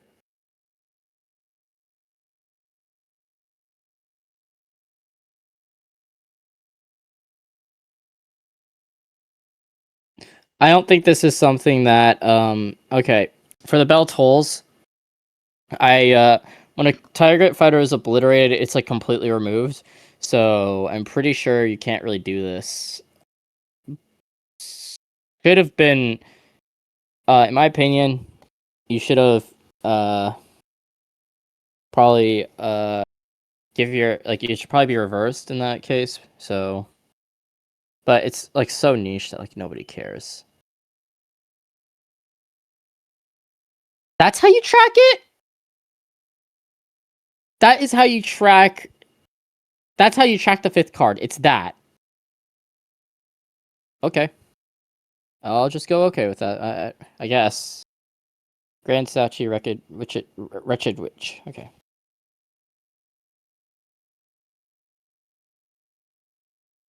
How many colorless is this?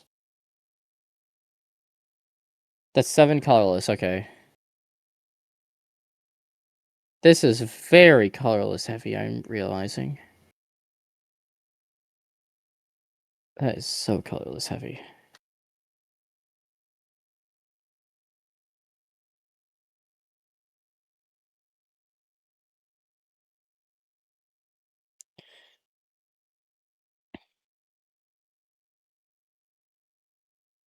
Destroys a fighter, so I think you mean attacks and destroys, not destroys.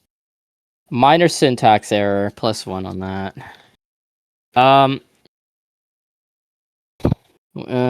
Give yourself a 2 colorless wraith with destroyed fighter's effects, except it's inert in all zones and unweaving. What are the stats of it? I think the stats are just it's just 100. Effect stealing, I guess. It's also very pricey and it's rank 6. Meanwhile, this. Haste. After this card attacks, deal 100 overload damage to a target fighter, enemy fighter, and this card. It's overloading. It's doing overload damage to itself. Why would the emissary? Why would the candidate kill herself? Why is the candidate killing herself? It doesn't say that she's sacrificing herself for. Oh, it destroys another. Also, oh, that's what you mean. Okay, never mind. I might not be genius, but okay, I'll remove the syntax error. But like, dude, why is she killing herself?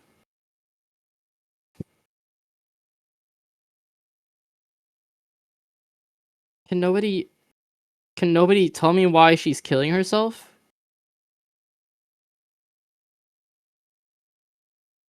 I don't see why she'd do it in the story.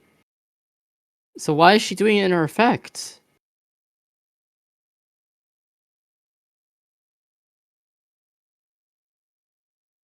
That's what I want to know. Is she suicidal?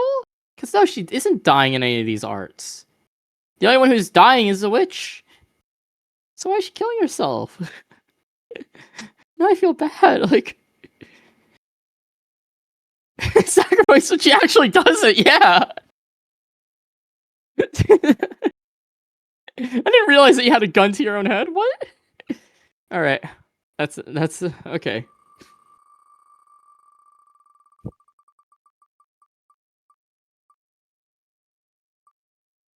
All right. We're back to Doodadders. All right. Now I should be able to copy it. I'm pretty sure. Let's see if I can copy it. Doodadders open link. There we go. And now I can finally. Now I can finally take this and then put you up here. Doodadders and gizmos and gadgets and in whatever. There's doodad arts. Okay, you have jewels, and you have myrrh. Doink. Okay. This is one of those moments where I'm not sure if I. Whenever you cast a doodad or doink. Okay. This feels like someone found the joke about what I was saying about like how some things just feels like whenever you do X Y Z it does the X, X you do Y, and then whenever you do Y you do Z. They made that into a joke and then they made it a keyword. The keyword is funny.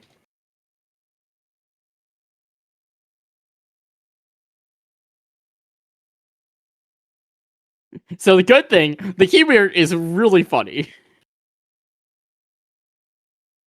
Which I like because it's something that gets it's something I think people enjoy. People enjoy a really funny keyword. You know what I mean?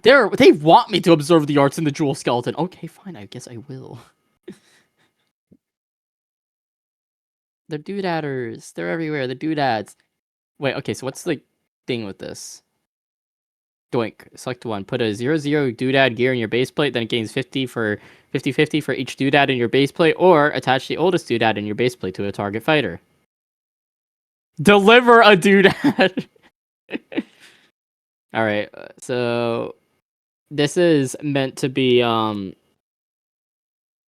is is this Imagine? Is this Imagine? Is this Imagine? I need help with like figuring out what brief this is. Is this Imagine? Because I feel like this is Imagine, right?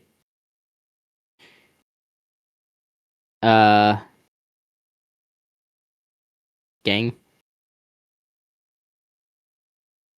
All right, I guess I'll just check the thing again. Hold up. Brief 3B. Imagine keyword starts. Okay, yeah, this is kind of Imagine. It changes Imagine a bit, as in it changes it a lot. Actually, wow. Small, like Imagine total change. But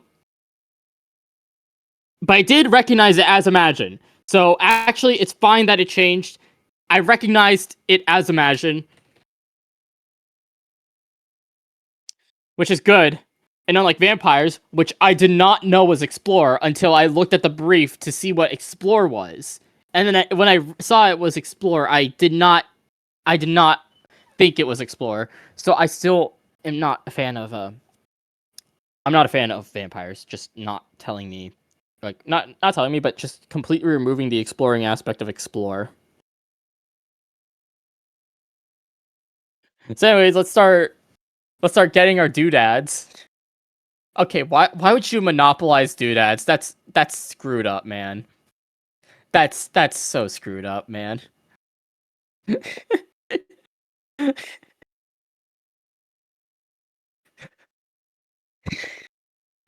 I could judge arts, I would give this a 10 out of 10. The king sits atop the hill. He shall declare his holy decree. I can't judge arts, but God, I love the doodads. God, I love the doodads. Dudessive tendencies. Swarm of doodadders. Why is this?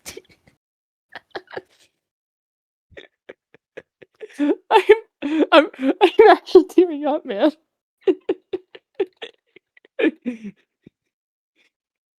This is beautiful. No time to dilly dally, only time for doodad.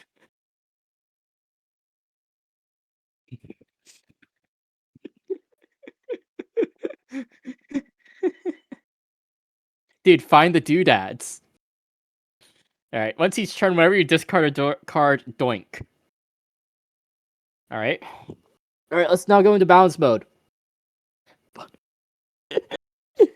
Sorry. I love this. I love this. It's so joyous and whimsical. Also, you have not seen Ranked Cheese Group. There is way crazier things for It's there's way crazier things that have ranked cheese. Maybe discard a card. Doink. And doinking is just choosing to either put a 0/0 doodad gear and gains 50/50 for each doodad in your base plate, or attach the oldest doodad in your base plate to a target fighter. So it has like a bit of the Dooder sphere. So like this deck, it has like a bit of like it needs to set up a bit of momentum. So you doink, you doink, you doink, you doink, you doink, and then you have to. Then you're gonna have to doink, but then you go and unleash it. It's gonna be a 0/0 gear, but then you unleash the next one and the next one and the next one, and it goes exponentially higher and higher and higher. Not exponentially, I meant linearly. So this is a very linear growth, which I will say for a small thing, because of how it grows linearly, the linear growth is going to be difficult to balance. So, because not like balance as in make it like in turns good or bad. It's just like it's gonna be difficult to balance, as in it's gonna be difficult to determine whether or not it's good. Like, you know, you'd have to determine how many times you can doink, but also you have to determine how many times, like how fast could it ramp, because it feels like it will ramp quite slowly, which while it is okay in certain decks, considering the payoff you're getting for doinking a bunch, it is I'm gonna put it in the bad for now, because I do not believe that the linear growth from doinking is a fun thing to balance. I sound crazy.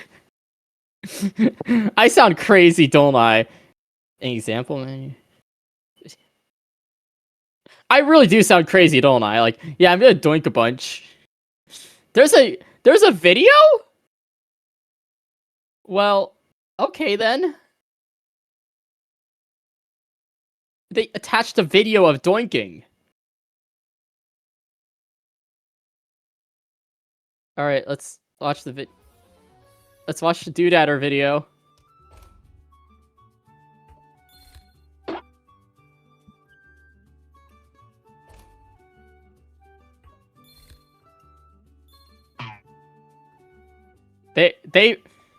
There's a lot of effort put into this. What the hell? They have a video. They have a video of this. That's crazy good. You have a video for this.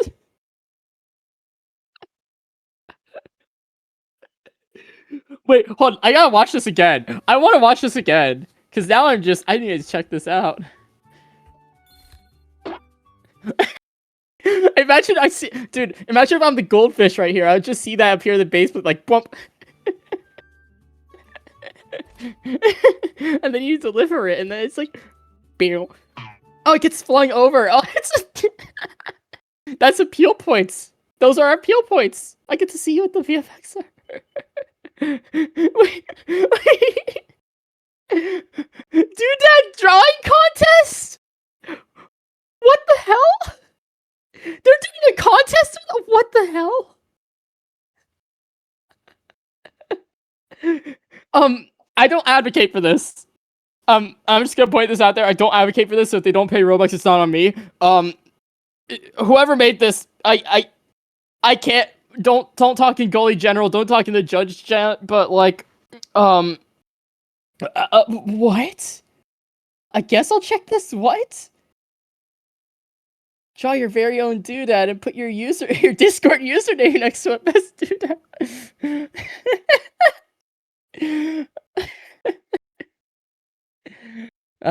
I'll Does this count as bribing? Does it actually count? Alright, wait, hold on. First things first. Do I draw the doodad? I know this is completely unrelated, but like, do I just take some time to draw a doodad?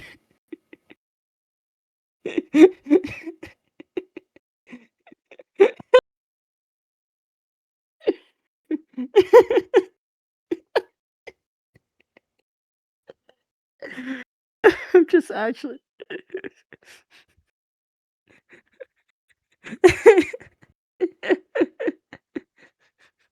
I'll do it after I finish reviewing the Doodads, by the way. I did not know that there's this much about Doodads. Yo, who else be up? I have to get familiar with the Doodad. The Doodad economy, you know, it goes really hard, you know, you have to invest a lot in the Doodad economy. Munch each turn whenever you doink. Okay, you remember OETT, so...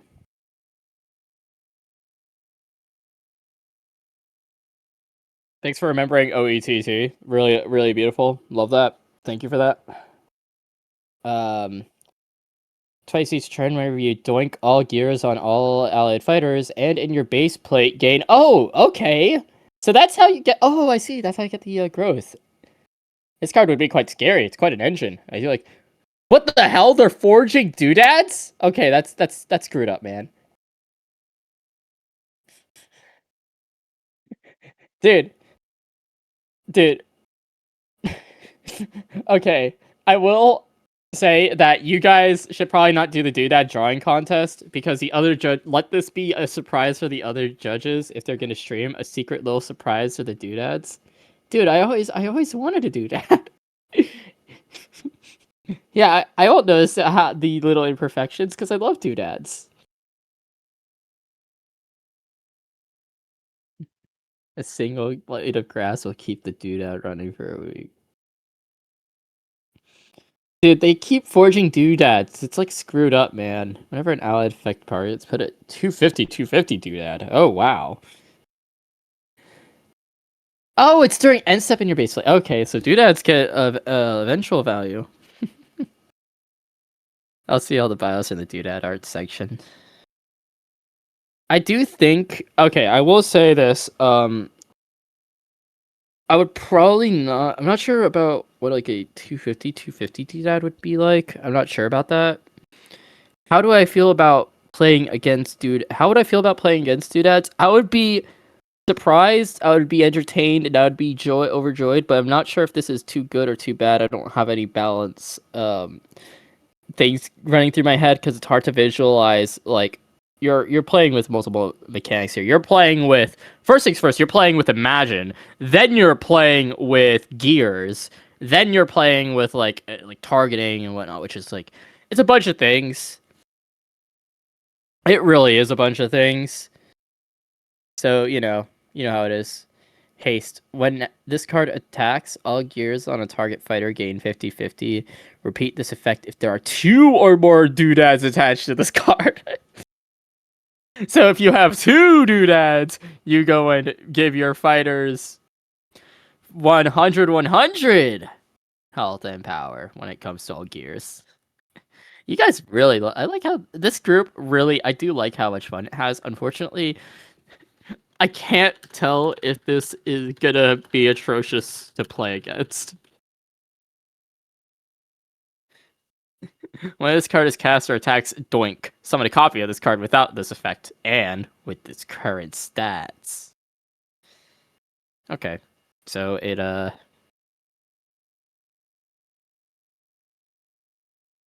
Swarm of Doodadders does get... I think I would... Oh, okay, never mind, I see why. It's like 2 colors, 5 yellow. Okay, that's fine. I Doodad! I'm the one who owns a Doodad! I do like this art, but I'm not gonna say like this art's fun.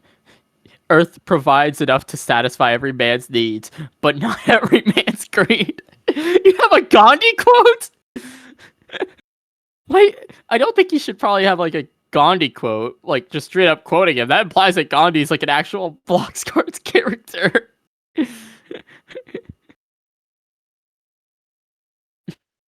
They may be kept inhumanely, but that's the thing. They're not human. They're Doodads. The Sanctuary. Dude, I love the Sanctuary. I love the Doodad Sanctuary, man. Dude, one day I'm gonna go to the Doodad Sanctuary, and then there's gonna be so many This is such a joy.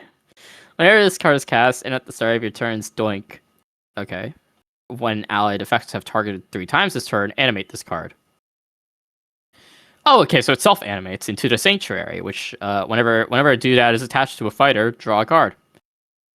That at twice per turn. Oh, okay. You get oh, wow, okay. It's fine. It's fine. I would prefer if it was drawing a fleeting card, but it's fine. Fine. When this fighter attacks, attach a copy of this gear to another target attached fighter. Doink.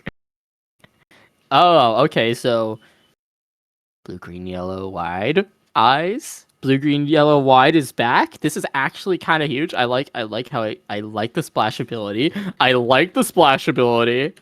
Okay. Blue, green, yellow, wide is a thing. Hold on.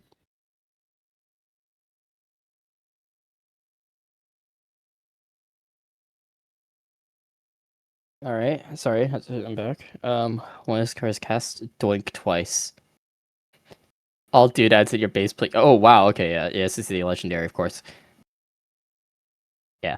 All doodads at your base plate gain 200. He's starting a monopoly. And this card attacks if there are 5 or more doodads in your base plate. Attach a copy of the oldest doodad in your base plate to all allied fighters. Oh wow. Guess who found and copyrighted them first? Get your doodads up, losers. God, I hate the doodad monopolist, but it makes sense that the legendary is a doodad monopolist. All right, hold on. Someone wants to see what doinking does. All right, I'll show you guys the video that shows what doinking is.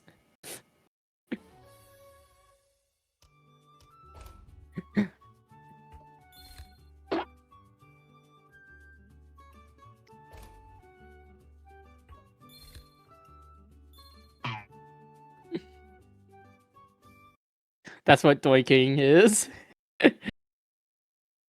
The golden doodad.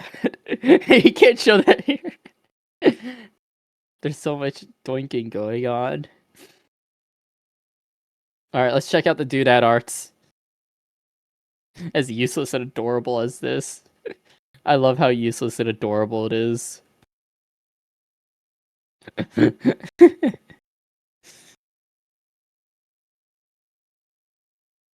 Some doodads can be... Dude. What the hell? The king stands atop his throne, watching the land sprawl out amongst the greenery. And the voice of the king's advisor says, "All that shall spread out before you in the light is yours." So beautiful, man. So beautiful. Okay, what do I think about doodadders? They are fun, and you guys... Alright, you guys, let's see what you guys said about, Let's see what you guys said about, drawing a doodad. Alright, hold up. Alright. I don't know what happened to demo. Okay, let's close the poll now. I finished it. Let's see. Let's see what the results are. Because they're in, and I'm drawing a doodad.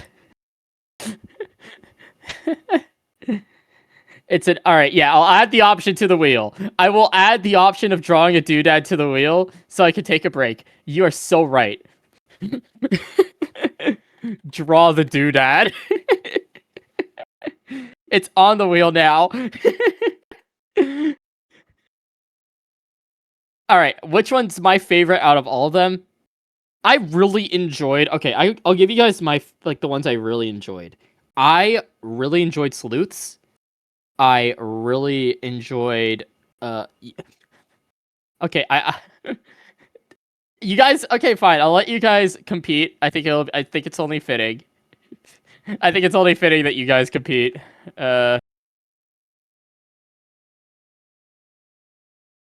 On the doodadders. You guys can compete. Have fun. Go wild. Go crazy. Draw your doodad. But don't... Alright, but here's what I'm going to say about this. Do not post it in a tour gallery. Do not post it in Art Hub. Just draw your doodad. Wait until judging's over. Then you post it, okay? Can we... Does everyone understand? Are we good on this? Are we clear? Good. Alright. So, in other news, Doodad server. In other news, someone asked me for which ones I really liked, so let me go into here because I have a few that I think are really awesome. I like sleuths. I do like sleuths. I think it is. I really like sleuths. Ego Meditatio is amazing in terms of flavor, theming, appeal. I love Ego Meditatio. That one's good. That one's really good, actually. Malcoded is really fun. I think it is just fun. So there's that. It does have some things to be changed.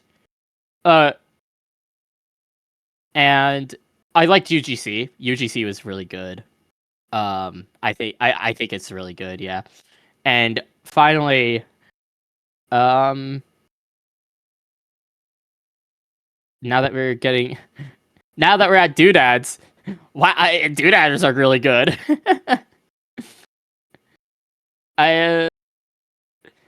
Iguanita missed out on Doodadders, unfortunately. But yeah, Doodadders are great. I love them. They're so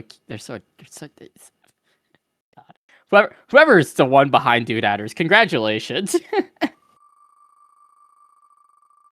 Congratulations, man. All right, it's now time for Sinrott.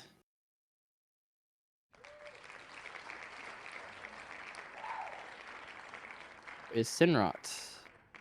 There it is. All right, open link. Fucking Doodadders, man.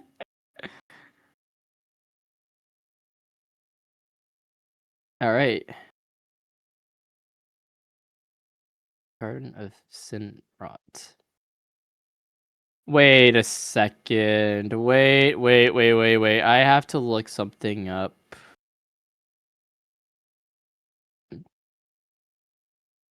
Just give me audio.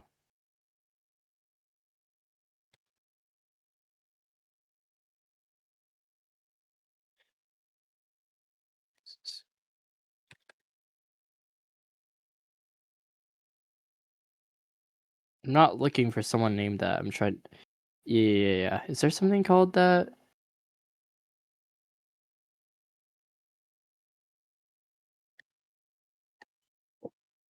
Okay, no. All right, you're good. All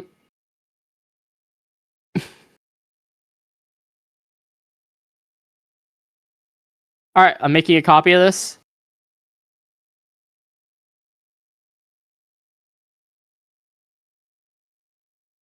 I can't believe I missed out on Doodadders because of of a little thing that was like a little bit out of their control. When this card is cast, a target fighter succumbs. Is this based off of Grow a Garden? Sprawling Infinity? Come on, man. Is that like a reference? Wait, hold on. Where's the card art for Sprawling Infinity?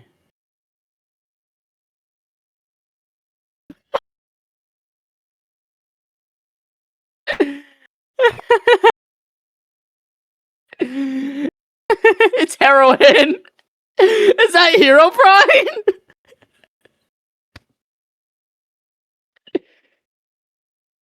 Guys, hey guys, I was like looking over here, like, oh yeah, where's Sprawling Infinity? Come on, man. Go over here. Is that Hero Prime?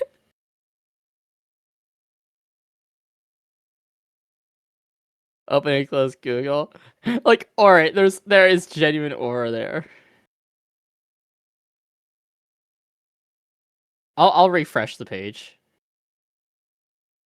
No, it's just not. No, it is not there. There is no art for it. Why is it? They're missing an art for the Terrarian. Like, okay, listen, you didn't have to add it in the Terrarian. If you didn't have the art for it, then you just could have not had a Terrarian, and that would have been fine.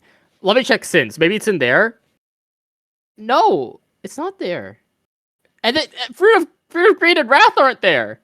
Coup de Grapes? Okay, so unfortunate. All right, yeah, sure. You get to see Hero Brian.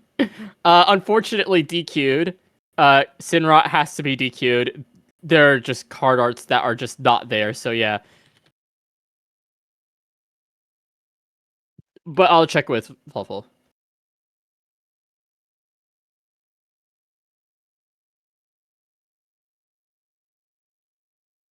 This is damn. I feel bad for this. Every single time something has to be DQ'd because they just didn't have all the arts. It's actually so sad. That is actually sad. Unfortunate. Unfortunate. Well, back to the wheel.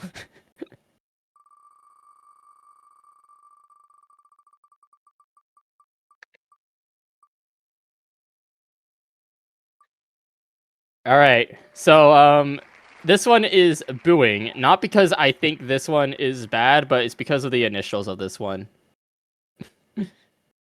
And so I just got inspired by all the student booing that happened a lot. Wait, it doesn't have an I in it? Wait, what? Fluffle, you are if this is Fluffle's fault, fart. No, if this is Fluffle's fault, he has my disappointment. He has my disappointment. Otherwise, let's go and see the Mur thing. Why is there lower notes? Okay, let's check the arts. Let's make sure that they have all the arts. Is that? It's called Aura, bruh. It's called Aura, bruh. Aura monster. This is. You know what? This is someone's first time doing arts, and here's how I can tell. It's because they're using the basic base plate for the arts. And honestly, kudos to you for actually making the arts and not just going and saying, yeah, you know what, ChatGPT, generate me a Bloxcards art. That's lovely. I like the fact that you're doing that. I like the fact that people are actually taking their time to draw.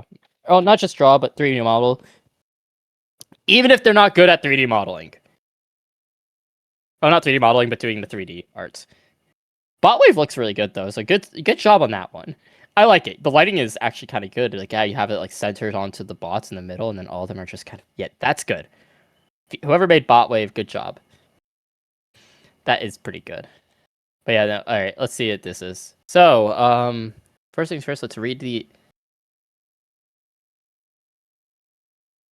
You have your own notes. You have your own notes here?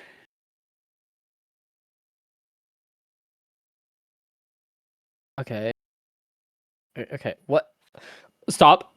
Let's stop right now. Hold up. I'm not gonna read anymore. I'm just gonna stop real quick. So, what's the gimmick? What is tasks? What are they? Okay. See art sheet, total deck slots. What are tasks? All right, a 1 yellow token that triggers certain effects on auto targeting blips. Okay, so hold up. Okay, okay, Fluffle's in trouble. Fluffle's in trouble. He named it Autotelligents, but the initials aren't there. Anyways, let's get this over with. So first things first. Tasks are just basically targeting blips that do nothing on their own, which I am not a fan of.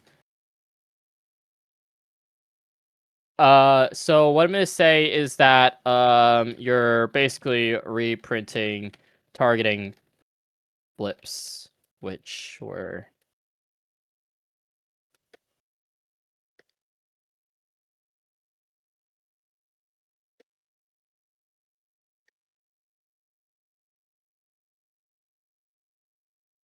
so yeah, this is already kind of group blocked, which I am not fond of. I think that like this should probably not be group blocked to begin with. So there's that. Let's see. When cards cast, give yourself a task. Whenever a task is cast, draw a card. Here, I'm just gonna skip through this entire thing real quick so I can get this out of the way. Thank you. Okay, one of the good things is that you made it simple. You made it a simple mechanic. That's all good. But here's the issues. You've reprinted targeting blips, which makes it very hard for me to justify splashing it outside of the group. So that also means that when it comes to tasks and all that stuff, since they don't really do anything but trigger the effects, at least judging from what I'm seeing. In fact, let me go and check the tasks real quick. Yeah, every third task is turn enter a bot wave. Okay, what the hell is a bot wave? Acts like Bliss, but with cooler interactions. Okay, yep, that's already a point taken off for me personally, because I do not like Bliss. You honestly had something really good going, so if you got rid of bot wave and you just got with tasks, what I'm telling you right now with that is that if you just had tasks after tasks after tasks after tasks, that would have made things way simpler. That would have made things way better. But instead, you had to shoehorn in a bliss interaction, which doesn't actually contribute to the mainly awesome thing about tasks, which is the fact that they're like targeting blips, so they activate things. So because of that, I'm just gonna take a point off because you have bliss added, shoehorned in, mind you. It might be cooler than bliss, but it's still bliss at the end of the day. So there's that. All right, now let's move on. So, oh yeah, okay, that's why you have bot wave. You have it so you can make things way cooler. But honestly, I would prefer if it was like what in this card is like you could honestly change its effect to be what like at least also have generic interaction. So for like every 3 targets from a task, which by the way, here's what I'm thinking about tasks. You make this like mono yellow target spam. Right? You make this mono yellow target spam, you'll be fine. Like, genuinely.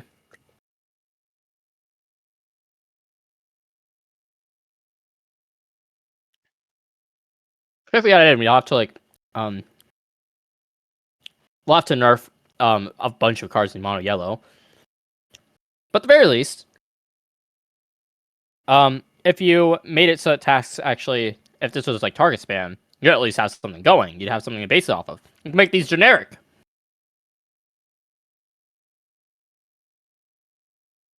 Which would have been great. So I'm going to take a point off for not really making things generic, even though they'd be way cooler. Which, by the way, I'm not going to ask you guys. Does mono yellow get target spam?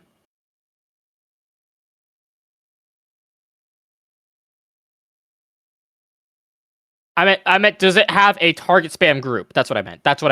Does it have a target spam group? Have you Torbot? Is that a target spam group? It has a playstyle, but it doesn't have like a group. I know Kaishin. Okay, then you already have like an open slot basically, so like also if you're wondering why I don't like why I really don't like was it? I don't like bot wave. It's because it's basically just Bliss 2.0 and I don't like and I'm not a fan of Bliss to be honest for a few reasons, namely the fact that it's like you trigger it once and now you're for the rest of the game you have it. So honestly it'll have the same issues here. Because like, oh, you just get a bunch of tasks, cast them all in one turn, and now you have everything being really good. So, also, I would have preferred if it just didn't have the bot waves in general. When this card is cast, give yourself a task. Whenever a task is cast, deal 100 damage to a target fighter. You have, honestly, I like the bread. I like the bread. It's solid, and you have a simple effect. That's good. In fact, I'm noticing that a lot of these are just simple effects. Which I love. I love how simple it is. The effects are short and sweet. They're great. Also, another thing, because the flavor here, there is good flavor. You have solid flavor. Because what you're doing is you're basically having all the bots go and follow their tasks, and that's similar to how robots actually function. They function based off a bunch of tasks and directives that they have. And also a bit of like other cool code shenanigans. So that's cool. Also, I like how you have the names being based off of they're based off of usernames of bots. So I enjoy the bot usernames.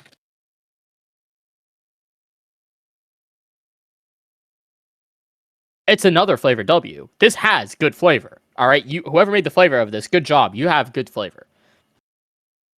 The first time you cast an auto-intelligent each turn, give yourself a task.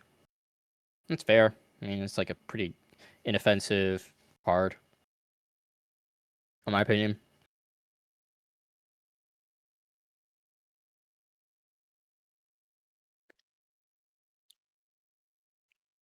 This cast if you're in your bot wave, put a yellow sun on your base plate.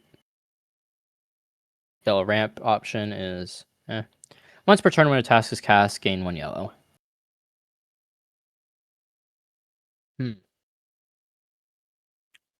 It's OPT, it's fine.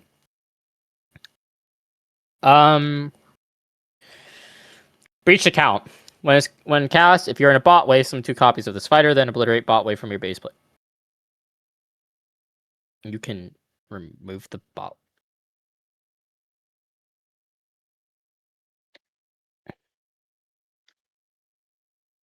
There is a small amount of bot wave. Wait. Okay. All right. Here's what I'm gonna say. If that's the case, if you have, then that is actually kind of interesting. I went into this thinking that bot wave is going to be like Bliss. I did not realize that you're going to destroy your own bot wave for value. So you actually managed to turn my opinion on your Bliss-like mechanic around just because you removed it from your base plate.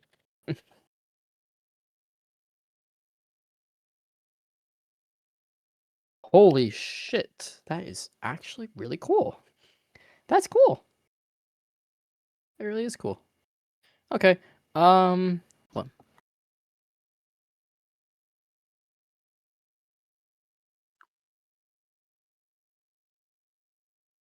During your end step, allied on intelligence, gain 200 health.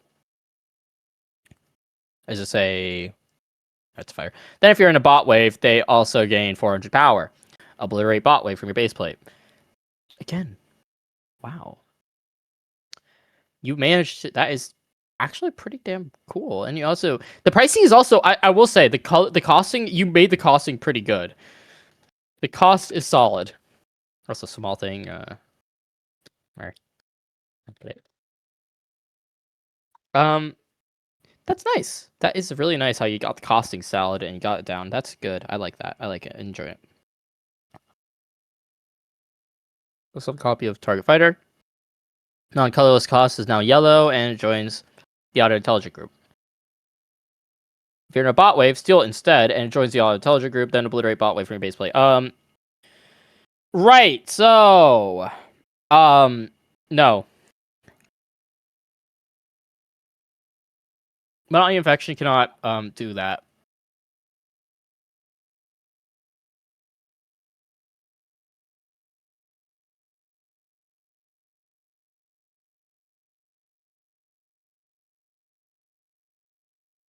That's not something that could happen. Yellow does not get a 4 yellow action that steals based off of a very simple premise.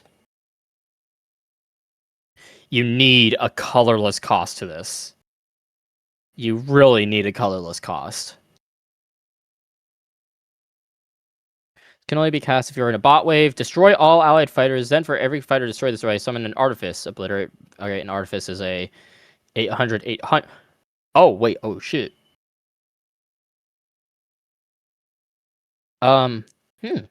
Interesting. So here's the thing about Bandwave. That is very costly for summoning 800 800s. And for it being restrictive in a bot wave. Which is fine. You can trigger bot waves pretty easily. You just get a bunch of tasks. But, you know, Bandwave is like...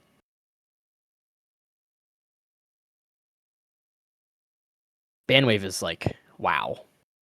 It's not really that. It's either going to be like not good, or it's going to be like kind of insane in one deck, but it's not... I don't think it's going to be insane in this one. All players in play join Auto-Intelligence group. Whenever an Auto-Intelligence dies, give yourself a copy of it. It's color cost. Can you just make a terrain? Like that's my quick question. Can you please make a terrain for this? Like you don't even need to make a terrain. Like if you just made Return to Repetition a terrain, that would have been way nicer for me, in my opinion. And you made it ranked as well. Yeah, no, I'm just gonna say, Return to Repetition should be a terrain instead of a fighter. Like some of these feel like very terrainy effects. Legitimate front runner. When this card is cast at the start of your turns, fill your hand with tasks that are fleeting. At least it's not end step. So that's good. That's a small thing, but you made sure you did start of turn instead of end step. Good on you. That's good. With a bunch of tests, yeah, that's fine. My thoughts on this. I actually think that the person who did the balancing, the flavor, and all this thing, like, they did a good job, but like you're making it isn't a very generic deck, so even if this were to be added in, it is not generic. So yeah. That's all I have to say. It's not very generic, which is my main issue. But besides that, I enjoy it. I somehow enjoyed a group that I somehow enjoyed it, which is nice.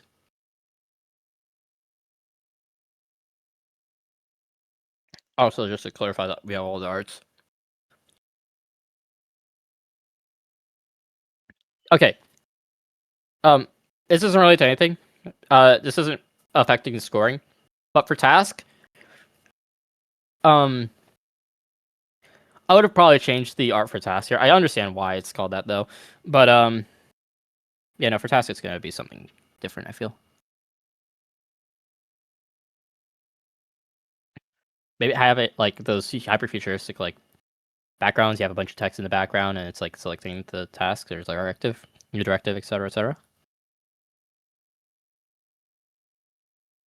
All right then. Enjoyed Auto Intelligence. I enjoyed that.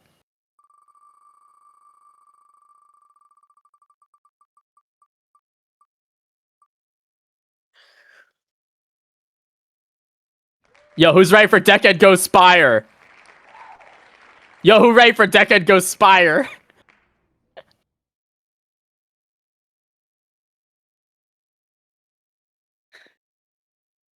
Hold up, can someone get Faults or like Astro in here? Hold up.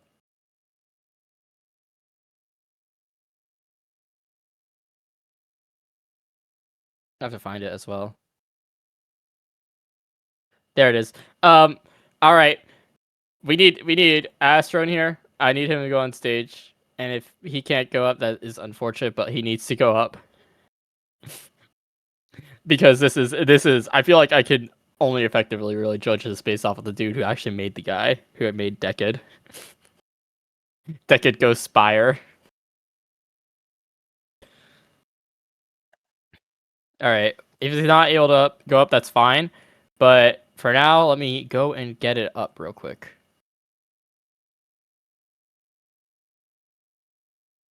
Oh my god, they made it an Immer skeleton. Unfortunately, the arts are going to be very hard to find, like, get to. Make copy. Alright, guys, it's time for Dekkad to go Spire. Dekkad go Spire.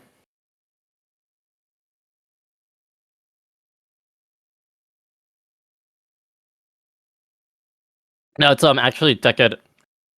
It's not Archive, it's Dekkad Rescue Team.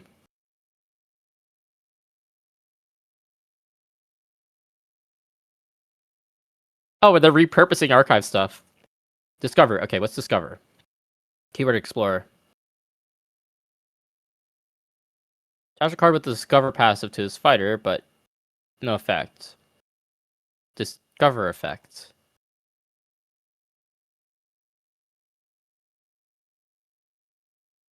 I'll give you credit where it's credit's due. You use the name of the thing, but I'm gonna say the same thing that I said about like the other group. It doesn't count. This isn't a DQ. This is just the same thing I'm gonna say about like another group, but I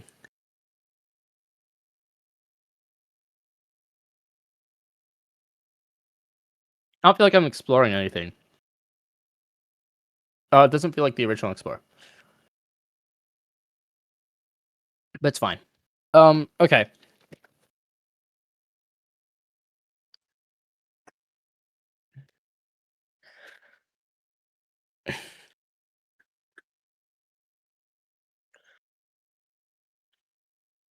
All right, let me go and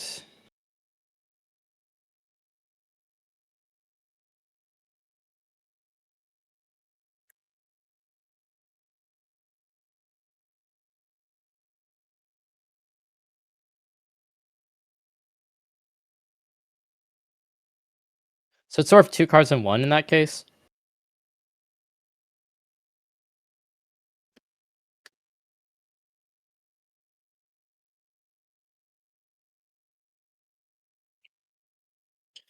So hold on.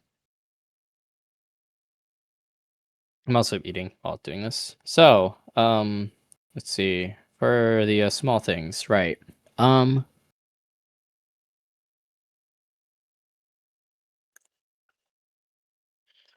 It's sort of like 2 cards in 1, which I feel like would be appealing to I don't really know who it would be appealing to, but I'm not really sure if I'm a fan of like the whole 2 in cards in 1 deck that you've got going on.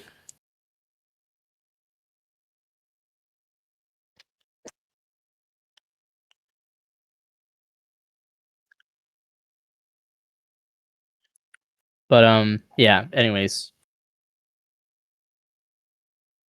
Look, Alice. Sad.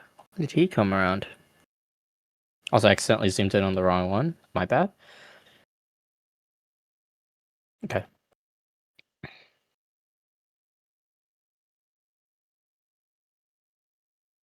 Reigns.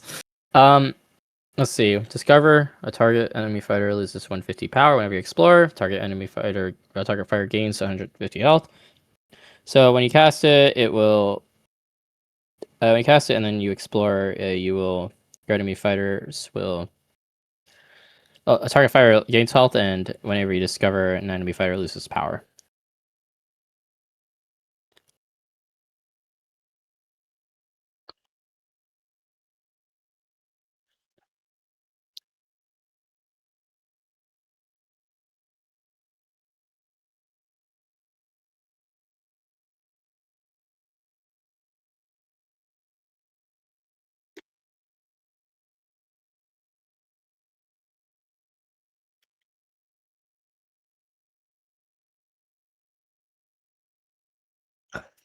At a glance, it might be hard to tell if something's discovering or if it's just exploring. You know what I mean?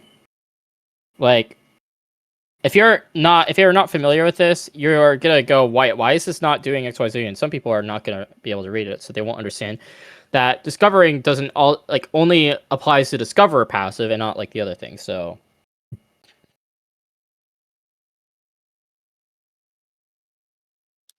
sorry, we'll only do the discover effect, but not everything else.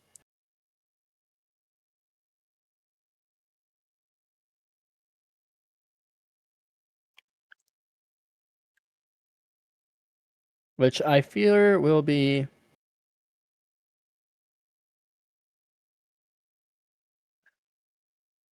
quite bad for comprehension. Doodads do not get disqualified. If you say that they just got disqualified, that's lying.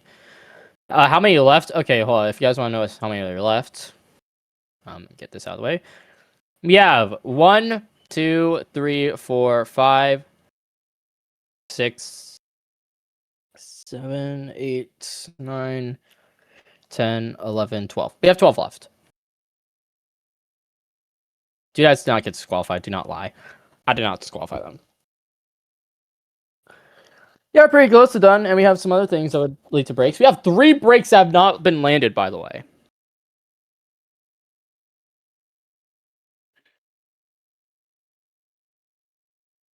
I could probably power through it. Also wrong. There are other things that got disqualified, but you just don't know. Anyways, let's go and get to it. Discover target enemy fighter loses 150 power. Okay. This card's cast recur to target fighter explorers. Okay, we're bringing recur. Is there many recurring things? Does it work with itself? Actually, better yet, what brief is this? Right, explorer. That means it has to be a group, I think. Is it? No, it doesn't have to be a group. I'm pretty sure.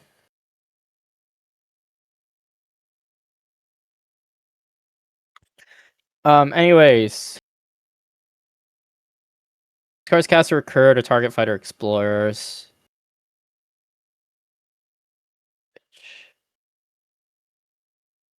Is it any card? Okay, wait, hold up, guys.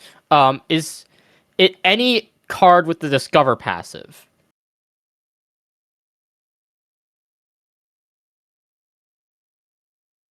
Is there any card that has the discover passive? Like, is it any card with discover passive? Is that what it is? I genuinely need help with clarification and understanding.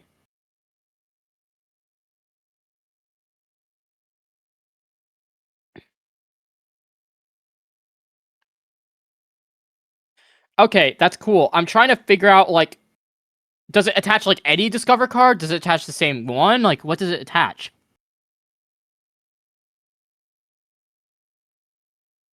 No, but here's the thing. Does it do anything if you target itself? Because it doesn't really specify. Oh yeah, it doesn't specify what card.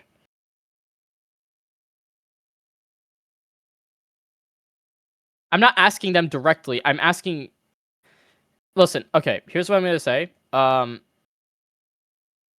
Just based off of what you guys, I'm just gonna say this right now. The fact that I have to ask the people here and ask for their general opinion on what this does, it's not good. It's not off to a great start. We are not at a good start.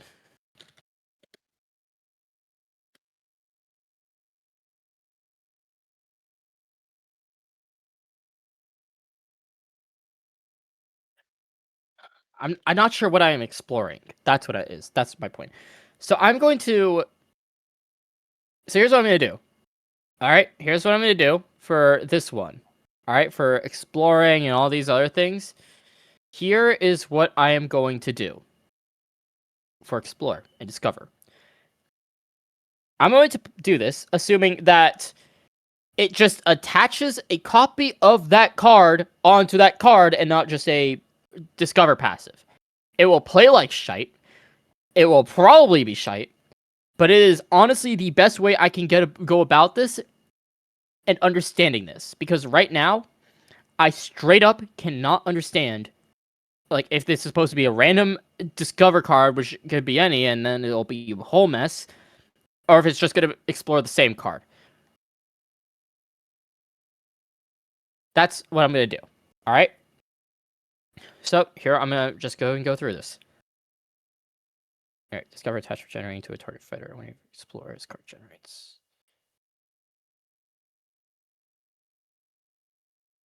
Wait, this is uncapped. Wait, all these are uncapped. How many times can you explore? All these are uncapped. That's a note for me. That's a note for me in the small things. Everything.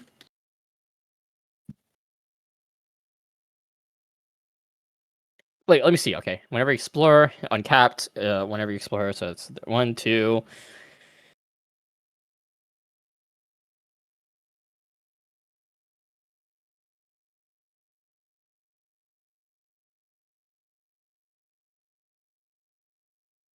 Huh, I guess that's 2 whenever you explore. 3! Okay, well, that's legend, epic or whatever. Alright. That's good. I'm not doing that. Please use text wrap around next time you make this. Where is text wrap? Where is text wrapping? Where is text wrapping? How do I... Hold up. I don't know where text wrapping is.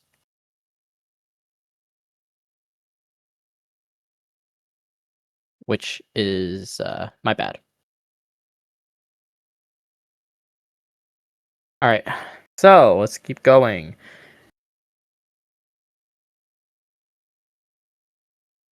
Why are they serve? Wait, why are they in disregard?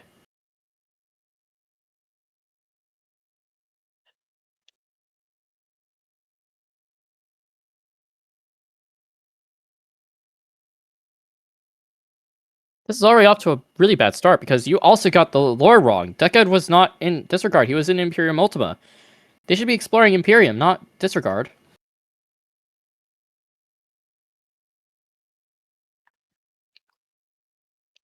Also, the fact that they're in disregard is also a huge lore contradiction. So yeah, no, it really is just like obviously there's because they went inspired. Well, okay. Here's the next thing. Okay. Here's the next thing. Okay, if they went inspire, then why are they in disregard? That still doesn't answer my point. They aren't if they're because when people walk into the spire, they get sent to like a random place, so it could be like a domain or whatnot. Why would Nyarlathotep let them go into like the domain that like why would Nyarlathotep let them go into a domain where he's trying to have an editor so then that editor could cause the candidate to break reality and break out? That makes no sense to me.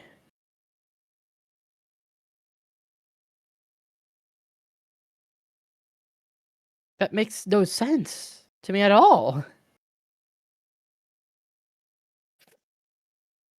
Okay, that's enough of me asking my questions. So,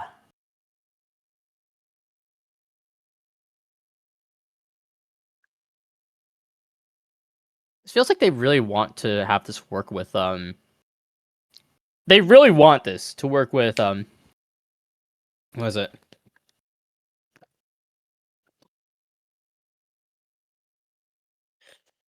They want this to work really well with archive, yeah. So I guess that's points in splashability, but it's forced, so I'm gonna put like forced splashability.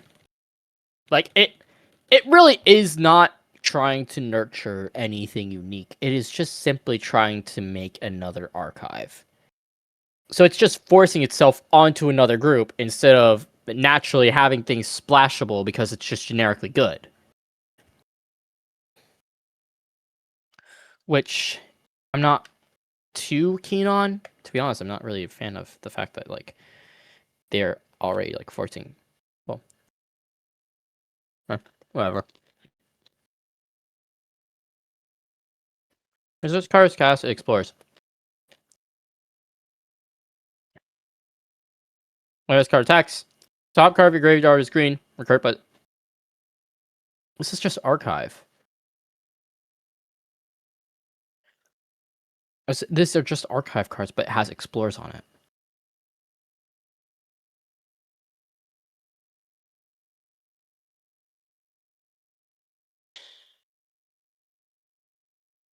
Then,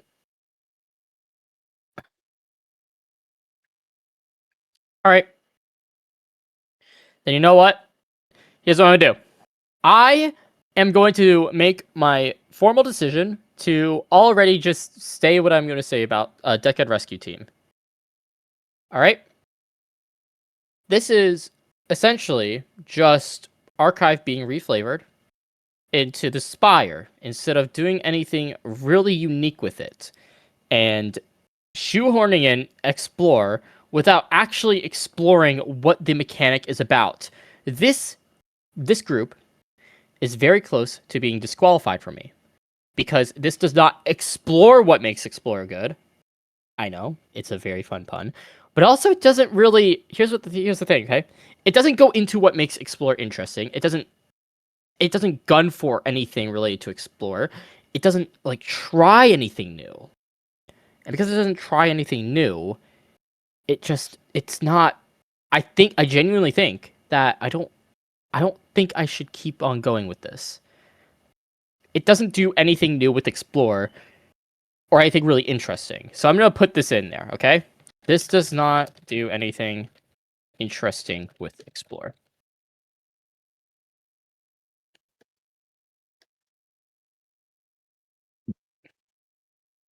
And now I'm going to skip over this. Because honestly, I thought it was going to be something cooler. It turns out, no, you're just kind of trying to re-flavor archive cards and then add like a little slap on explore instead of actually delving into like cool interactions with it.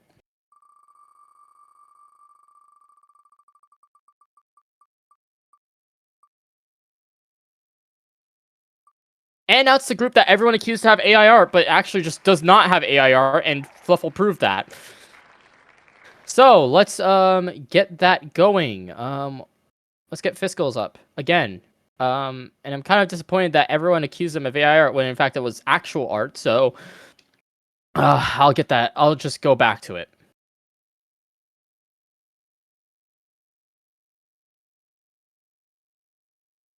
All right.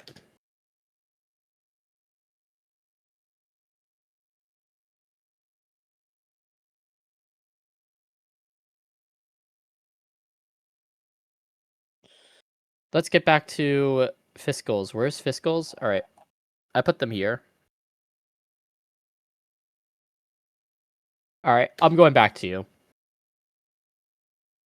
You're not AI and you deserve better.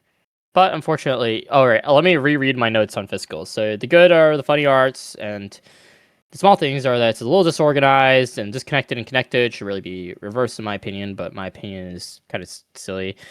Doesn't explain what disconnected even means at a glance. Overly complicated. I'm very confused, very trapezy. Okay, so this was me from last night. Yeah, me last night was not too keen on this.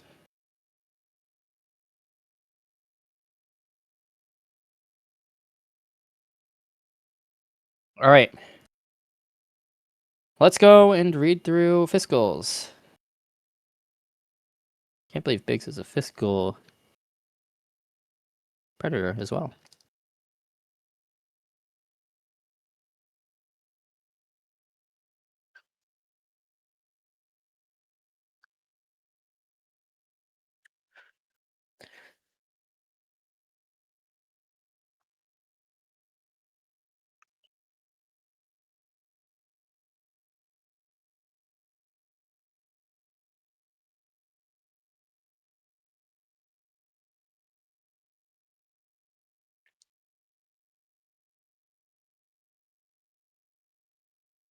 All right, when this card is cast, disconnected. During your end step, give yourself a microtransaction.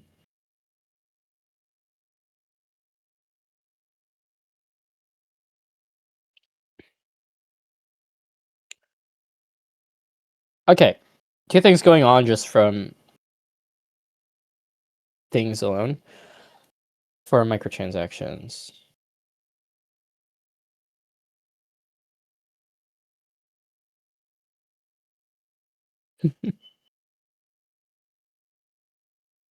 Oh, yeah, actually, I'm looking at these.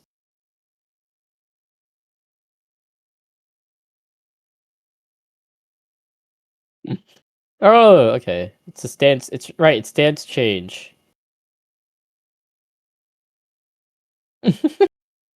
Some of these arts. Again, the arts are funny.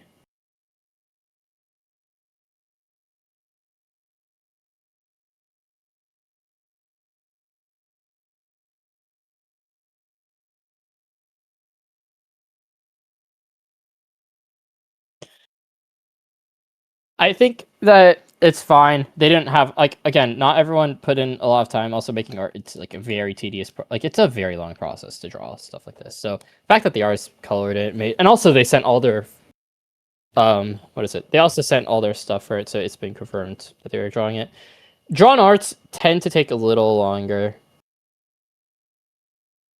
And not everyone has time to dedicate to this because everyone was having like you know, exams and whatnot, finals and whatnot.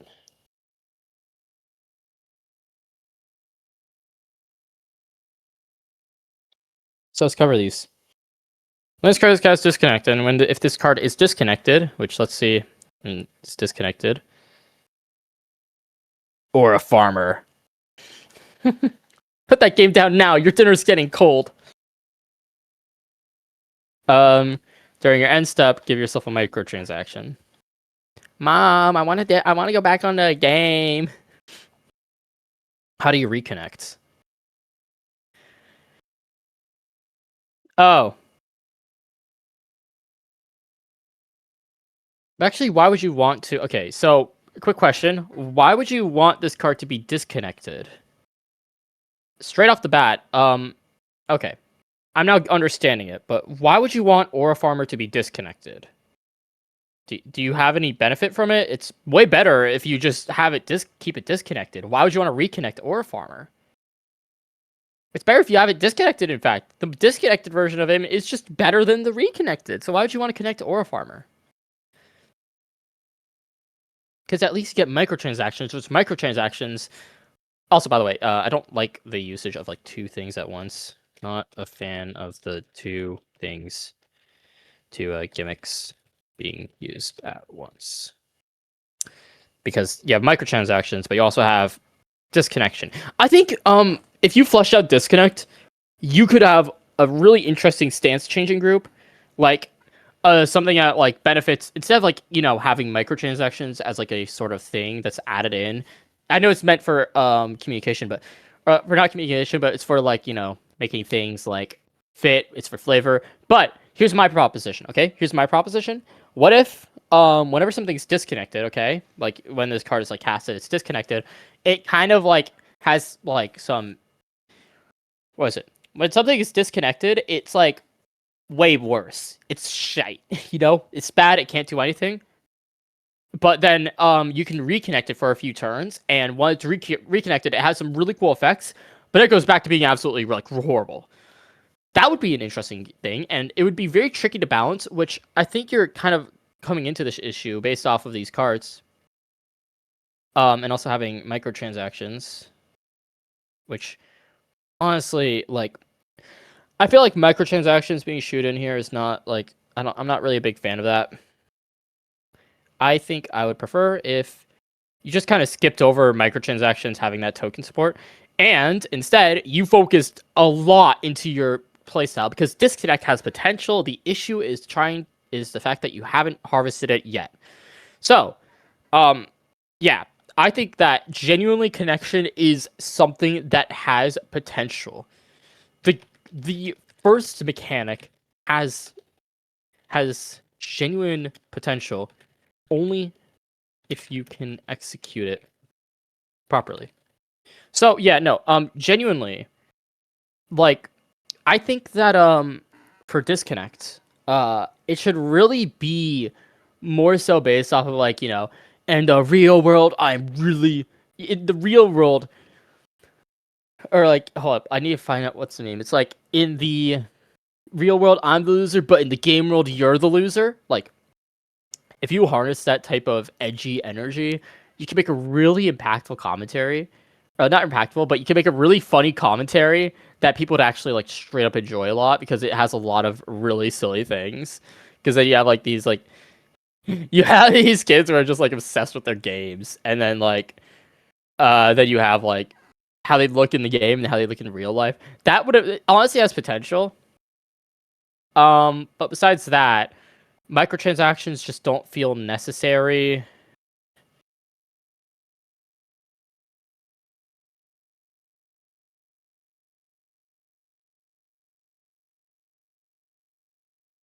And disconnect isn't explored that much.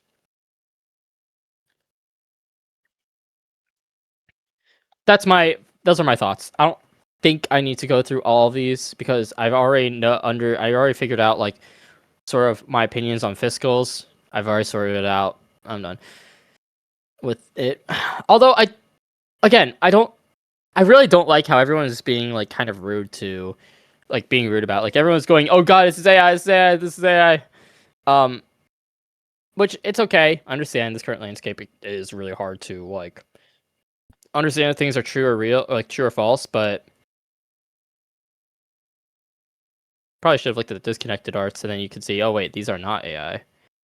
because you have some like little imperfections that are in here. If I zoom in, like for example, if I could get it, like you can sort of see some of like the imperfections. If this was AI, by the way, this would like not have any of these like little weird imperfections with like the blotches and whatnot. Same case for first timer. So yeah, that's Fiscal. Right. I have success. I'll put Fiscal somewhere else on the tier list. It's probably going to be like C tier in terms of like balance. Like I think the flavor is fun. I like the flavor. The appeal is kind of there, but not really. But really, the microtransactions are what's bringing it down. If the microtransactions weren't there, it would go way higher.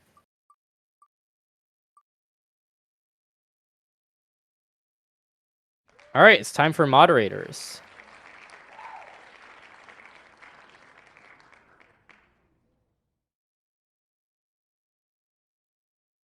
If I can find it.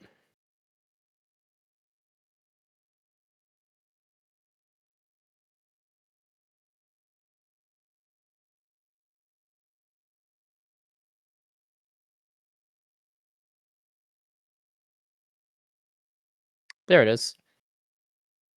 Hey guys, I know you really don't like red green, but like, think about it. What if we had one more red green? Like, what if we had like one more red green group in the gully? Just one more red green group, all right, and it'll make the gully good. I also really think it's funny how some of these cards just do not have rarity strips.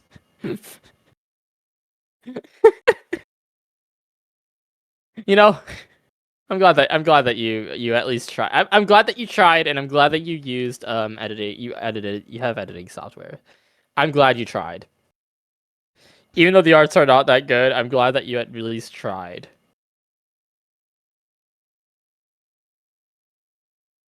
That's all that matters.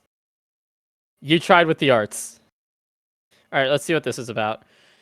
Attach 1 of 3 punishment gears to a fighter. The severity depends on the amount of punishment gears already attached to. How many? What are the punishments?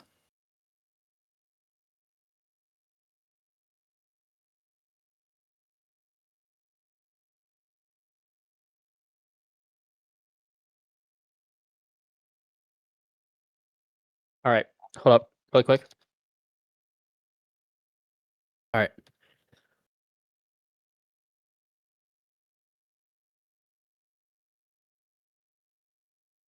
All right, let's get done with some of these things, all right? So, first things first. This thing is very important, all right? First things first. This is a very important first things first. How do you determine what's the severity? Moderate will attach a warning to a fighter when used, and if there's already a warning, it will attach a mute. If there's both a warning and a mute, it will be a touch ban. Okay.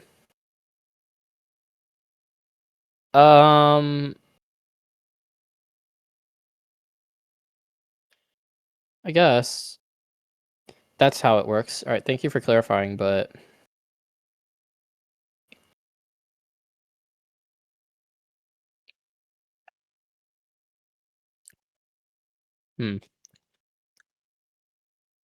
I see this.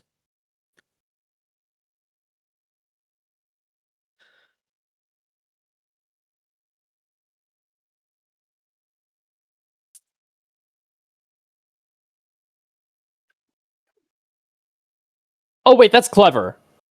Okay, that is clever. That is very clever. What that person did there with muted? Okay, that is clever. That is very clever. That is very clever.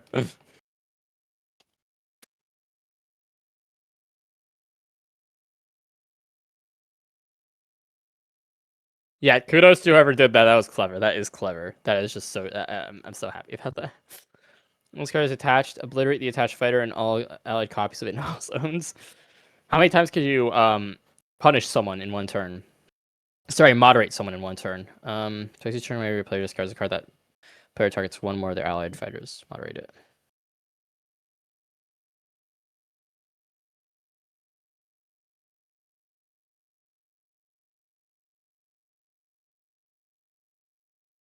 Um. Uh.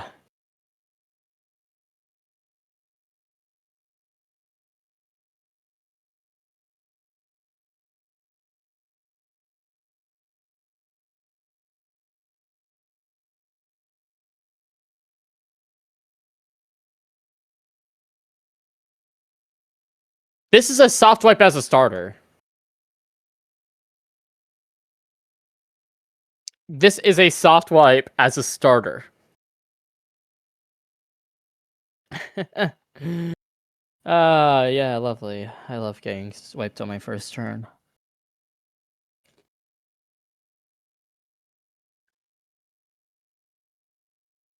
Alright.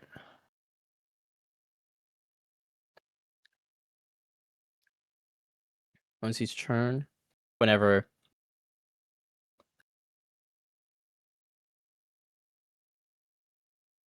Remembered once each turn, but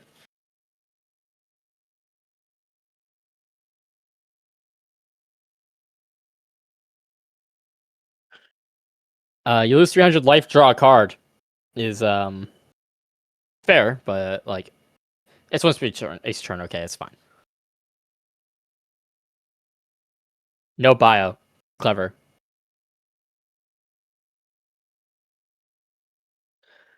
Bot spammer. When this card gets whenever this card gets moderated, you gain one blue, one blue. What I can't see. One red, one green. Put a copy of this card in your base plate. Not a nerd copy. And he oops all mods. Okay. That's just yeah. Let me. So you just get another free base plate every turn. If I'm not mistaken, because of how moderate works. Just free base plates. Alright, and now you have officers apiece. Whenever a fighter destroys another, moderate it. That card, officers apiece, looks very good generically. Very good to the point where I'm very concerned. Officers of peace look too good generically, I would say. Dare I say, as a matter of fact. Wow. Alright. Whenever another fighter is cast, moderate in this card. Oh, no. Okay. Alright.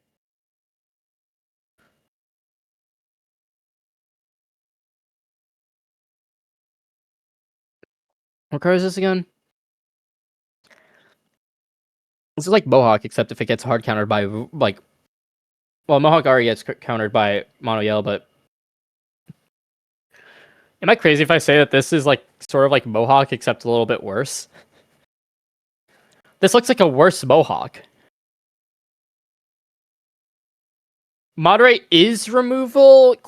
It's like removal-ish. You know what I mean? That's what it is. It's removal-ish. Yeah, I know.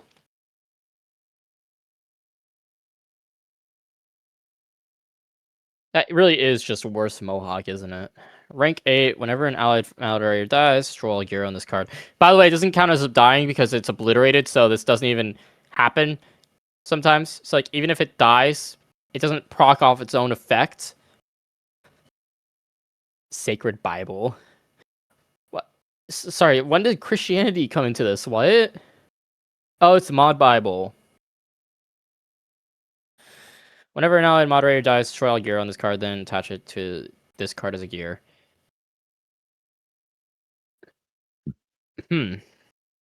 It's group locked, which sucks. But I would love to reflavor it with this effect. So instead, it would be whenever a card is banned, or before a card is banned, attach it to this card as a. I'd probably have this like in all zones except like terrain zone, and then like have it so that this would actually synergize with banned. So it could be sort of. And like change its name from Sacred Bible to be like a sort of like ban list That would be quite interesting. Of course, there would have to be some counterplay, but like I would probably do something like that. It would be way cooler than just having something because it just kind of like does nothing other than attaches stuff like moderators onto it. But as we've seen with moderators, wrathful moderator, cough cough, some of them just kind of suck, and others are like actually just insane. Like officers of peace are like really good. So it's like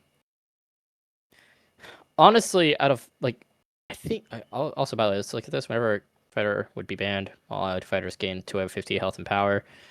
Terrain is so the Terrarian. The Terrarian, honestly, I think I'd prefer over Wrathful Moderator for effects. Whenever a player casts an action, moderate a random one of their fighters. Moderator.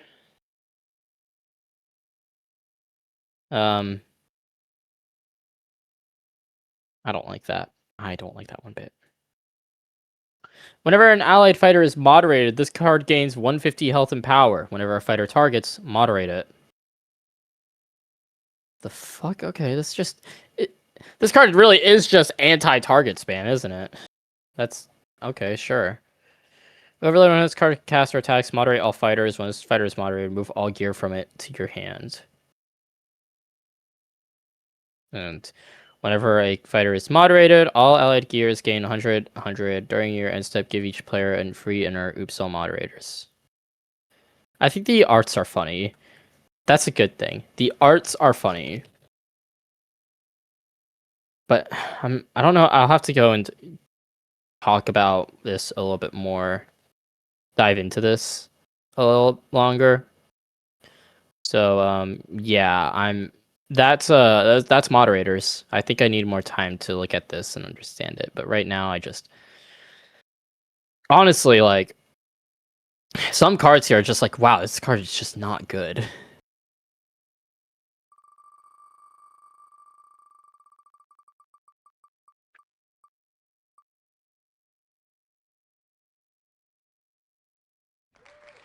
All right, it's time for Rosh Hashanah. For anyone wondering, it's actually a Jewish holiday, but that has no relevance to it because it only has relevance to the last part of this thing's name, which is the Aeternus Valhalla domain, Shofar. I'm gonna make a copy of the copy.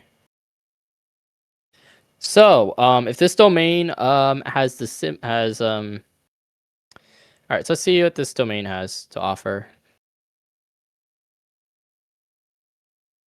Wrong domain. That is the wrong thing. That is absolutely the wrong. Did it not copy? What happened?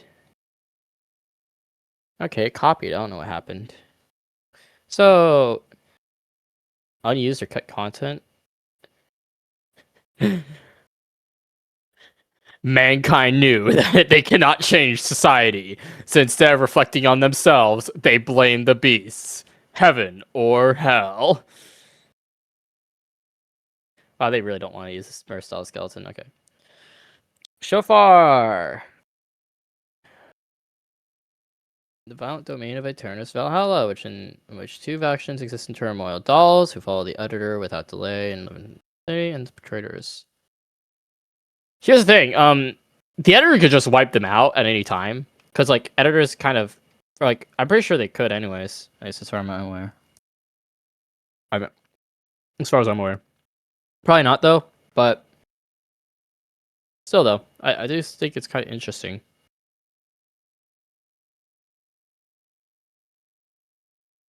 Because, like, some people... Some editor... Like, yeah, no, editors are just kind of gods in their own world.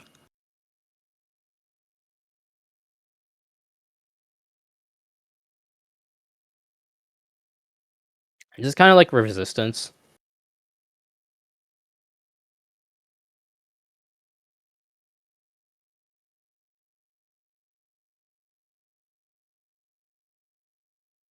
Okay, so if you have 3 or more gears on this, destroys card, and all its values gain 100 health and power.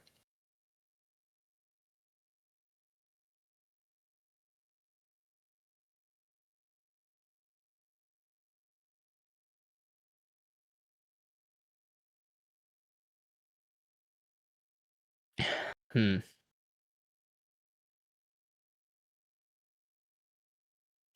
Okay. So let's go over this. All right. All right. Let's go over this. Specialized 3, and so if you have 3 gears on it, it will destroy all of them, and it will attach a heat of battle to 2 other allied target fighters. That's pretty good. When this card is cast, attach heat of battle to this fighter. All right, what is a heat of battle? Fancy doll looks quite funny. All right, heat of. Sure, yeah, cool. Why is there 2 like things that like, it looks like they're fighting in a. That's weird. Attach to a target fighter once. When this fighter's specialized effect triggers, this fighter gains 50 power. All right. So this already just looks like it could turn into a what? Let's see.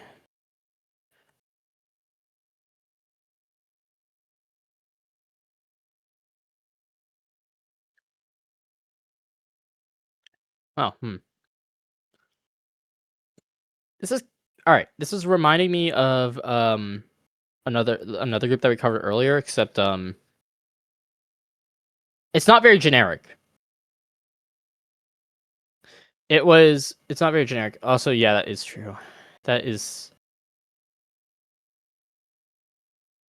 Shitter didn't have peaceful against. Shitter also kind of went insane, but it's besides the point. Anyways, for what is it? For Gracious Doll, I can't visualize this, which is bad. Like right now, I'm not able to visualize like this because it requires okay, I'll try to visualize it though.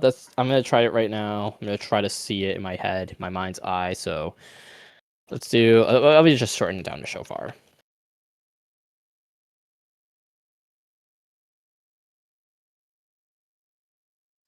Oh yeah. Also, I should probably look. I think.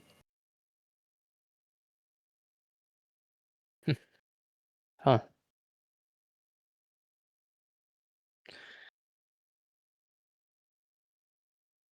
You know what? Hold up. Actually, I'm gonna do something real quick. I am gonna need to get some more things to drink. I can't think right now, which is bad. So I'm going to go and spend some time to get something to drink. So yeah.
All right, I'm back. So let's go over these now.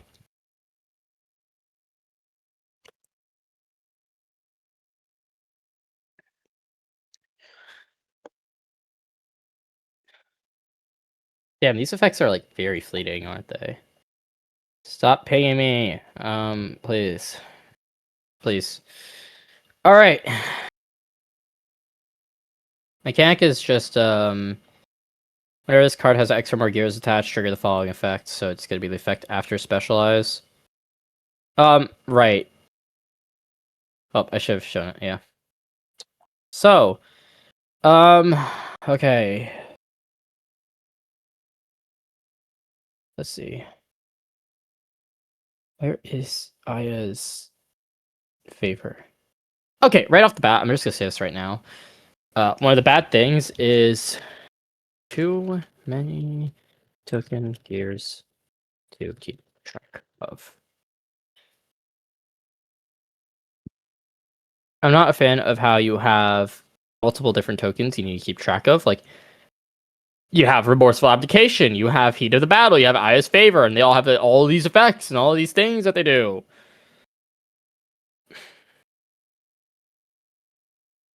Which, honestly, is not that good.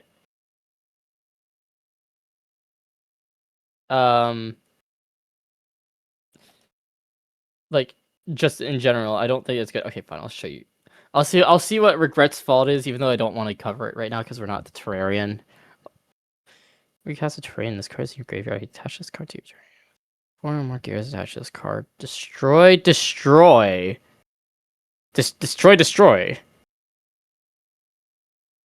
So like, it's not just destroy. It's destroy. So what you're saying is that they destroy it. Well, like, not just destroy it. They really destroy it. They need to make sure that thing is gone. Just for a draw. That's, they wanted it gone. Anyways, we wasted time on that. Let's go back.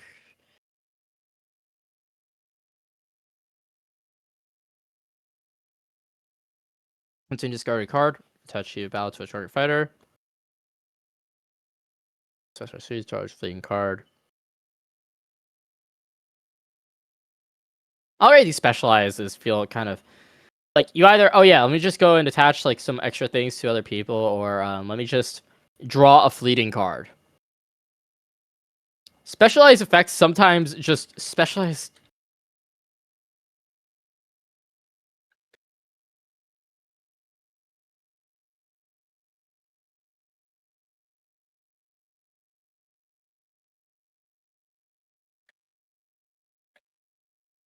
Which makes it like also very awful to try splashing.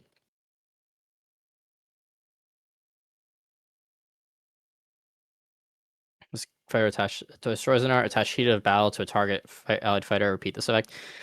So they just keep on attaching with it, which is like very often, but also this just feels like you're going to Gigabuff red yellow 6 hexagears a lot from this. It feels how do I say this?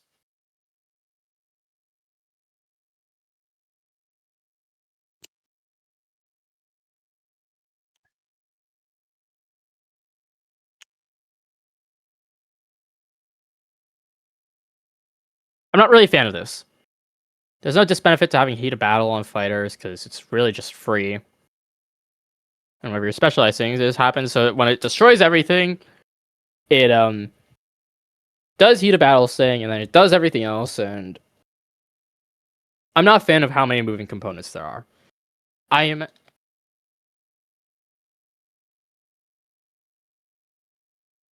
Because also it leads to things like how are like. I'm just not really a fan of specialize as a keyword, to be honest. Specialize is a keyword that I'm not at all a fan of. Like, just in general. Attach to a target fighter when this cure is destroyed. Draw a card. This fighter gains 200 health. That is quite good. That is very good. Because it can get destroyed through multiple ways. Let's just go and spam a bunch of Masks of the Traitor on like one thing. And then you just use playtimes over, and now they are a 600. You draw 3 from that. Yes, it is a 3 colorless, 3 red, and then I think it's like 5 yellow investment, but you could do that over a course of multiple turns. Still though, the draw in red yellow just being straight up without any life loss is, and it only requiring you to destroy the gear, which isn't really that hard. It's wow, okay. This card is cast or destroyed. Attach eye as favor to a target allied fighter. By the way, I don't even know what this does. Whenever this fighter attacks and destroys another, attach heat of the battle to it.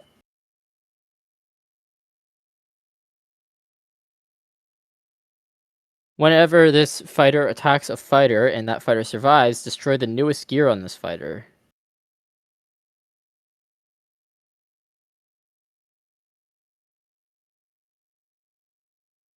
There's so many moving components, but it doesn't really make sense to me.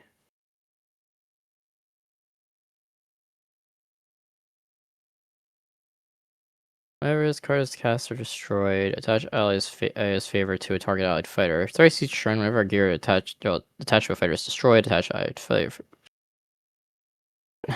That is such a word soup. They got rid of the keep it short.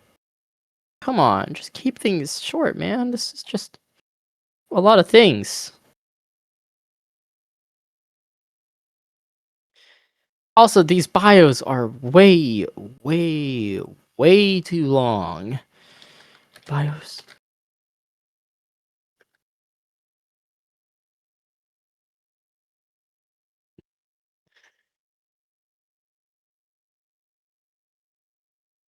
Don't keep it lengthy, just keep it short, man. I don't want to have to... Because then there's going to be, like... You're going to spend most of your turn...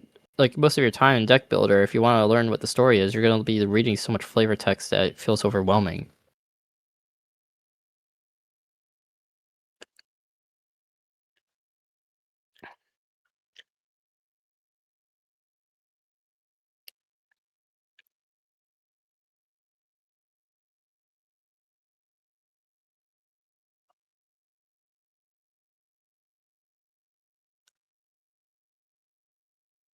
Prancing Doll is quite funny. I do like the imagery of sheep. I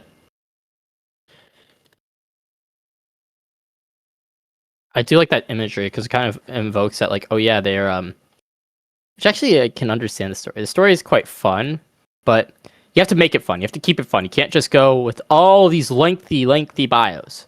No, keep it short, but keep it fun. That's what would have made this way better. Oops.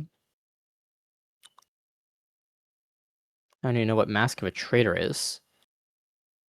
Oh, it's just that, yeah. Wait, that's crazy good. What? Traitor's Armorsmith is like really good. Because now you're just generating free draws whenever something specializes. Which gets it back into...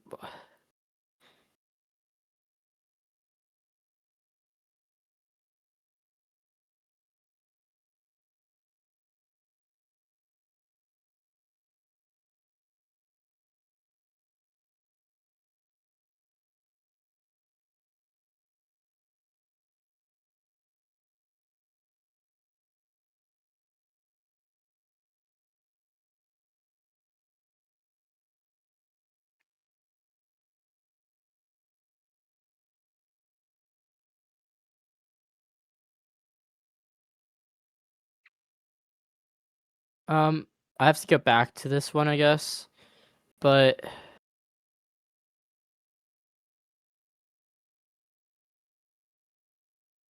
Man, I'm not a fan. It feels like needlessly complicated. If you're... I don't know. I'm not a fan of these gears. I don't like them. I don't like how everything goes back to Heat of the Battle. I'm not a fan of Heat of the Battle in general. I just don't like it. I feel like it's just a gear that only exists just to trigger specialized. That's it. It doesn't exist for any other purpose. Which is actually what this is. This is a gear that only... Yeah, what? Man, and you even took the name Shofar. Yeah, whatever. I'm not a fan of it.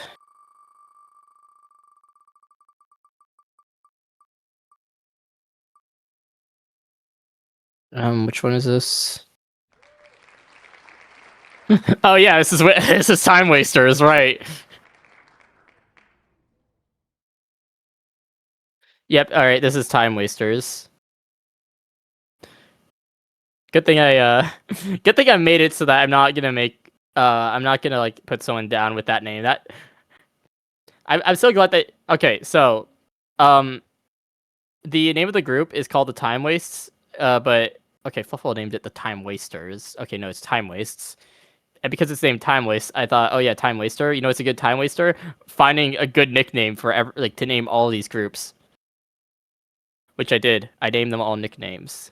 So then, I think it's fun, but it's also a waste of time. So let me go and make a copy of Time Wastes, which is a red-blue group.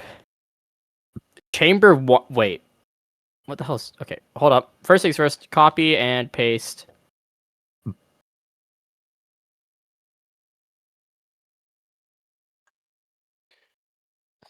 Really quick, what is chamber? During end step, if this card is unlocked, attach a X amount of bullet. Okay. No, come on, man. You guys never learn what a trapeze effect is. Because I need to know what a bullet is. Now I need to know... Okay, when...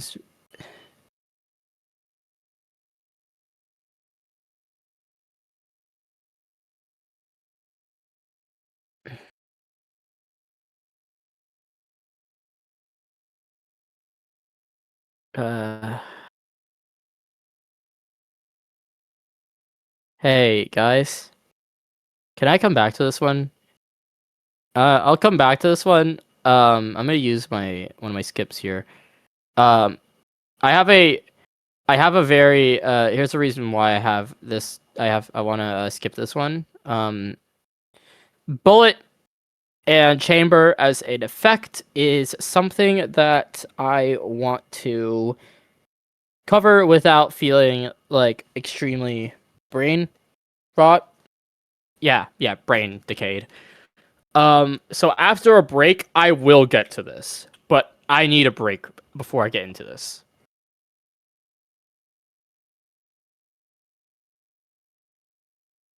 Why don't we end judging today?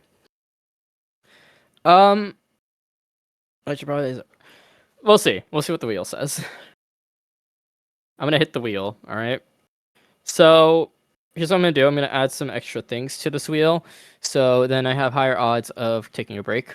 I like the gamble aspect of it. So, let's go and add some extra things. Alright? To this wheel. And if it somehow does not land on any of these extra things, I'm gonna be very, very disappointed. Alright?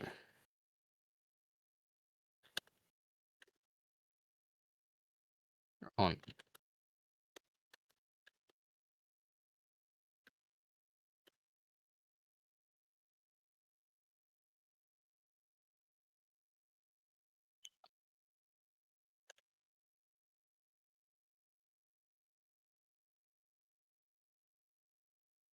All these are extra things that are going to be added in. If it doesn't land on any of these, I would be surprised. So yeah.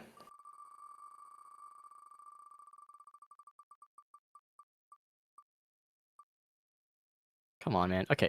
You know what? No, I give up. I'm not gonna go and do... I'm gonna do these later. But for now, I think I'm gonna take a break. Alright, I'm gonna take a break for this. And I did promise I would draw a doodad. I did promise that before that at the end I will draw a doodad. Okay? So, let me do that right now. Let me draw a doodad, alright? I need to get the thing for the doodad.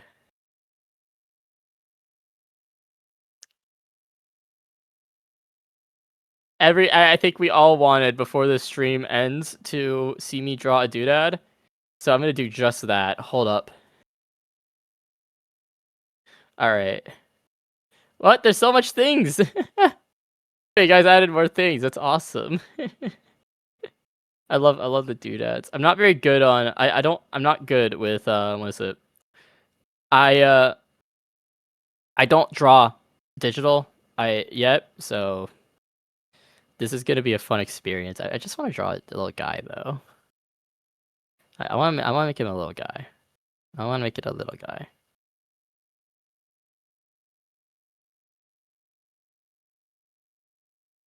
I have to sign up? Okay, fine. I will sign up. But I can't sign up publicly. I have to do it. I can't stream this, unfortunately, but you will see my doodad if you have the doodad link. I'll just do it off stream. If you have the link, you'll be able to see it, but I'm gonna do it on. Hold up, let me just go and put the magma here.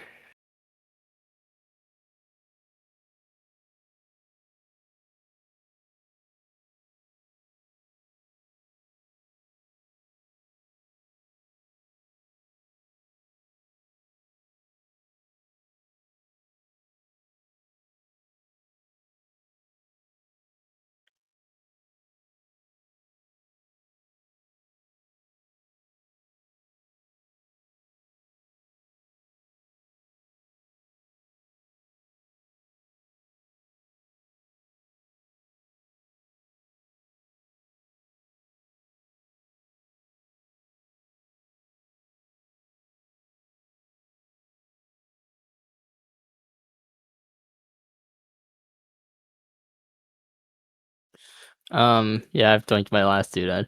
All right, yeah, no, I'll do it off of this stage. Anyways, yeah, thank you all for coming over to this stream. Thank you all for sticking around. This is going to be part 2, and then part 3. Stud will wake up early, not early, whatever. I wake up early in the morning and then do the recording. I hope. See y'all.